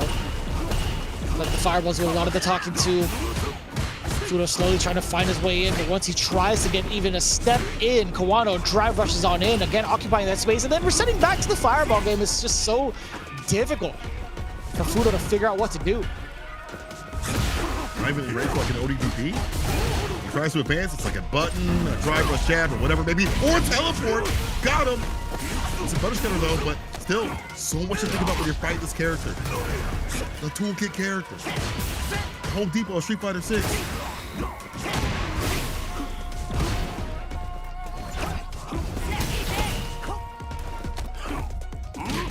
Bro. He's got a lot of bar to work with, but so does Kawano. It's better for him. One conversion just like this could be the end. Crouch fist, admin fist, into level 3, Simplest Calamity. And that means Good 8 Squad earns 30 points to 10 in his first run, all due to Kawano getting it done at the very end. What a switch up in terms of aggression, approaching the matchup, and putting someone like Fudo off his pace where, honestly, that's Fudo's type of jungle to rumble in. That's the way that Fudo would like to play, and Kawano takes that all away from him. Really, really valiant effort for the side of Fudo, but man, this is something expected from the top caliber team of Division S. Good 8 Squad with 30 points to their name. Rashid working overtime, I feel like, for Gachikun despite the nerfs, getting his first big W. Higuchi still running on a high at the moment, currently getting 3 Ws in total and still continuing that streak for these set of matches. But Kawano, with a big surprise, 3 games straight. Fudo had taken down the first game, if I'm not mistaken, unless I'm misremembering. But fact of the matter is, this guy, Kawano, is looking unstoppable. He's been looking that way for a while now, and it's looking evidently more so in this part of the playoffs. I'm kind of nervous right now looking at it for Saishunkan, Seoul, Kumamoto, but as it stands right now, we still got to get ourselves ready. For the rest of it, we got to get the switch up. Looking at it right now, Good 8 Squad is going to be switching over to the away side with their 30 points, and the only one that's taking that L is Yaimochi thus far, right? It's kind of impressive. You still have Pugera in the wings waiting to play as well. So I wonder if that's going to be a factor going into the away side. Could be a big switch up. I mean, that man had the highest win rate, 83.3%. Might as well just give him the 84 at that point. You know, you that good, give him the 84. But waiting the wings is like the secret weapon. We talked about the secret sauce being Yaimochi. It could also be Pugera. You have 2 to worry about. One that is a hard matchup to be able to, you know, get ready for, which Higuchi was able to do, thankfully, at the very end. But then Pugera, who is just a dominant force out in Street Fighter League. That's pretty cool to see. Also, what's cool to see is the shift over to many forms of playing fighting games, whether it be using like a wheel if you want to, or a guitar, or like this, the leverless. So it's walking around the Sea Otaku, they had all kinds of things. People playing on swords and stuff like that. Whatever people wanted to play on, they were going to figure out a way to do so. I even saw a pan as well. That's actually at Tong's house, by the way. So many ways to play, and this is one of them, leverless, which is best for my hands, to be honest. Especially when it comes to like long sessions. I'm old and decrepit, so I need this.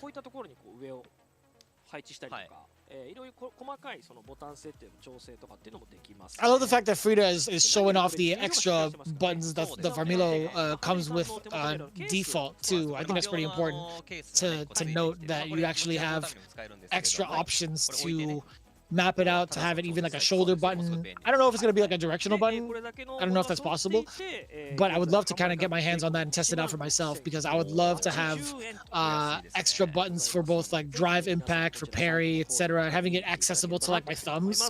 I actually have that installed on one of my sticks right now to have like an emergency button for parry on my thumb right next to like the jump button too. So it's been a pretty interesting time to see like how advanced a lot of the leverless controllers have become. What's also really cool is the amount of support that we've been getting from everyone. I still think it's one of the coolest things to see how many different types of artworks that have come out for Street Fighter 6 itself, and the fact that Aki's outside the window, not invited to the duel, or at least the watch party. But anyways, speaking of watch parties, you guys don't want to miss it. We have the second roundabout. Wait, it's a mat now? Oh, you guys are busting me. This is... Well, hey, we'll talk about that later. We got plenty more action coming through. Good 8 squad, Saishunkan, Kumamoto coming in for the second matchup. Man, I'm going to be so broke when it comes to Capcom Cup. Anyways, we'll be back after this. Get your snacks, get your water. We'll be right back with more of that Street Fighter League Japan right after this. 皆さんチェックお願いいたします。お願いします。お知らせは以上です。はい。まもなく2巡目の試合となります。準備の間こちらをご覧ください。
Back into the second round, it's Good 8 Squad going up against Saishunkan Seoul Kumamoto with a switch-up between the away and home positioning. The Good 8 Squad currently at 30 points to Saishunkan Seoul Kumamoto's 10. Will the momentum be enough now to kill it all the way through into round number 3? Vicious here with St. Cola again. Good 8 Squad have been the dominant force for Division S throughout the entirety of the season. With the way they're playing right now, I wouldn't be surprised if they peeled away with it to give themselves an even bigger lead. I can't disagree. I mean, when you look at the previous match, it was really just Higuchi, the shining star, you know, pulling in the most work. However, I think if you're the Team Seoul right now, you're like, okay, it cannot just be Higuchi taking W's, because obviously at this point we need more points, and it's getting down to the nitty-gritty where they get too much of a big lead. What happened to Fukushima IBUSHIGIN will happen to us. So Seoul probably collected themselves and said, okay, we all have to step up like Higuchi is doing, who has been a shining star in our scene, in our team overall, and lead that charge no matter who it be. But that's such a big order, as you mentioned. Good 8 Squad has been so dominant throughout the league. Obviously, they've been taken down a few pegs every so often, and not been picture perfect, but they have been back to form. The previous season of Street Fighter 6 Street Fighter League, they got cooked. Didn't make it into even the second half of the season. But these characters, or these players, have found their characters. They found strategy as a team. They found cohesion. And having that secret sauce of Yaimochi has been deadly. Now they're on the away side, and we see Akuma, Rashid, and Jury. Hold up, Jury. Well, now I know Bulgaria played a little Jury before. Season 1, he had that character on the side.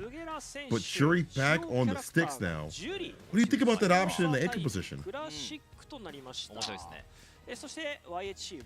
I'm not too sure, honestly. I haven't really been able to catch up on his streams lately. I think the last time I talked to him was right after they had concluded their final week of Street Fighter League, and I congratulated him. But I did not see the jury pick coming just because of my, you know, it's mostly because of my ignorance. But I wouldn't be too surprised that he's going back to it. Maybe there's something about the changes that he disliked, and maybe he's decided, you know what, like, why not go for a character that's still pretty decent and doesn't have too many, I want to say she doesn't have like too many bad matchups going into like a CPT scenario.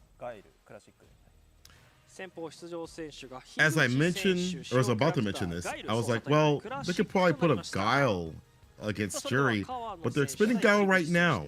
So I'm curious what they're going to do later on. Maybe Sim, I'm not sure, but we'll see how this goes down. I'm very curious to see how good that Jury is, and maybe they feel like that Jury isn't good enough to expend the Guile right now. They're going to put him up immediately against Kawano, who is already hot. I actually like Kawano going up early, though. I like Kawano, who's already hot off that first of 3. Very dominant force. A very aggressive player like that, I feel like maybe even rides that streak even more so. But it's going up against the shining star that we mentioned, Higuchi. If there's anyone that's going to understand that matchup, it's going to be Higuchi. The only person to win on his team in the previous match set was him. So we'll see if we can keep up that same sort of energy. But in first of 2, this aggressive style might be even harder to deal with. It's less time for you to be able to acclimate to that wild style than having like, oh, I have an extra game to kind of deliberate on and maybe not give up or just gain data on. Yeah, he's the only guy that's gotten a current win streak for the side of the Seoul camp, right? He hasn't lost a single game against anybody. Daigo's taking an L, Fudo, Nemo both taking an L. I wonder, I'm thinking about it now, like, would you rather send him, I don't know, like, sending him up now just to secure the 10 points in comparison to, like, him securing 20 towards the end of it all? I'd imagine also Guile does a pretty decent job against Jury as well, you know? Yeah. That matchup was fine for Guile. And even if it came down to like Bison and Guile, he's proven that he's good in that matchup.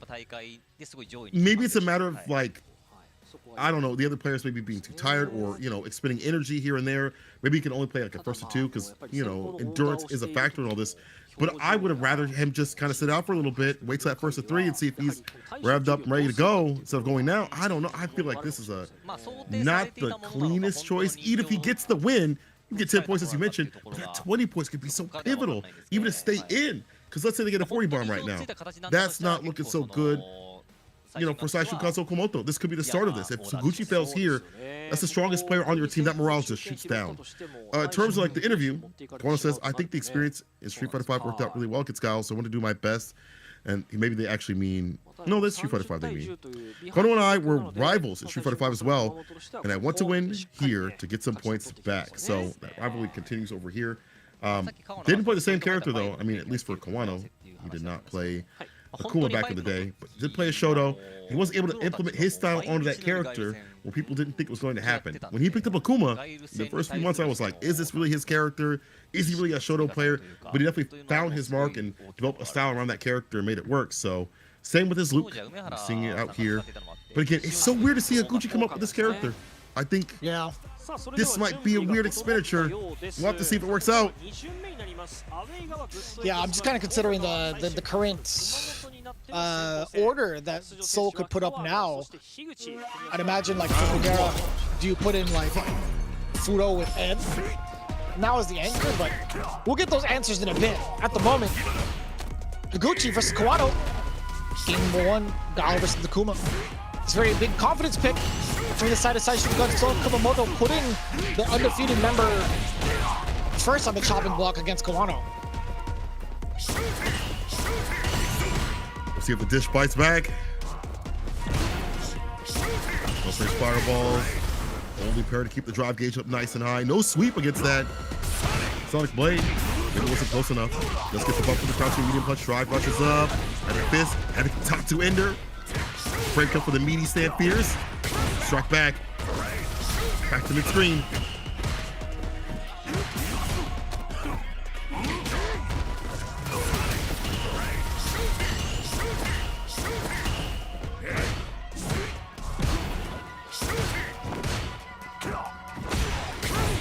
Oh no, on the drop gauge. Other options. He's got level 2 if he wants it. He has to find the proper conversion. Or against the fireball, the direction might be hard. You really tried it against like a Gucci. This dude is not 30. He is under 30. And he is too ready, prepped, and prepared. Any sort of wild play like that. Oh. Early jump fierce? That had to be an input error to potentially get instant air fireball. That had to be.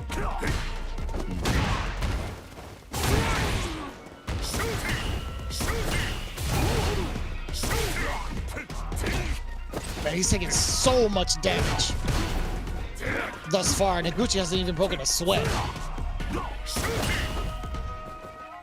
In the office, holding his ground. The mid-range is insane right now with the fireballs, the buttons, the booms, everything working out here for Higuchi. Perfect parry on the upside down kick. Probably that was going to be a crouching medium kick. Instead, he's turning blue. Stand fierce, looking for an opening. Looking for a whip punish. Trying to press the button right after. Level 3 fireball enhanced with the OD. I don't know what that was. We'll get the throw right after. Maybe he had a conversion. Ran out of the bar.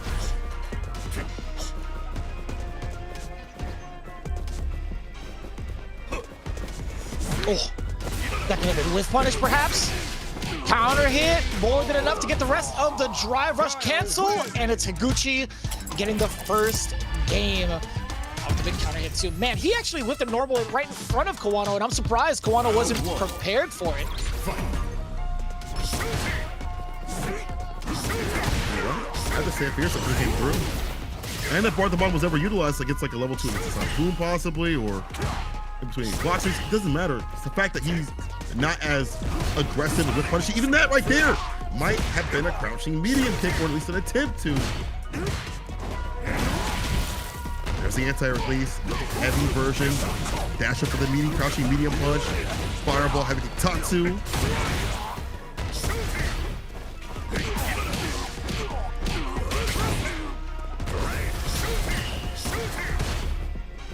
One good sequencing into a level 1 could potentially spell disaster, I feel like, against Kawano. Higuchi can't make that happen.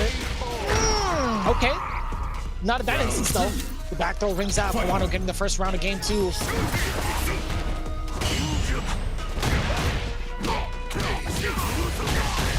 On the overhead. Tatsu ender. I like this corner conversion. You don't spend too much bar to get him there. Cross DP. Back throw. Repositioning. Aiming for success. Put this man to rest. Get the level 3 Advert Fist. It's a hefty amount of damage. TP level 3. All he needs it to be. Kawano starting to find the proper rhythm. Now imagine this. You take down that star player. That morale is going down to bedrock.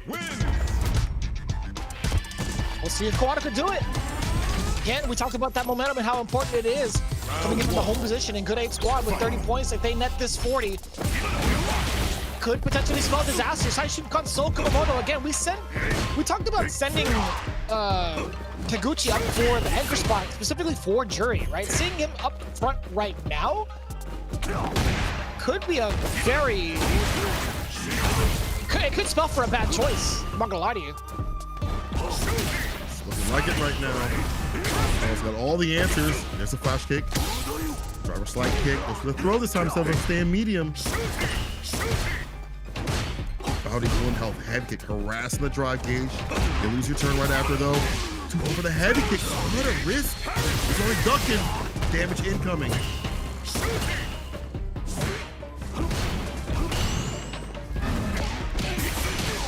Nah, you can't do that. It's already proven. Round 2. Fight. I actually can't believe you went for the second time. I'm with you.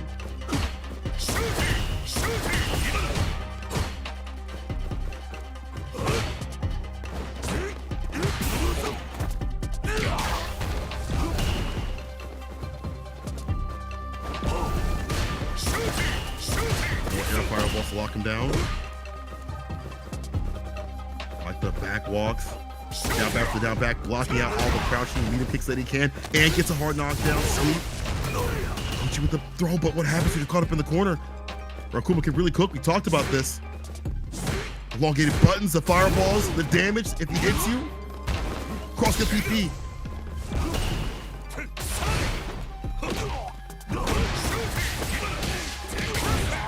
No way you get a full conversion out of that. Insane.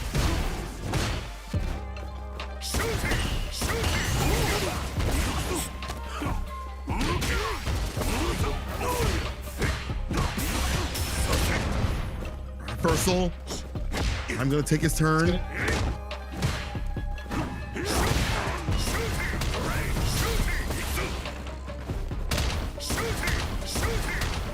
It's gonna be a pretty horrendous position right now for Kawano. Taking a little bit of that chip damage. Forward throw, does retain the bar, actually does recover the drive gauge. 15 seconds on the clock. OD, no way! And he thought he had it. Kawano drive rushed on in, trying to get the rest of that combo. Actually, I don't even know if that would have been able to catch under like other circumstances, like even closer, possibly. I think we only seen that once before, but that was actually a huge mishap from the side of Kawano, fortunately. But very, very lucky circumstances for Higuchi. I'll take that any day of the week. But again, as you mentioned, I don't know if that works with the time and the spacing. Got so greedy. The seconds are winding down. I would have liked him to just go for that OD fireball knockdown, back off a little bit. You had the lead.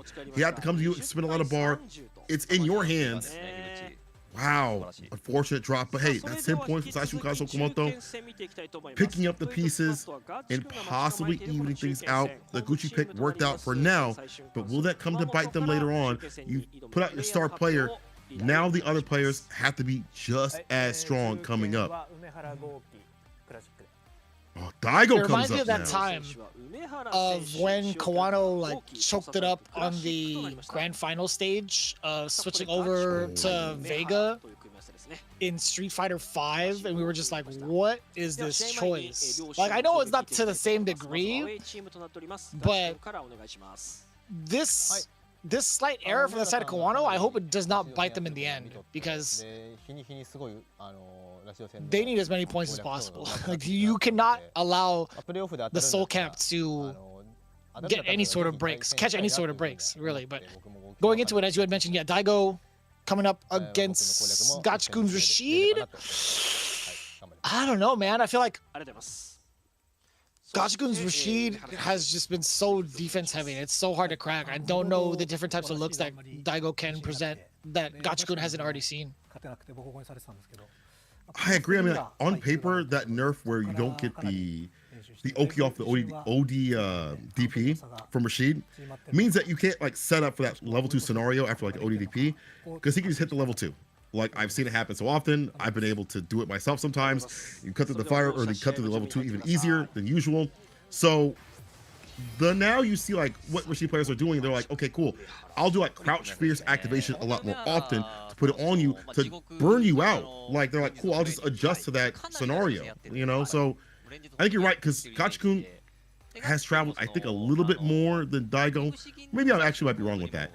But I think the lab rat that Gachikun is makes it really hard to throw different looks at him. He's seen every sort of Akuma possible. He's played every Akuma possible. He's played the likes of Shuto just recently. I've just watched him on his stream. He's played any Akuma you can think of. I wonder if there's something that Daigo can throw at him, or if his Akuma is so developed. Gachikun says, I know he was training for Rashid. I was hoping we could have a good game, so I trained hard for Akuma. I'll do my best. And Daigo says, I wasn't confident against Gachikun, but I had a month. I want to see if I have what it takes. Ooh. Either that's a good sign or really bad sign. I mean, there's no in between that, but it's all going to go two ways, either way. Yeah, I love hearing stuff like that, man. Daigo getting fully prepared for Rashid for a full month. Listen, man, I believe it. I believe in Lord Daigo still. Looking at his overall track record, though, it is going to be a different type of ball game. He didn't have to really face off against any of the other Rashids up until this point, but looking at the current record, let me look at it specifically and how often Daigo was able to play in Division S, as I'm looking for it right now. I feel like Daigo hasn't really played as many matches as we're leading on, right? He's only played 5 matches thus far in the league, and he's only won 2 of them, 2 out of the 5. And in those 2 matches, I don't think he's run into any other Rashid, if I'm not mistaken. Yeah. Not even a single one. At the very least, though, as you mentioned, had a month to grind out not only the matchup, but how Gachikun plays. And on paper, I mean, Akuma can fight this character, especially someone that is projectile heavy like Gachikun. You got the dive kicks, the OD fireballs, your faster fireballs, your level 2, level 3 fireballs. But the jumping, but the prediction here, Gachikun says, get out the skies.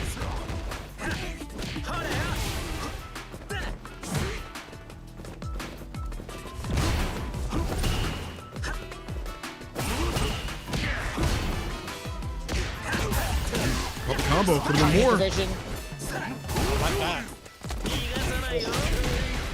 Nice and easy. And I like the meter build up too, off of the grab. As the punish counter, Gachikun is just really such a threat in neutral. Counter hit again into the conversion. Crouch media kick. That's the 2nd time in a row he's gotten that conversion. Level 2. Let's see if Daigo has what it takes.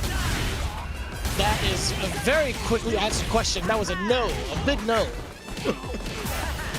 Capital letters. Oh my god. In red ink too as well. Because that was bloody. Lord. Listen, you may have downloaded the previous Gachikun. You have to get the updated version, because right now my man is looking different. Taking out Daigo. First game with the quickness.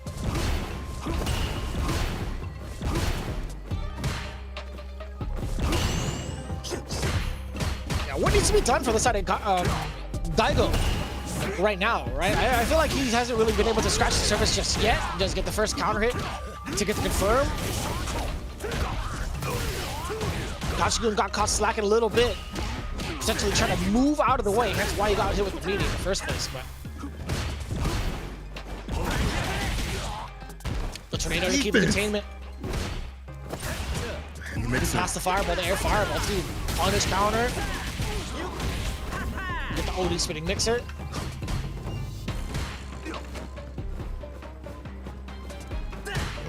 Whipping in the night. Jefferson fireball. Heavy mixer again knows that fireball is not going to work out. Let's go for a different sort of aerial approach, maybe dive kick. Overhead. Nah, he's seen enough. He's seen enough of Daigo being the overhead orator and said, no more, I'm not listening. Set point.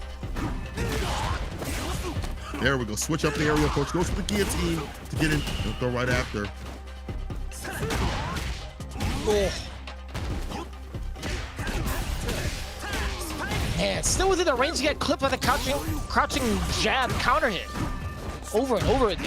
Daigo hasn't really found the consistent ranges to press buttons against Gachikun thus far. Outside of medium range. Actually, no, within medium range, I should say. But his heavies have been working out a lot.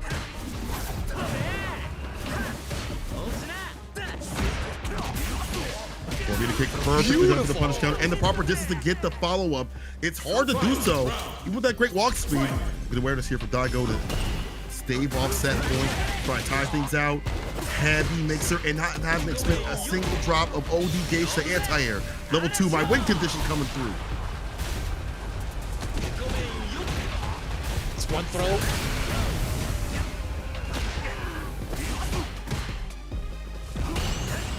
Nearly half life taken thus far. Gachikun still maintaining the corner positioning against Daigo. Still has one bar to his aim too, and plenty of drive gauge to go, so you can expect a big hit to be coming for the side of Gachikun soon, just like that. Not gonna get a level 2 just yet. A little bit of a fake out. Oh. That could have been game over. Blocks on the overhand. Just on the low immediately. The defense is just too pristine from the side of Gachikun. So many different angles that Daigo tried to throw out there at the very last second with the drive rush to no avail. Gachikun getting 10 points. 40 now for good 8 squad. Also kind of note the individual matchup knowledge that we saw from him. The heavy mixer against the fireball was fantastic. Knowing that it's going to knock that out of the skies before the fireball even landed on him. Perfectly done, perfectly spaced too as well for his anti-airs. 40 points total tally as he reached to 20. The anchor position could be another, I don't want to say it, but it could be another 60. But this time for good 8 squad, not for Seoul. It's like karma might be hitting them. You already expended Higuchi. Who do you send up? Has to be Fudo, right? Maybe Fudo? Fudo. Has to be Fudo. 100%.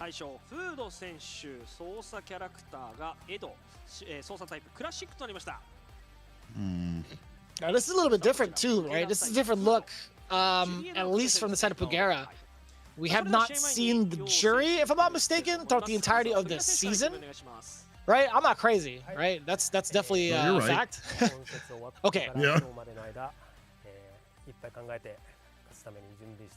I'm very curious. I saw him testing the changes out a little bit with her and playing with her a little bit on ranked, but never thought it'd be like a serious pick to close things out for your team.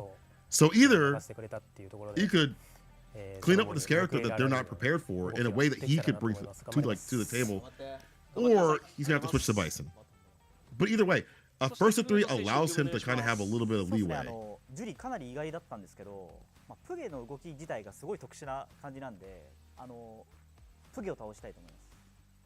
Yeah, I wouldn't think like the nerfs to his current character was that significant of a deal to force him to switch over, nor would the changes to jury in a positive manner be enough to solicit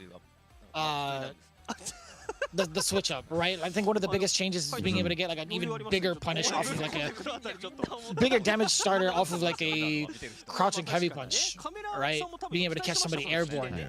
I don't know if that really solicits anything from any player really. So I am gonna ask him about this after the stream. That is for sure.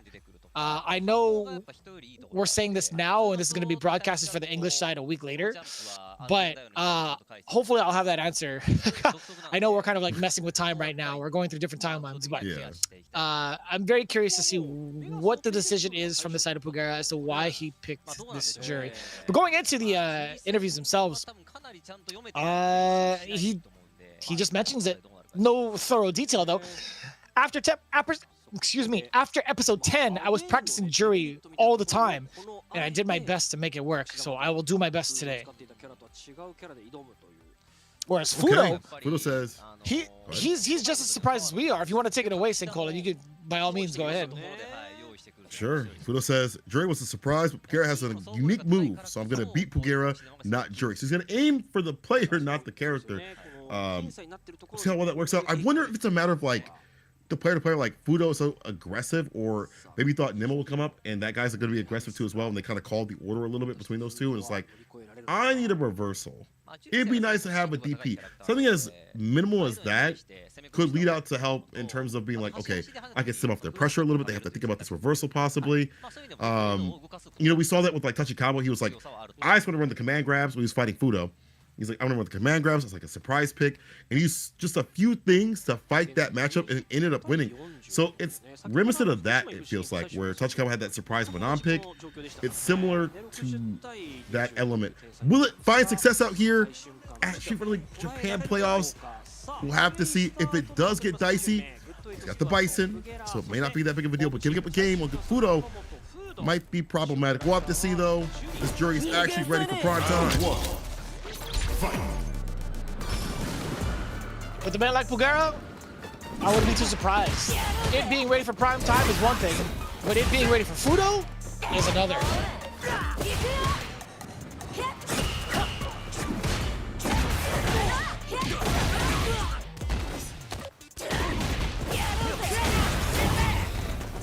Sylvie ripped. That's the full screen, but the spacing right here with the heavies have been fantastic. Look at the clip limp preemptively.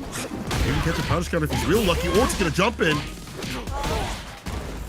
Stocks up in between. Whoa, he went for the back dash, and the ODDP was there. It's like, wait a minute, reversal sounds real good. You don't have that with Bison, you have that with Jury. That was actually a sick way to steal your turn back too. Target combo into the level 1. Dash up for the Oki, gets to do it again, drive rush forward.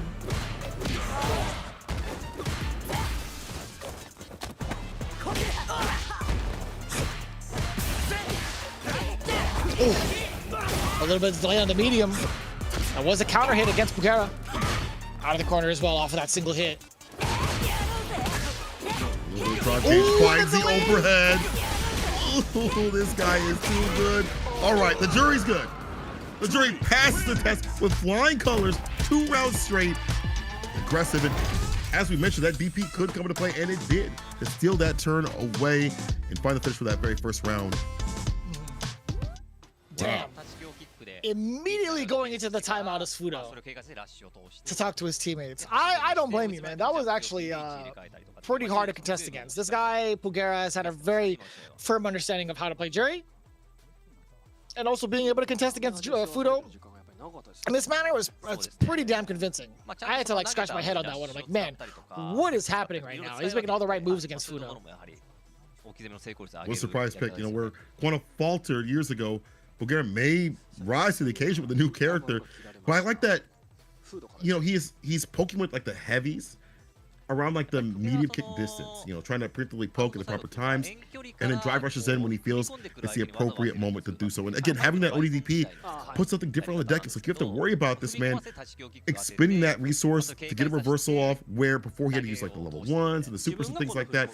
That could stem off that pressure from Fudo and make him second guess himself. I think that's what's happening here. We'll have to see if Fudo is able to pull back a little bit and getting some data, and it might be some time since they played against a jury. Obviously, the only one that we had in the league was Mago, and even outside of that, you have Tsubasa, and that's really it. There's not that many jury players that are around in Japan, unless you get Just a Kid flying over and a few others that are out there.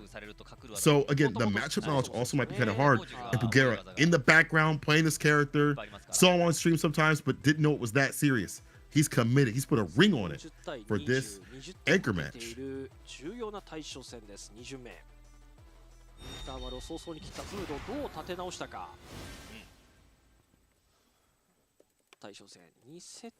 is kind of wild, man. Into game number 2. We're about to figure out whether or not Pugera has what it takes, more than enough of what it takes to pilot this jury to a successful anchor W against Fudo. On the other side, kind of curious to see what the other side of the camp with Saishunkan, Soul, Kumamoto, what they had to say. Oh, Fudo, man! Right out the gate, huh? Both going in a drive rush.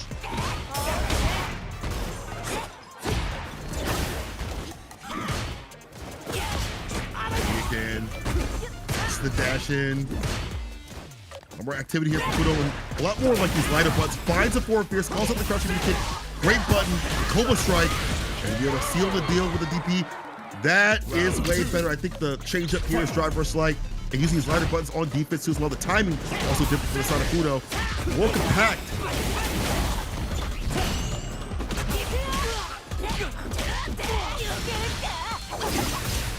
Carry level 1. Some distance.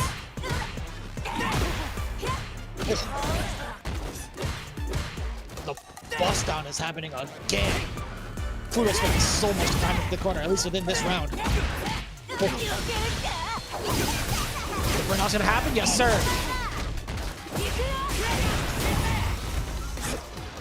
We still had some by a little bit. Was it for the OD, but committed to the flick of that timing off kilter. Jumps are just hard to read. Drive rush in, we dash in. Yeah, that was my mistake. I definitely thought he was gonna be in burnout. I was like, wait, how did he even get that? Honestly, me too. The OD DP, I was like, wait a minute. Stuffy of the drive rush with the stand fierce. Now you see Fugera just waiting a little bit. That foot to face. Carry with the punish counter. Knock down the rush. Flip the jabs though.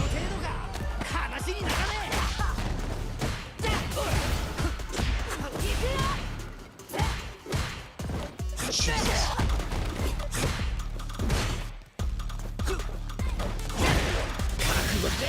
Now we'll go for the air-to-air.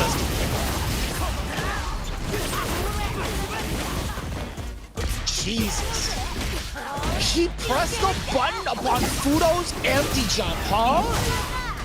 That wasn't even a counter hit either. Fudo just got hit. This man is exuding main character energy right now. It's level 1 to get the victory. Like pop up level 2. It says they can for Fudo to get through. And that could have been real bad. Had at any point there have been a level 2, that would have been your chances of victory going down in the dumps. But Fudo able to stay alive. However, when you have someone taking their turns like that continuously, mashing sometimes on plus frames, what we saw previously in that match, and being ever so aggressive up in the corner and stopping you from leaving the corner with that stand fierce, you're gonna be like, okay, that's a good victory, but we have to keep up that energy continuously. That is not, we want games that are cleaner than that, you know, but it's hard to ask for when you have someone like Fugera fighting you. It is possible though. I mean, Fudo getting that first perfect on the board in the very first round, it is definitely a doable strategy. But Fudo, right out the gate, going in for that aggression, I don't even know how often that's going to be working out going forward, now that Fugera has caught a little whiff or a little sense of what Fudo is going for. I kind of want to know what the other options are going forward into the strategies for Fudo. But, man, it's been so close each and every one of these rounds, with the exclusion of the perfect thus far, obviously. But outside of that, it's been very close-knit.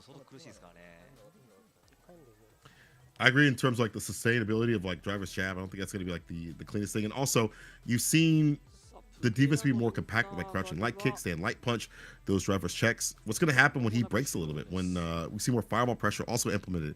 The fireball is also somewhat as a bait against like forward fierce, so he punishes that and goes for the jump ins again. If he combines the proper timing with those jumps, we saw the air-to-air happen from Fudo, but if those timings of the jumps get a little bit more altered, even more so, I think it's going to be problematic for Fudo to have to deal with that. I hope that he sticks with the jury. I think that's a fine choice. It's a matter of just finding the right timing against Fudo. He's so close to doing so. But Fudo also pick up and start to understand the tendencies of Fugera. Will it coalesce to a victory, though? That's the question on hand right now.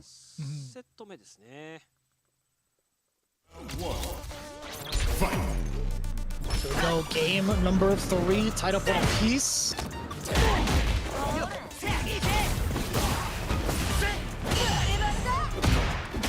Carry on the forward fierce. Has 2 stocks in the feng shui. Yeah, medium actually lets it all rip towards the end for the damage and the quarter carry. Now it's side switch city for the side of Fudo. What a stop to the drive rush, and now baiting out the uppercut successfully. Not gonna go for the level 1 for burnout. We saw a reversal for the side of Fudo. That was indeed the attempt at the parry, but it was all Fugera first round. Countering quite a bit. Fugera now blocking out the driver's jab. He said, I've seen that before. Right to land the crouching medium kick. Able to land the target combo level 1 right after it. Look at the corner carry income. The dash up, no bar necessary. Backs off, finds a stand fierce, gets a stand fierce. Level 1. Try to kill that drive gauge as much as possible. It's almost done. Do you stand fierce? No. The jump, the foot dodge. How do you survive against this cat? It's sort of hard to anti that, but Fudo able to walk under just a little bit. The land level 2 up the Dreamies combo, but he's still alive for a little bit longer. The double jump, the crisscross. Oh, the dash up, crouching medium kick that do it.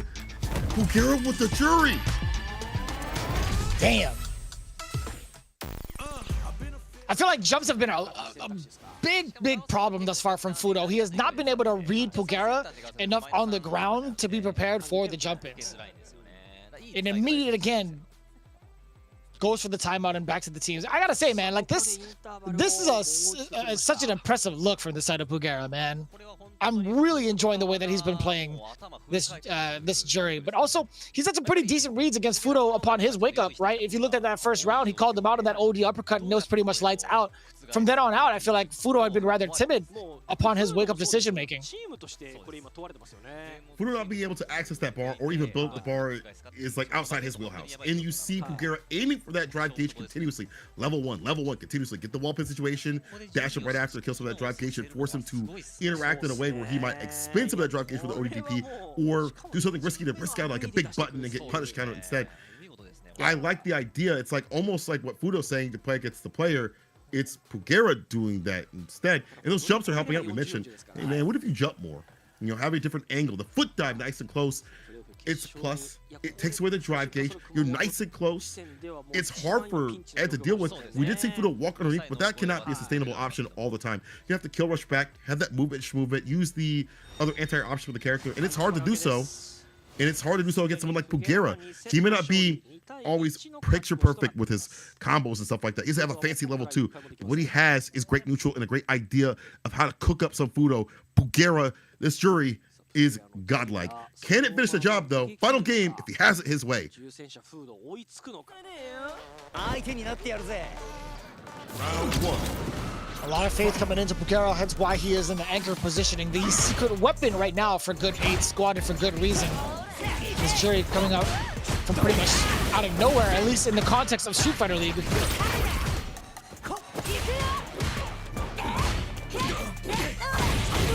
Again! That wasn't a counter hit this time. Fudo actually just got clipped. I wonder if he was trying to jump away just like he is right now. Multiple jumps over just to reset the positioning, keeping it a little bit awkward for Pugera. Bringing the night, Pugera able to capitalize better off. To the corner, ODDP lets it rip, but what's next? Forward Fierce, beats up the ODDP, thought more was coming. Nice wait and bait Fudo with a slight nod. Okay, I understand what you want to do on Wake Up, bro. Said your tendencies.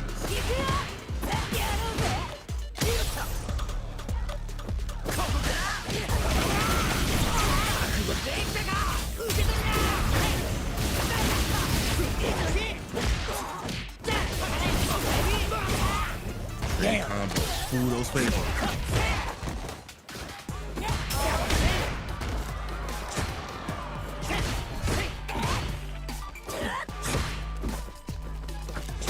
Fudo with so much control right now, too.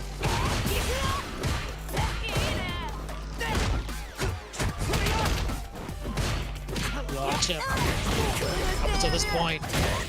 Okay, going for the early expenditure for the critical art.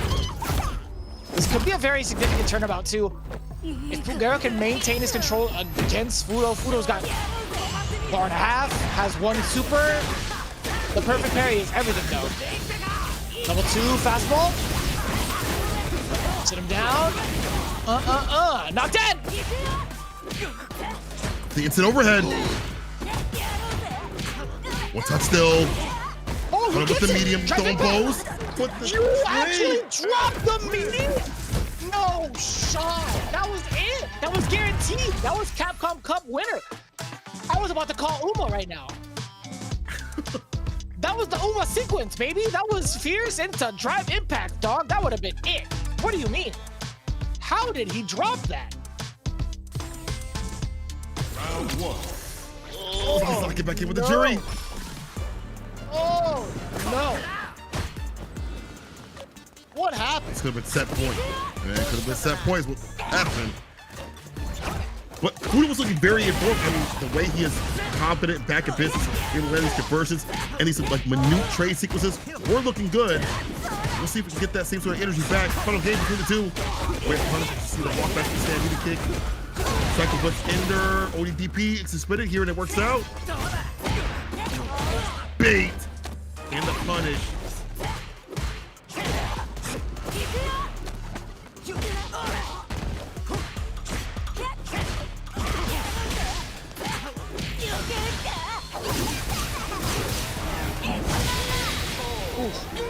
All right. Just enough damage. It's all good. towards It's the all end. good. Round 2. Fight. Way to spend that level 1. Not too bad too, as you're gonna build it up off of one hit. Whereas the other side, Fudo just needs one to build up. To level 2, boom. Does find the opener. Knocking on the doors a little bit. Immediately stopping off the drive rush. Fudo really attentive to the approach against Pugera. That's the OD rip. That's him up in the corner. Fudo now back walking and kill rushing back to gain some proper space and whip punish when need be. Oh, perfect timing. He's already up in the air. The cross up. DP again for the side of Fudo. Throw? Yes, sir. Tires there again for Fudo.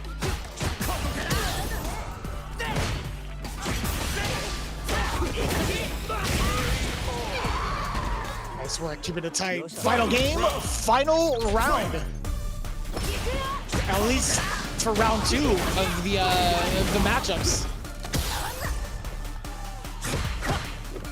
A little tie, depending what happens here. Fudo walking back, enticing him to whip a button. Pass up form, the overhead does land this time. Level 3, incoming. Corner you go after this, and far juice up for Jury. Just came back from worse. Holds a throw. He's hit with a meaty stand medium. DP follow up.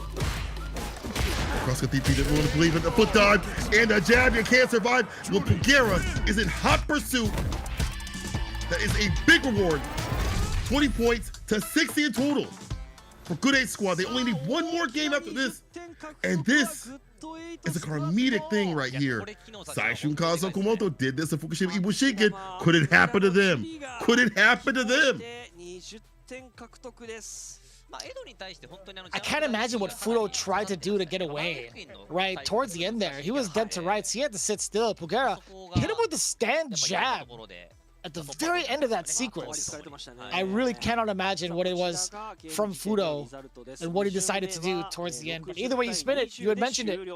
60 points to 20. Good 8 squad being able to pretty much turn the tide on Saishunkan so Kumamoto in the ways that they did in the previous matchups. Now, we talked about the momentum going into it. Maybe they're experiencing fatigue, but however way you spin it, Good 8 squad is looking real good. Just as good as you could treat your hair. Maybe I could do the same thing, but you know, St. Colin's not going to be the one to talk about this ad because I don't even know if he's here. But there have been a lot of collaborations going on. There he is in the realm of Capcom, Street Fighter, and the clear choice for men. I've actually seen these in Japan. I thought about just picking one up just to like feel something, you know? Just to see, you know, like I wanted to just feel, but you know, I'd rather pick up these socks. Actually, I'm not even joking. I actually would love to pick up these socks, but the Jury ones, the ankle socks, and also like the high tube socks, I'm about it. Yeah.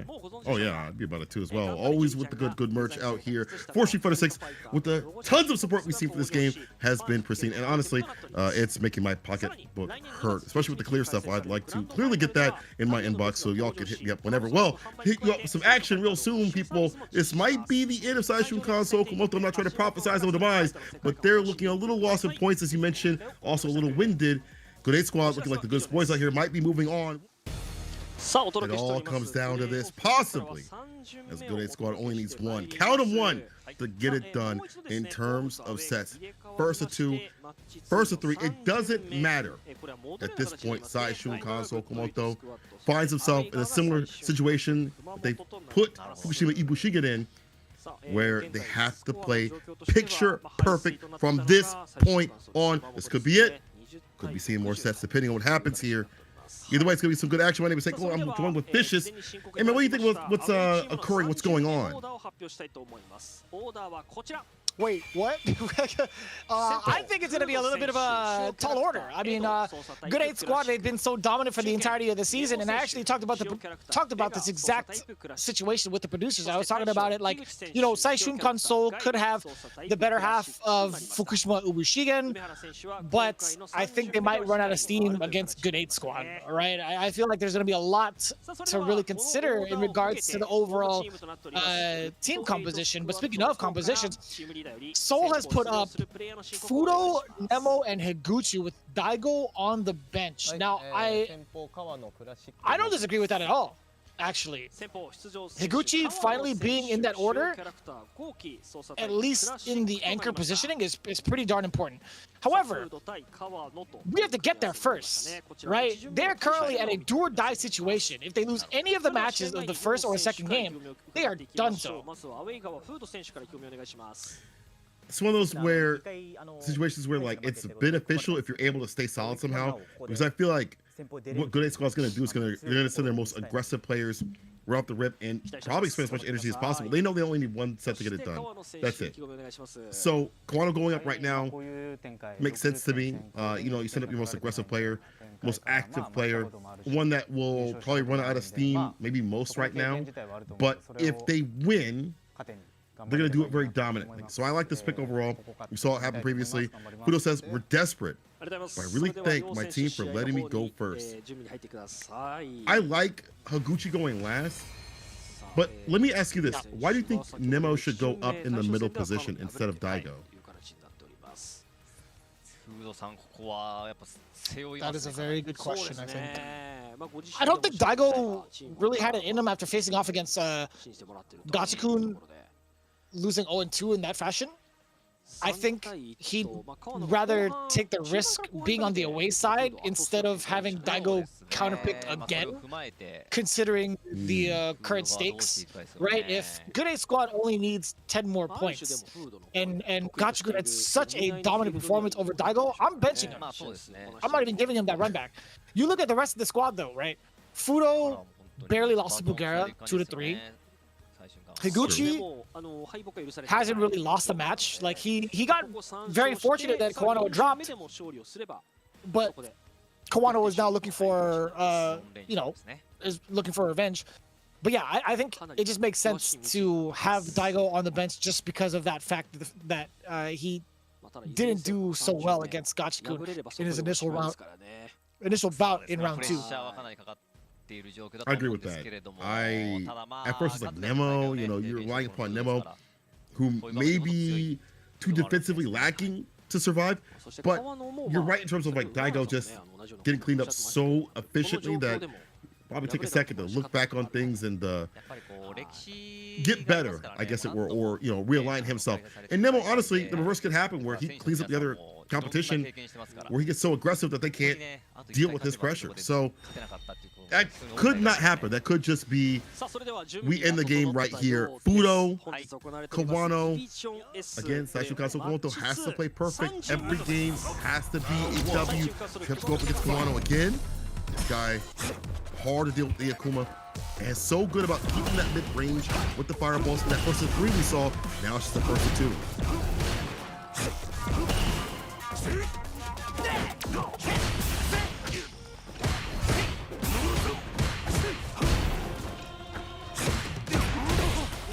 Oh, too close. Punish counter on that.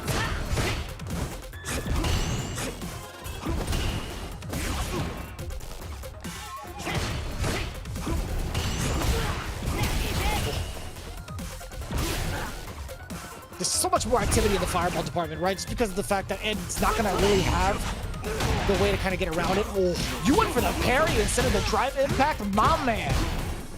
A drop combo, very uncommon. Could have said a Kanano towards the end of that. Couldn't tell you what he was trying to go for afterwards. I mean, he went for a crouching medium, but still, like, how did he even drop that? Real fortunate, but is holding ground still. Sitting on it perfect. Look at that, the parry. Let's get with the counter hit though. Still gets knocked down. Fought the backdash. That could have been it. With the grip, MVP instead. Crouch, you think you are dead. Kawano still with a pretty damn decent start, all things considered, and great reads on defense.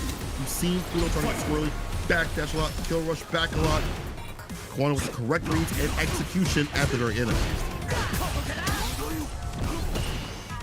Wow, they are attacking.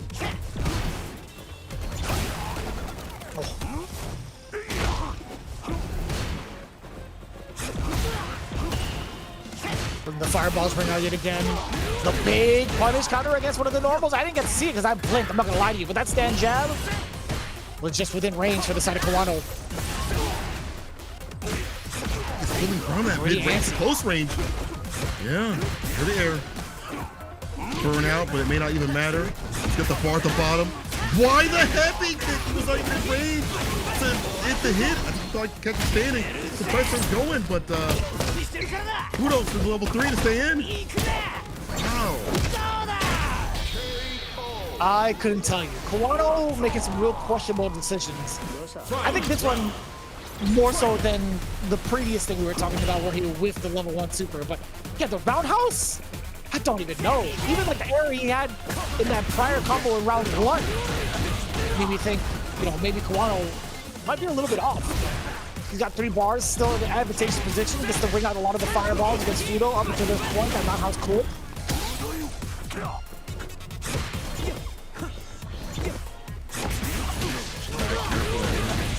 Light kick. Rings true, hits him with the heavy kick in there with Tatsu. Dive kick hits, he caught the punish counter. That dive kick has such good anti-projectile property. DP level 3. Kawano, are you able to clutch it out against Fudo? And Fudo, his opponent, already up out of the seat. He was like, all right, let me just make sure I'm dead. Let me just go at the select screen and then go converse with my team because we might be getting knocked out of this bracket. Bro, Kawano, despite having some drops, some really weird instances in neutral approaches, heavy kick, still able to find the proper times against Fudo, even close range. We saw him punish some of these normals that are elongated or punishable when you get close enough. The fireballs to stay nice and close, and then that dive kick properly timed against the fireball pressure that Fudo wanted to implement.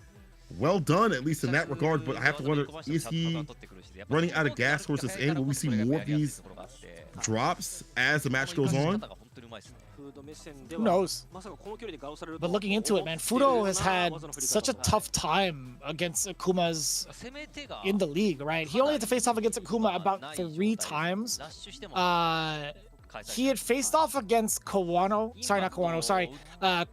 in week 1 and had fallen short in the anchor match. Of course, he beat him in the tiebreaker, but in the overall actual matchup at hand, Kaku had taken him down with Akuma. He also has to face off against Machibo's Akuma in the final week and had fallen short. So we're starting to see a trend here. We're starting to see exactly why Kawano had been sent up to do the damn business with the Akuma in the very beginning, because of the fact that Fudo currently does not have a very strong track record. But with the way that Kawano was playing right now, it's been a little bit shaky. Like, in terms of the execution only. He's procuring the results right now, temporarily, but he hasn't solidified the win yet, right? He had lost against Higuchi earlier. It's true. People may say this and be like, well, he's winning right now. He won the match. It's one of those things where you watch the player drop things they don't usually drop or do things they don't usually do, and you're thinking they're getting stressed, they're getting tired, they've been here for a while. Even good at squad, who just came up. This is a test of endurance. You're starting to see the drops happen for both sides sometimes. Off to a very strong start. Heavy kick Tatsu in there. Up in the corner you go. Try to go for the throw, but it's actually Fudo able to get the throw. Not a back though instead. Yeah, it's been kind of wild too. Like, Kawano technically he has a 4-game winning streak against Fudo, right? From the first round, being in the anchor spot. Kawano was taking it down 3 games straight after an initial L from Fudo. So we'll see. Right now, he gets himself out of the corner, dashes up, actually makes Fudo flinch. Let's get the counter hit, safe jump, forward throw, get the walk up and do it again. Now we're going for the bait, right? Touch gets the medium. Kawano Looking to score the last bit of points for a good 8 squad to move on to grand finals. Can he do it?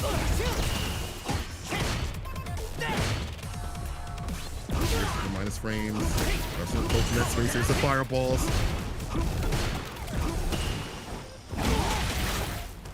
Need to get the jump in. BC ready.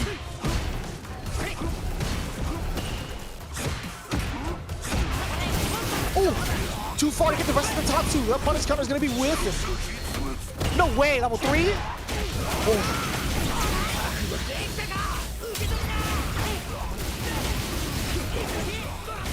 Such a big drop. I understand the intention. Yo, kill the drive gauge. Had that hit. But now you're out of bar at the bottom and out of health at the top. Standing up set point. Fudo. Say I'm still in. And if you're getting a level 2, okay, so I think if you can find the proper hit confirm into that, it'd be fantastic. You're dreaming with it.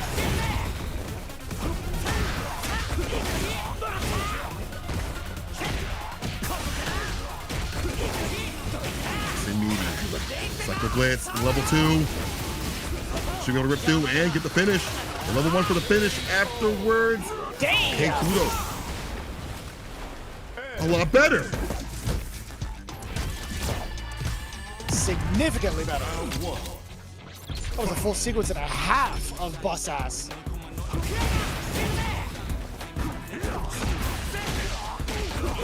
Yeah, this is all. This really is Fudo. He is picking apart everything that his Kawano has been doing, at least in this round. Yeah.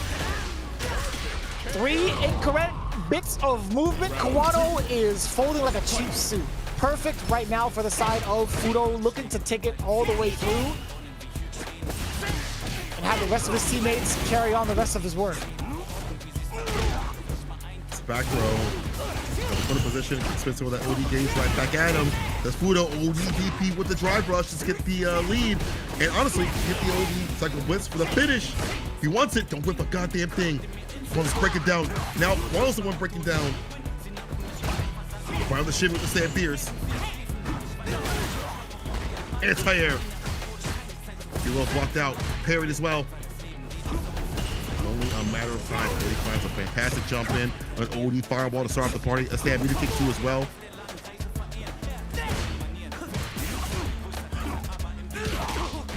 Tick throw. A little bit worried of the drive gauge.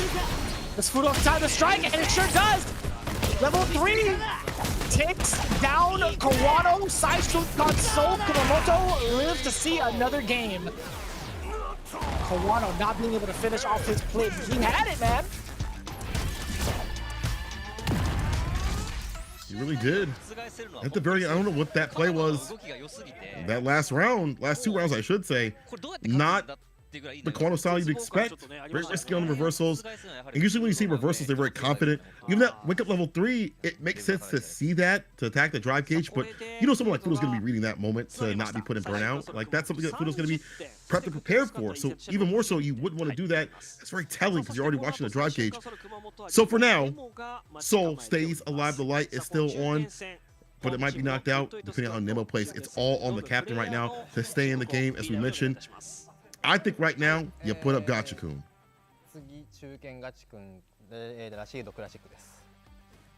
Damn. Kills the matchup, it makes sense.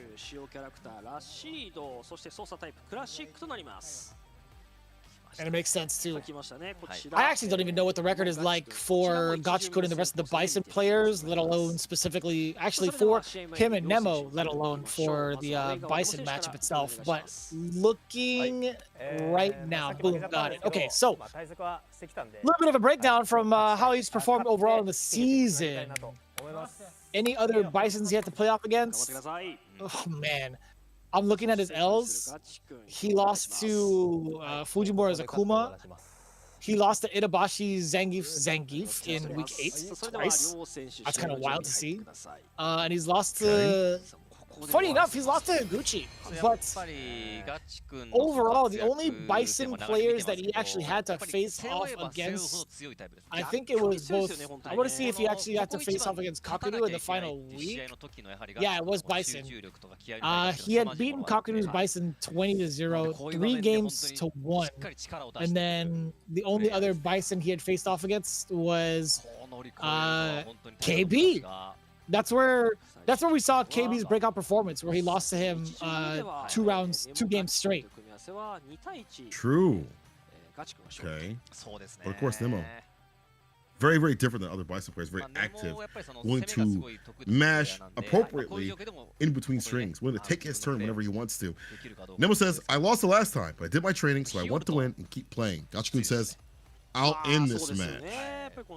What a dominant way to say you about to duff them. But again, you know, we saw Gachikun, even in that match with Kaku, really understand how to play against Bison. The back and forth was so good.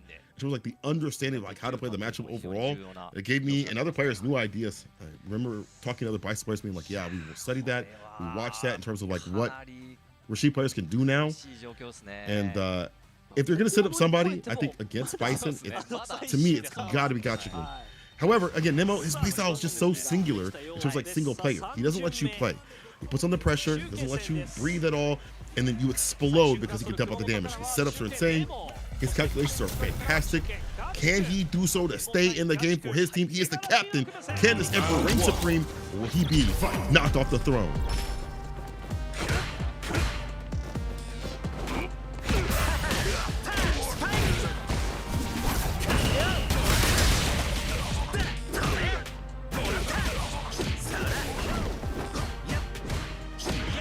Rather difficult thus far. Drive impact.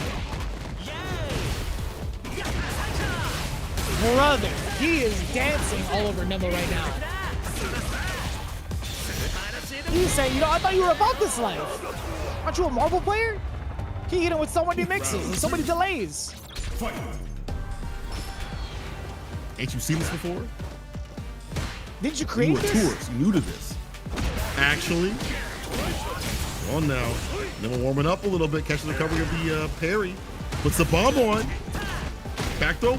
Oh, proper timing. It was about to explode.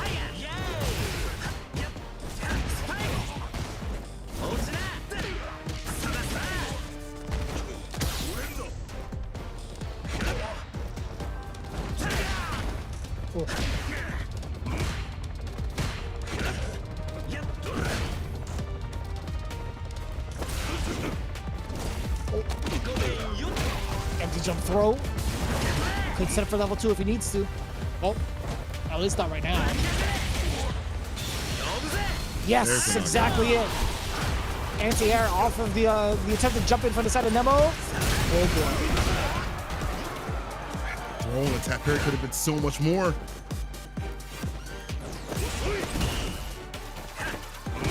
I can see overhead. Ooh. Nemo and burnout, but not other options. He's got the bar to utilize. No way, no way. Holding parry, easily done. Wait, bait, decimate. Gachikun, first game to him, and again. One more. In the same way as Kamano, he looks way less shaky than our Evo champion friend. But Nemo, no strange to this danger. We see Nemo come back from worse. For the team. Daigo the first to give advice towards Nemo. All in all, the first round I feel like was just a wash for the side of Nemo. Gachikun was just pretty much bullying him in the corner, or at least got into the corner relatively quickly. I was staring at Higuchi and what he was doing with his phone. He had all the notes in the world. He's like, Nemo, check this out. He has a whole like entire Bible of it. But I don't think Nemo did too poorly towards the end either. So it's just a matter of like figuring out what the conditioning is like going into the next couple of rounds and how to traverse that. Because I think Nemo's offense right now is just fine. I agree. It's the defense, the drive gauge usage, you know, him trying to avoid burnout as much as possible, which is hard, obviously, with level 2, and the other ways that got through that drive gauge as much as possible. But can he get that offense going, that single player style that he loves to implement?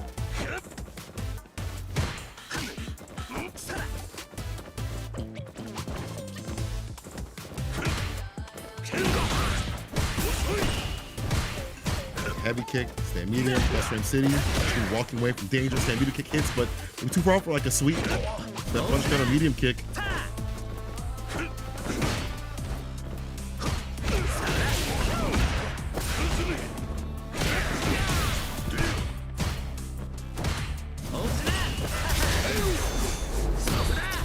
Can't do that. Easy side switch with this side of Gachikun. Oh, he got a little bit too antsy too, trying to walk in Gachikun's face. He jab with the mix, perfect parry. It was a safe jump.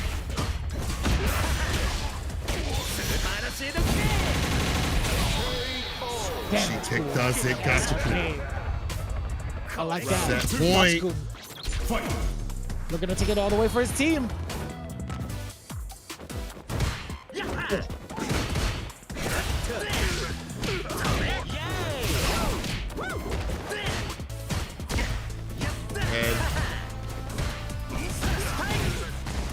Finds a stagger with the crouch shimmy kick and the equal spike right after. Shimmy game, insane. Bar at the bottom building up. You can choose it for level 3. Real dangerous. Even level 2, a conversion with that. Some throws behind it. Could be devious. That's why the right moment. Nemo with the side with the crouch shimmy punch. Ends it with level 3. Big burnout chance incoming, but it's a lot of bar to spin right now and no bomb. I don't know. Well, able to get the burnout. 3 bars to Gachikun's name though. Oh! Huh! He just got hit with the background house raw. Gachikun could have survived that too. If he had blocked, I mean, like maybe he'll have to risk guessing against plus frames, surely. But you have 3 bars to your name. You could have guaranteed maybe a couple of chip scenarios into a full level 3. Great defense against the level 2 Nemo. Changing things up. That heavy kick, easy punish counter. Throw, he techs though. And Nemo's charging. Just the dash up the stand fierce. Spike knockdown for the Oki. The throw right after. The fake out blocks out the overhead. The counter hit, but nothing after it though. Might have been able to kill, get the drive gauge and the bar at the bottom building up.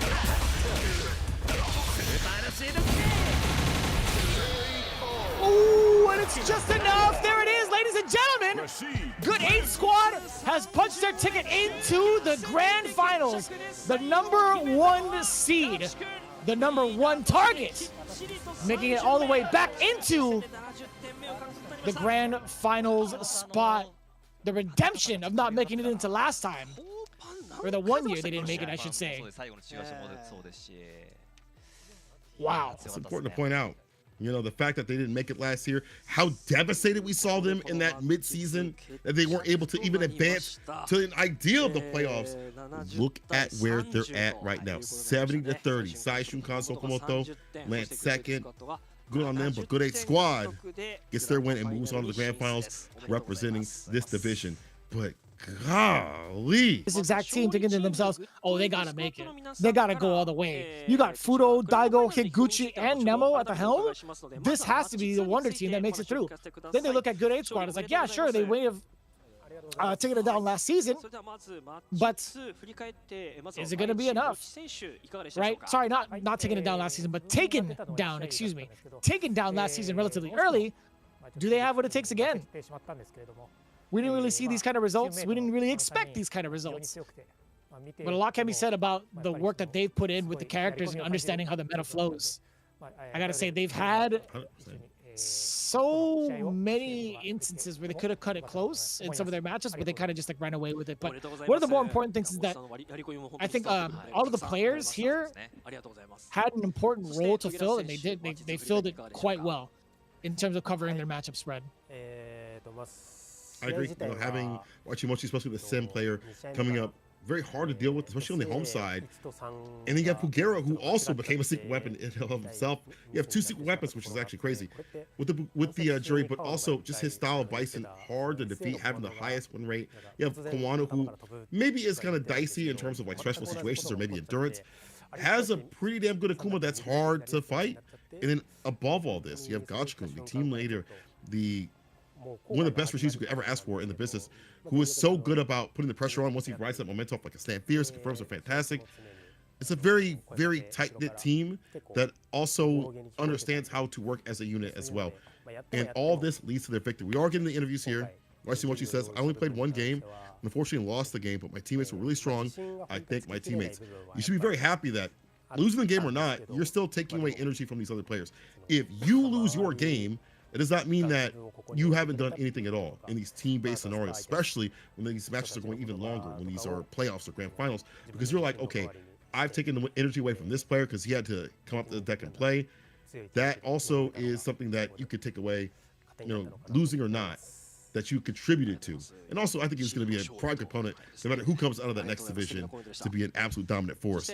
Bulgaria says, I've had some bad mistakes, and I was really in a panic after that, but thanks to my teammates, I was able to win throughout the game.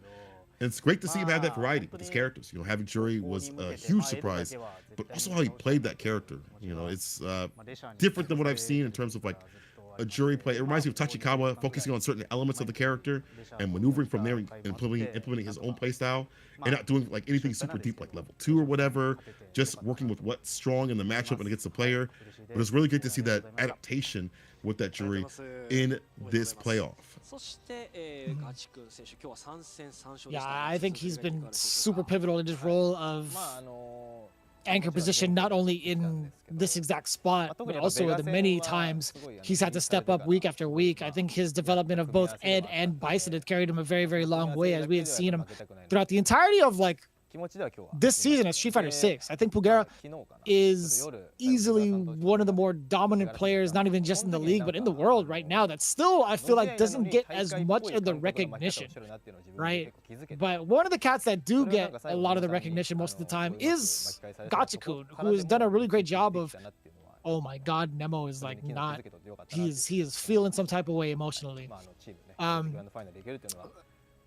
What was I saying? So Gachikun again, like he's got the recognition, he gets all the travel points, being able to go to like every single event that he goes to, but I feel like him being at the helm as the captain and understanding what needs to be done in terms of like the strategic point of view, he's really held his own, because again, he understands like how much it takes to really organize and put this kind of thing together and figure out what you need to study for going into the next set of matches. So it's been really, really cool to see him evolve as like the true like leader, head of Good 8 Squad.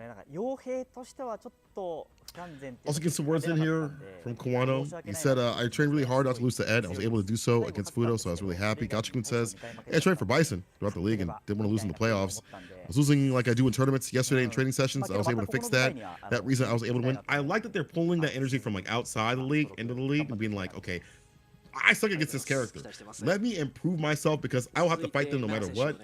And seeing Bison everywhere is like even more of a point of being like, oh, I have to be even more so ready for that. As you mentioned, being a captain means you have to be wary of what's going on with you as well.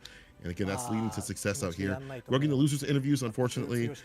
Fudo says, I personally feel really sorry for not being able to win the anchor game. It was the main reason I lost. I want to do better next time.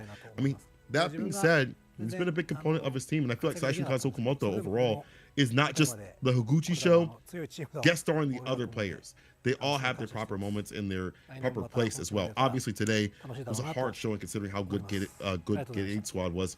But I think overall, this unit, characters and players similar to Good 8 Squad, maybe not as strong, is the proper way. They just have to refine themselves even more so in other elements. We're also getting a little bit more from all of them, actually. I'm curious, again, what Nemo is saying, and how he feels. I'm sure he's hurt being the one losing it for his team. He's the captain. I'm sure he'll take the hardest. He's probably the hardest on the team, but I'm sure he'll take it the hardest to heart because he's the one leading the team too as well. 自分の実力っていうのはあるんですけど、やっぱりフードさんとかが教えてくれたりとか、そういうところもあったので、全然僕はそうなんだろうな、足りなかったとかは全然思わないし、自分が勝ったのはそういうおかげも。It's wild to see Higuchi not make it all the way through with such an impressive record and such an impressive bout, being one of the 2 Guile players here overall, representing himself well. And I think he has such a good head on his shoulders too, the way that he's been kind of evolving throughout the CPT. And I think he's really just innovative. I feel like he's done a great job of putting some really new Guile tech on the map and also developing how Guile should play against certain matchups. I think you had mentioned that earlier during our talks today.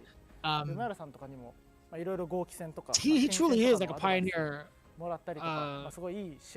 for his, I want to say for his Street Fighter class. like the time that he's entered into the competitive atmosphere alongside some of the other players like Kawano. He talks about a bunch of times over. So it's really surprising to see that he wasn't able to transcend past what he was, past where he was haltered last time in previous seasons of Street Fighter League, not even just in 6 but in 5 as well. I think he deserves the world, man. I think he does a phenomenal job with his character. He deserves the big W, right? It would be so criminal to see him and how hard he works. What was that, Fudo? See how hard he works to never really get that big shot for that big W. He's my MVP. Yeah, I agree. I mean, he's my MVP. Like clear as day. I don't think anybody else reaches that in that regard for like the season. And I hope to see him succeed in both Warriors still going on, and he still has points out there. He's still in a pretty prime position, I believe. I think in like one of the top spots. So he can still do it outside the league, but I definitely want to see that energy in the league again. And it's honestly one of those things where it's just a tough draw. Street Fighter League Japan this season, as we keep mentioning, is the hardest it's ever been. And despite the results of these players, you can see how down to the wire a lot of these matches were. And you know, even Daigo says, "Hey, I couldn't do well this season, but the team was really strong, so I wish I could be able to play with this team in the next season." They're not that far off. They know that too as well. We are getting Nemo's words as well. Nemo says, "Unfortunately, I lost the last game. It was a pleasure being able to play with these teammates." You know, that's probably the only love that he's given. I'm just kidding. I'm sure he's given a lot of love to his team when they deserve it. He's a hard boss, but he's definitely a really good guy. You know, when it comes down to it, and he takes that loss to heart. But again, it's good seeing him become a threat on the sticks and not just a person that's like, "Hey, I'm sitting back on the couch, commanding everything." He's out there in the fields, but this is what it comes down to. 70 points in total. Good 8 squad was a grand final seed, and they actually moved on to the grand finals, the full grand finals. Whoever comes out in Division F. It's going to be a wild time, that is for sure. You guys do not want to miss that happening tomorrow. Crazy Raccoon going up against Hiroshima team Ikuza. They're going to be the first bout in day 2 for Division F. Then, of course, the winner of that faces off against Yogibo Reject, the most dominant team in the league with 305 points going into this playoff. What a record. Not bad for a quote-unquote new team stepping up to the plate. But you're going to see those familiar faces in just a few more hours. As it stands right now, again, we're focused on Good 8 Squad punching their ticket into the grand finals in February, on February 11th, to be exact. And it's going to be, man, I would love to be there in person, to be in that arena, just to like find a spot and commentate in. But we do kind of highly encourage you guys, one, to check it out live if possible, but there's always that possibility of being able to check it out the week afterwards. I was gonna say, where did Frida go? He made it.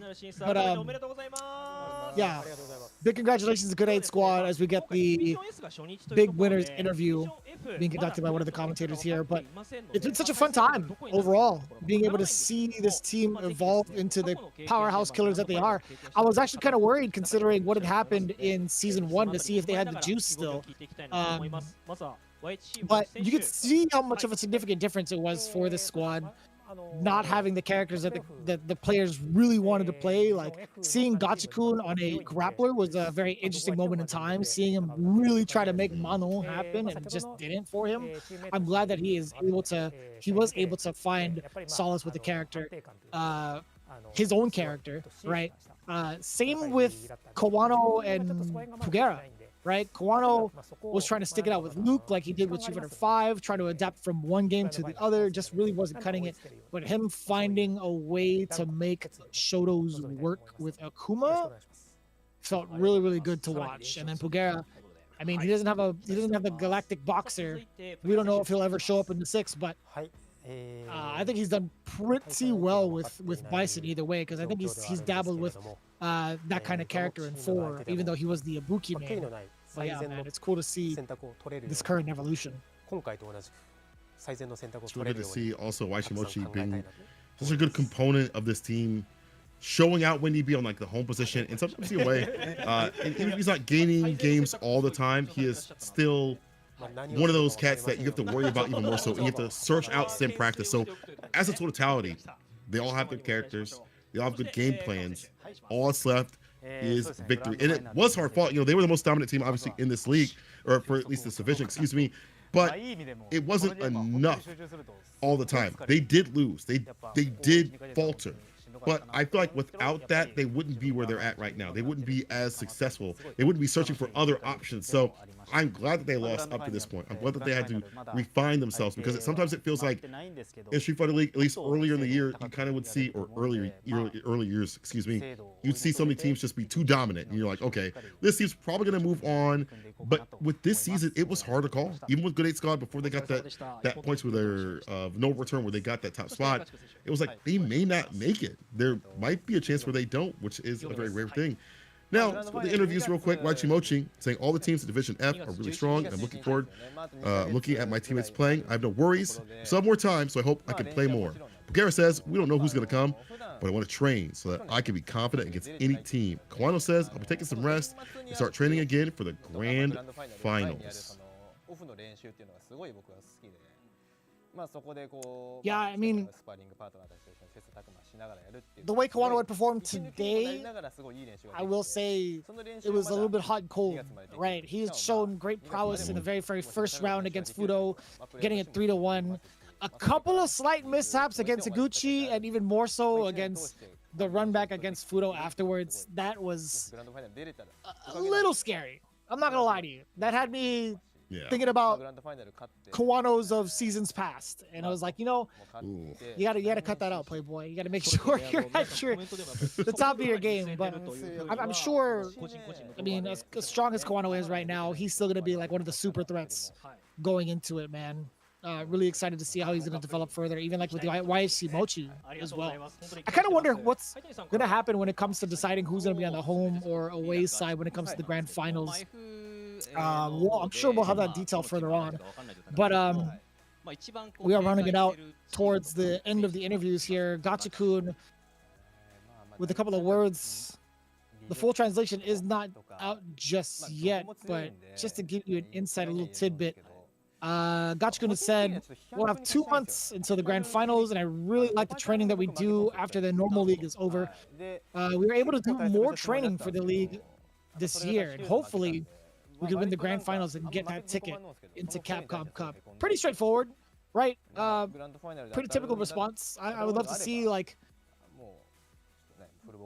his perspective on like how his journey has been thus far. I know like his job's not done yet, but I would love to know like the insight of like how Gachikun has been performing and like the trials and tribulations of keeping this team together. Really, not like they really needed it because they're all powerhouses individually, but I would love to, you know, get that type of insight eventually. Rounds it out, you know. Gachikun did say he wants to fight Hikaru if it happens. But either way, we'll see what occurs, because tomorrow will be Hiroshima Tsuka versus Crazy Raccoon. And the winner of that will be fighting Yogi Bo Reject. That's going to be super sick. Make sure you tune in if you're locked in right now. And clock in for a very long day of Street Fighter play in a good way. You know, it's great to see these teams rise to the occasion, their strategies. And who's going to win tomorrow? Who knows? It could be Yogi Bo Reject, who is so dominant, but with the World Championship. It's kind of rough. I do believe the tickets have now sold out for Street Fighter League US, but I mean, still, pay attention to the link either way. There might be some seats that open up. Maybe they'll expand. I'm not too sure about that. But the same thing is happening over in the grand finals, right? You already have the S-Class and A-Class tickets already being sold out, and that's going to be happening in February. So if you are in the land of Japan, you do not want to miss it. By the time you hear this, in regards to the playoffs, you already know that day 2 has concluded. And by then, hopefully, there will still be tickets if you happen to be in Japan visiting for that grand final. Highly encourage you guys to check it out because it is a different ball game when it comes to the demeanor and the attitude that the people of Japan have towards Street Fighter 6, right? They treat this game with such high regard, and it has established quite the fandom as of late, as a quote-unquote proper esport, I feel like, in Japan, alongside of the other titles that are highly focused in on. So really, really cool to see that develop the way it has. and also a lot of the support that the players have gotten over time, and also not just the players themselves, but some of the regions getting their own institutions of fighting game players and play in areas to cultivate their talent. It's really, really impressive. What's even more so impressive is the fact that we get to do it all again over at Capcom Cup, right? Yes, sir. And I was going to mention how great it is to see the love for every league out here. That's so universal. But as you mentioned, can't wait to see what's going to happen at Capcom Cup in terms of like the team-based battles, the singular battles, all that beautiful good action will be happening in March. And the march there, the walk there, the journey there has been nothing short of incredible, as $1 million sits on the line for that singles tournament. That's going to be super sick to see. And then afterwards, it'll be the world tournament for the Street Fighter League champions of each individual region. It's going to be super sick, so get those tickets ASAP. Join in on all the fun. I'll be out there. I'm just going to say right now, I'm going to be out there no matter what. I don't care if I'm commentating or not. I want to be there, vibing and experiencing it firsthand, because Capcom Cup is something you just got to be at, bro. The energy is just different than watching at home. It's great to watch it at home. Don't get me twisted. If you can't get there, you can't get there. But if you can get there, please definitely do so. You see the dates right there, the 25th. It's going to be our next World Warrior Spotlight. The 14th of February is a group draw. So on Valentine's Day, you'll see who will be getting unlucky. And on Wednesday of March 5th, all the way to March 9th, right there, you see Capcom Cup going into the World Finals. Lock those in your calendars right now. Hit that screenshot, and people, it's been a good one. It's been a long one. It's been a fun one. Street Fighter League Japan will continue tomorrow with more action. But until then, stay safe, and we will see you in the streets. Peace. それではこの後は、マッチ2のハイライトをご覧いただきます。お楽しみに。明日のプレーオフ Day2 でお会いしましょう。視聴者の皆様、さよなら。さよなら。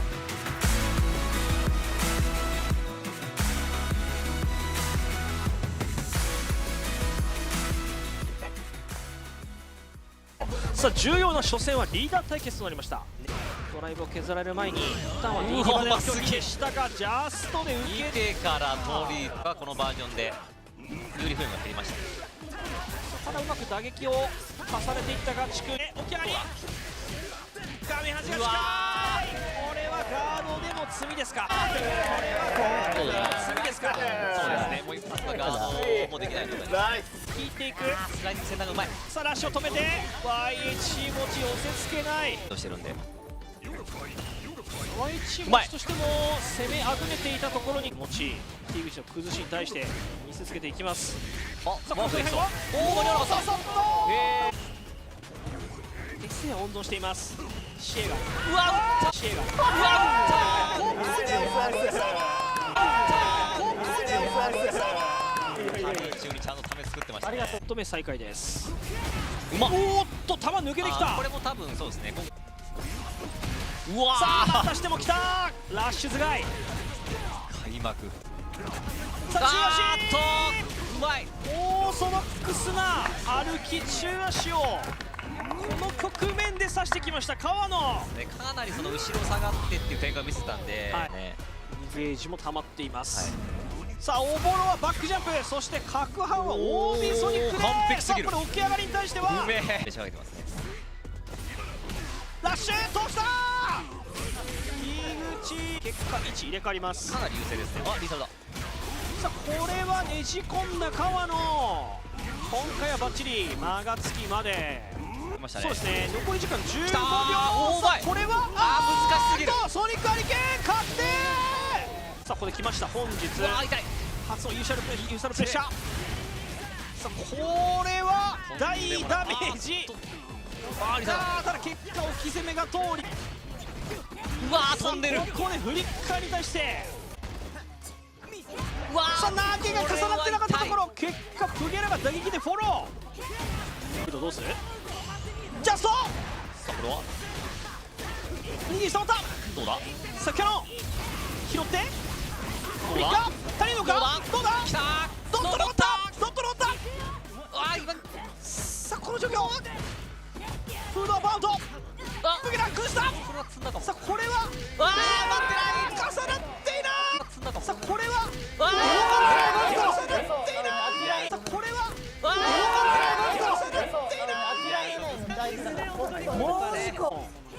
うわまたここで打撃が当たる。点線にんじめ起き上がり1入れ替えジャンプライバージャンプライバー攻撃がしっかりと今回埋まっていました。最後でしっかりと読み方がましたね。触らせてくれません。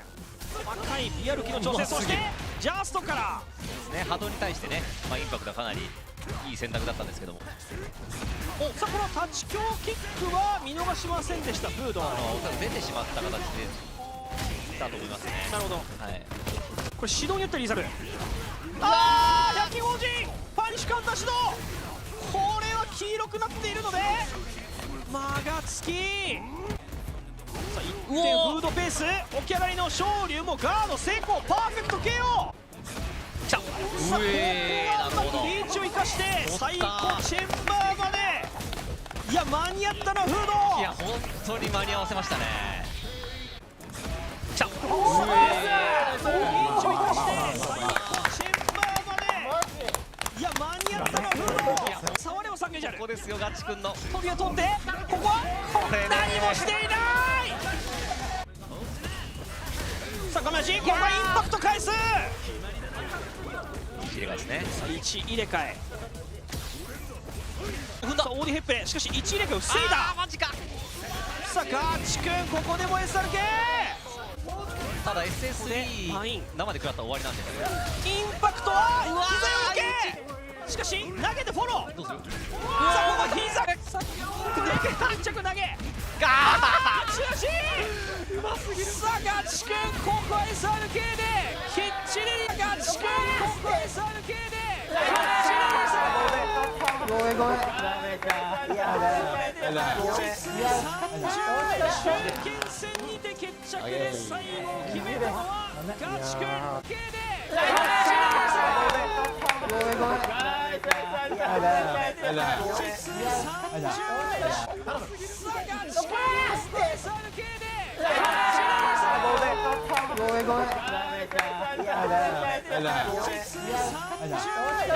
堅戦にて決着です。